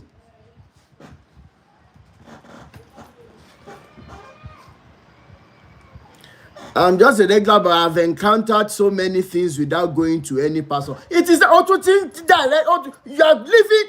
No, don't tell me about encounter going to pastors. You guys find this in you now. Go and know how they attend to questions. I know you are not stupid. You only choose to be where you want to be. And so authenticity of the Bible. You said you've not gone to any pastor. How do the two correlate? How? Don't divert the attention to what is not. You want to authenticate the Bible, or you want to tell me that some pastors are real or not? Encounter that you have, we want to have it. We want to know. Maybe I should give you, Mr. Adigun, should I give you a WhatsApp number? Let me give you 20 minutes. Since I'm not using this phone again, they have shut my TikTok down. Mr. Adigun, please call me on WhatsApp. Mr. Adigun, people will want to know what you feel. 080 WhatsApp that you call me, Mr. Abraham Adigun, +234, just for this purpose, for 20 minutes, +234 80 9290 6250, +234 80 9290 6250. Please give me a call on WhatsApp. Let me just throw you 1 or 2 questions. Come and authenticate that Bible.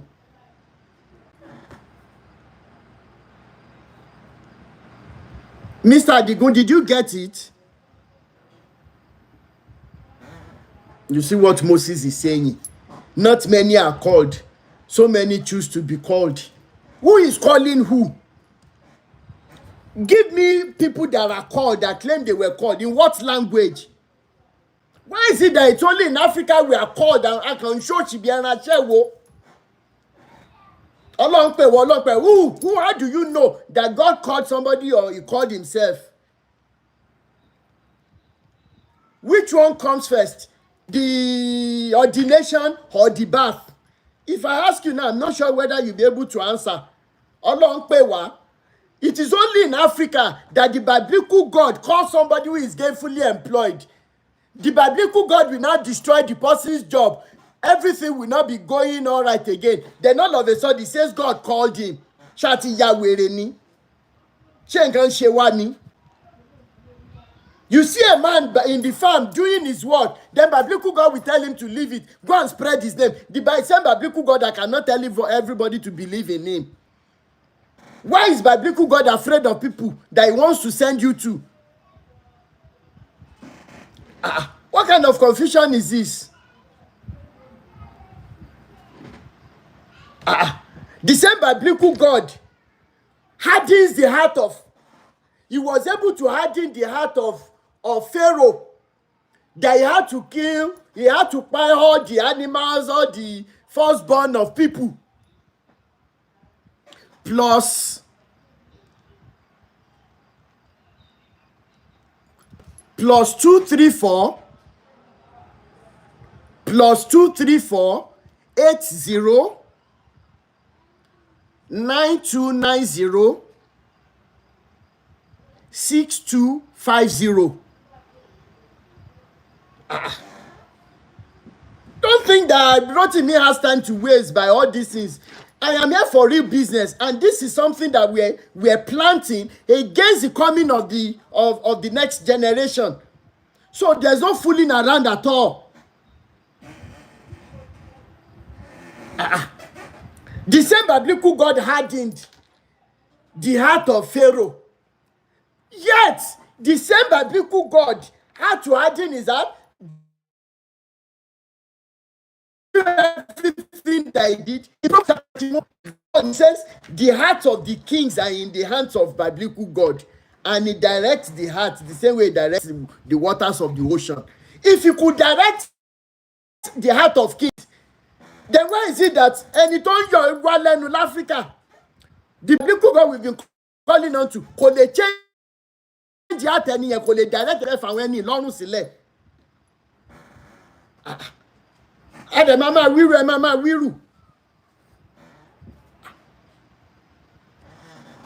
I am waiting for your call, Mr. Adigun Abraham. If we cannot tell one another the truth, let's leave social media. You think if it is Jesus we are preaching here, you think that TikTok will block me? It is not by crowd. And Rotimi is not on social media to do it for money or for crowd or for fame. And what only gbogbo kini lana da mi ri won mo now. But I'm just passionate about our children. And maybe I will sleep tonight. I might not wake up tomorrow. If I don't wake up tomorrow, iṣẹ́ ta ti ṣe sílẹ̀ wà bí àwọn èèyàn máa gbọ́ lọ now títí ayé. So I'm not even afraid of paying. Kí ló wà ńbẹ̀? Ṣé ayé ò ṣe àṣeyẹ rádaràda yìí? Mr. Abraham, I'm still waiting for you. Well, ló ṣì ń jẹ́ kí n dúró síbí báyìí o, mo ti ṣe tán. I have some questions to throw at you. Okay, look at what Moses is saying. Yes, that is because he knows that Pharaoh will not let his people go, and he wants him to see his works. Do you know who we are talking about? The real biblical Almighty God? Moses, you will need to call in too. Hello, Mr. Abraham. Makale. Joshe pastor ni yín first and foremost. No, I'm not a pastor. Normal person, normal street nigga gani. Okay. So ẹ wá believe we pé Bible real. Ṣé ń gbọ́ mi sà? Bẹ́ẹ̀ni. Ṣé ń gbọ́ mi sà? Nǹkan tí ó wà láàrin mi tèmi fẹ́ sọ even I don't go to church much. I swear to God, because I do tell my wife, Pepe wa, Emini pastor ara mi, Emini woli ara mi gan, ki pastor kan to sọ pé wọ́n scam me. Are you getting me? Bẹ́ẹ̀ni. Because one thing is this, in content, so I swear to God Almighty, it's very true. Shall get me, sir? Ben. It's very true. But we have different perspectives as they believe. Shall get. Truly, according to my son, shall only was like the video. Okay. So Emma, go to me.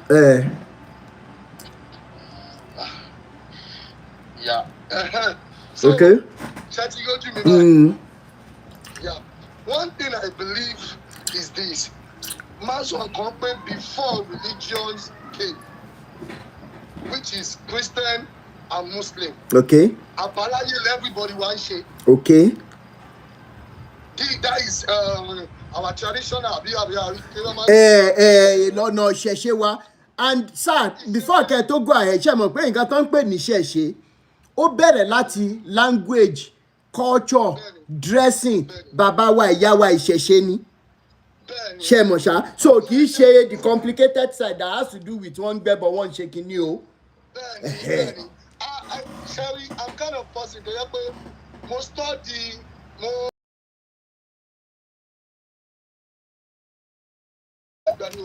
Only we pay Bẹ́ẹ̀ni. Network. No, wọ́n gbọ́ yín. Bẹ́ẹ̀ni. Máa yẹn sọ wípé ó ní pé there is difference between babaláwo àti onífá or something. No, ìyàtọ̀ wà láàrin babaláwo, a ní babaláwo, a ní oníṣègùn, a dẹ̀ ní adáhunṣe. That man also analyze it. Okay. So the way tí máa yẹn ṣe analyze gbogbo kìíní ẹ̀ wọ́n ṣe máa ń gbé so ó wọ́n ṣe máa ń gbé kọ́ máa ju ewé kọ́ máa lo ewé pé tó bá yẹ pé àwọn olden days ẹ pé kò sí nǹkan tó ń jẹ ewé kò sí nǹkan tó ń jẹ egbò ewé àti egbò ló wà but pé wọ́n máa lọ sọ́dọ̀ àwọn eléwé ọmọ orí eku orí ẹyẹ pé that is pé wọ́n ti mú another impact mọ́ pé truly ẹ máa gbọ́ ẹjẹjẹ láì but kí nìyẹn bí máa yẹn ṣe wá sọ ó ní pé ìgbà tí òdùdú àbí àwọn kí ni ẹni tó wá ń dà ẹ tó. Ọ̀rúnmìlà. When that Ọ̀rúnmìlà came ó sì lẹ́yìn pé ó máa ń da fáni pé adé tó bá yẹ kó fẹ́ lò nǹkan wọ́n lọ já ewé get. Bẹ́ẹ̀ni. wọ́n ní wọ́n máa já ewé bóyá ewé àtẹ̀gbò kò ṣe orí eku orí whatever. So I was just like pé dúró ó jọ gàdé kò jọ gàdé pé bẹ́ẹ̀ tí ṣe àwọn babaláwo míì náà wọ́n ti sọ àwọn discount. Okay. This Nigeria that we have, likewise some pastors too. Likewise some alphas too. Yeah. But at the end of the day, if you go truly fúnra mi sir, if you go máa wò pé no, even office mi náà lè mi náà wáyé because èmi náà máa ń kọ èmi náà máa I do right. Okay. I do right. Okay. Bẹ́ẹ̀ni. Èmi náà máa ń because my reason tell me to the extent that even sometimes some people will think that if people are Christian, as in our Christian me, they will be thinking otherwise. Okay, mo lọ church in sin, and I go mo lọ church. Okay, torí mo yó lánàá. She get hangover headache she wa. Liar. Tí bá dé church in sin, for them to welcome me, this is our church member. Kò sí ìgbà tọ́lọ́run ò lè change èèyàn. They will now put it to the extent in pé I'm a sinner. Mo máa sọ pé no, God doesn't take it that way. Because one thing that God needs from us is our heart to each other. Kí ni ọkàn wa sọ́mọ làkejì, which is humanitarian and love. Love and humanity, Ben. Love and humanity. So I do say something. It's not that don't judge anybody. I'm sorry to say, and I'm not sorry. The Bible says, it said, judge not. Okay. Are you getting me? Truly me, but Bible, I don't really know Bible that much. But judge not. Jẹ́ níbi tẹ́ sọ̀rọ̀ ti judge náà ti yìí. Number one, there is a big difference between judging and calling a spade a spade. Exactly. Èmi fẹ́ lecture yín lórí nǹkan kan sìn. Do you know that in the biblical story, Peter was with Jesus. Ó bá Jésù jẹ́, ó bá Jésù mu. But this Jesus had done. Do you know sir that Jesus ní àrékérekè tó bá rí àwọn kò ní bá wọn Jew jẹun, tó bá ráwọn Jew kò ní bá wọn Gentiles jẹun. Saul wá di Paul, ó wá kojú ẹ̀ wípé alábòsí ni ìwọ Peter yìí. Ó wá kojú ẹ̀, ó wá ní kí ló ń ṣe ẹ́, you are not supposed to be doing this. Do we call that judging? Ṣé àgbẹ̀ tó bá ní thou shalt not judge, he wouldn't have said anything. Then let me now take you back to the Old Testament in Proverbs. There is a section in Proverbs 31 or so. Ó sọ wípé dìde fún àwọn tí wọ́n ti sọdọ̀ lórí burúkú tí ó lè sọ̀rọ̀. Okay. In tí wọ́n ń ṣe fún wọn tí ò dá sọ́síta gbèjà wọn jà. So that is why I said that anybody that will come and tell me that Bible is real must first and foremost be very vast in the knowledge of the Bible.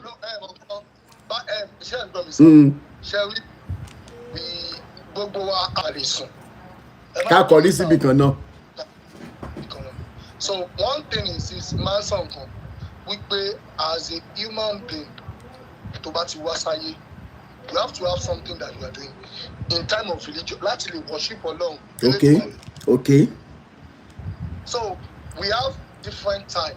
Even our Africa, she believe Louis Christianity and Islamic. They don't believe that much. Okay. Àwọn dẹ̀ ló gbé fún wa. Àwọn ẹ wá gbọ́ mo kàn sí ṣé gbọ́ mo kàn sí ibi first comment mi. Okay. Mo ní pé people want sudden miracles. Okay. That is why so many people are perishing. Okay, yeah. Sudden miracle. But ṣé miracle kankan tó ṣẹlẹ̀ nínú Bible tẹ́yìn ká ṣó ti ṣẹlẹ̀ rí lójú wa rí báyìí? Torí Jésù sọ wípé gbogbo iṣẹ́ tó ń ṣe, iṣẹ́ ìyanu tó ń ṣe, pé ẹ̀yin tẹ́ jẹ́ Christians ẹ máa ṣe jù bẹ́ẹ̀ lọ o. But brother Adigun, ṣé ẹ̀yin ti rí kankan rí lójú korojú báyìí láyé tí fóònù àti kíní ti wà báyìí? Ẹyọ kan. Ṣé ń pè in time of miracles? Bẹ́ẹ̀ni, tí wọ́n Jésù jèṣe lójú korojú báyìí. Ń pè téèyàn ṣe tọ́lọ́hún gba owó ẹ̀ ṣe. Bẹ́ẹ̀ni. I'm telling you, ẹ lọ wo ẹnìkan Pastor Africa, South Africa pastor ni, ìmọ̀ pastor ni. Káwọn tó jí òkú nílé tó kú dẹ̀ ń jẹ́bà lójú ẹsẹ̀. Radigun. Ẹ̀yin lẹ sọ pé kí n pè. Wait o, lórí TikTok mi tí wọ́n rìpọ́tì lẹ́ni. Africa tẹ̀ ń sọ ẹ̀, ó tún lo ẹni tó wọ́n lo gẹ́ọ̀ kan pé kó parọ́ pọ̀ ní HIV.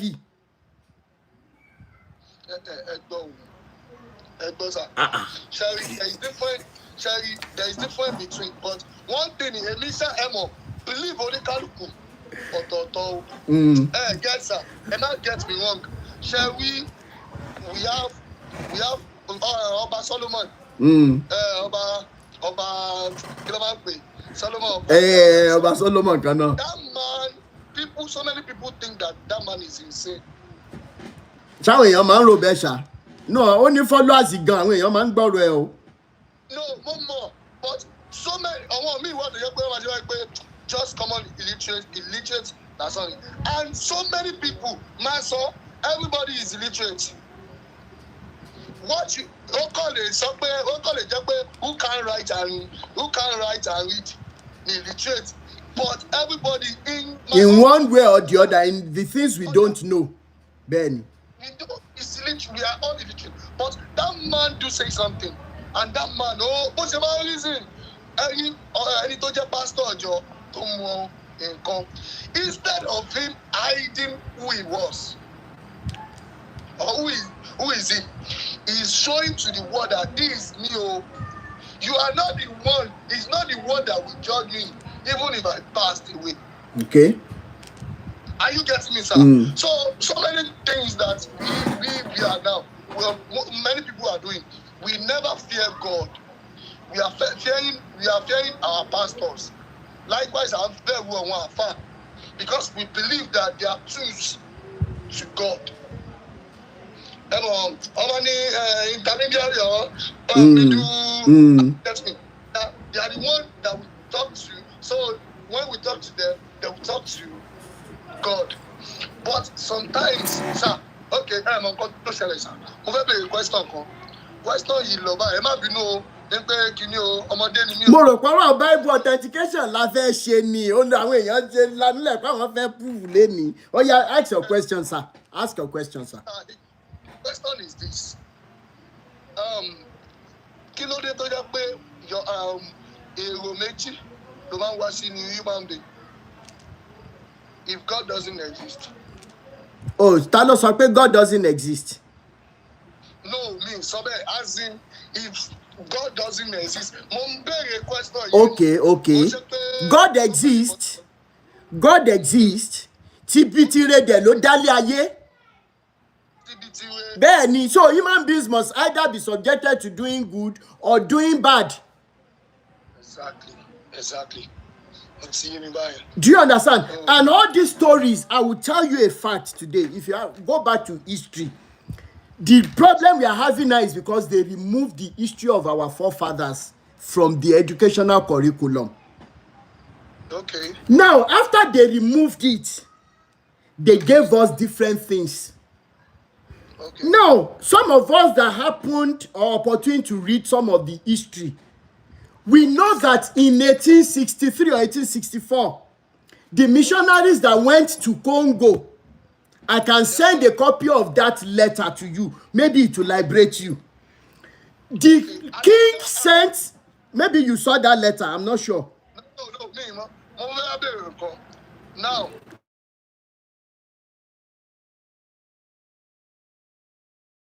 we will not, we will be expecting to, the network is not really good, but we will be expecting to have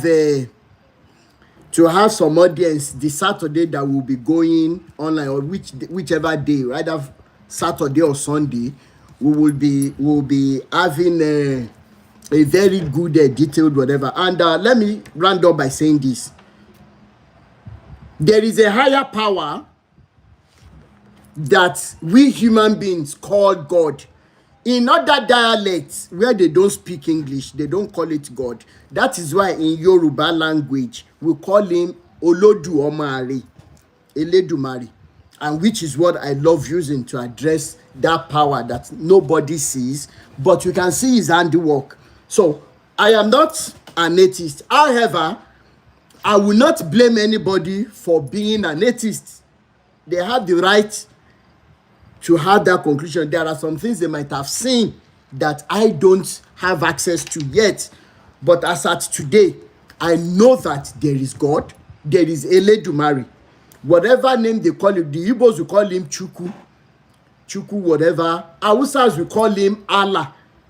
We are still referring to that supreme power that nobody knows. However, the best way to access this Eledumare, this supreme being, the best way whatsoever is through love and humanity, the language which the deaf can hear and the blind can see. So rather than bothering myself about the pages of the Bible or Quran, I would rather opt for the simplest means to reach that supreme being, which is love and humanity. And as I shut down the content of this live video, I am putting a question across to us. Is anybody going to be sleeping tonight and remembering your name and thanking that supreme being for you being available? How many people will say, thank you, God, for brother so, for sister so?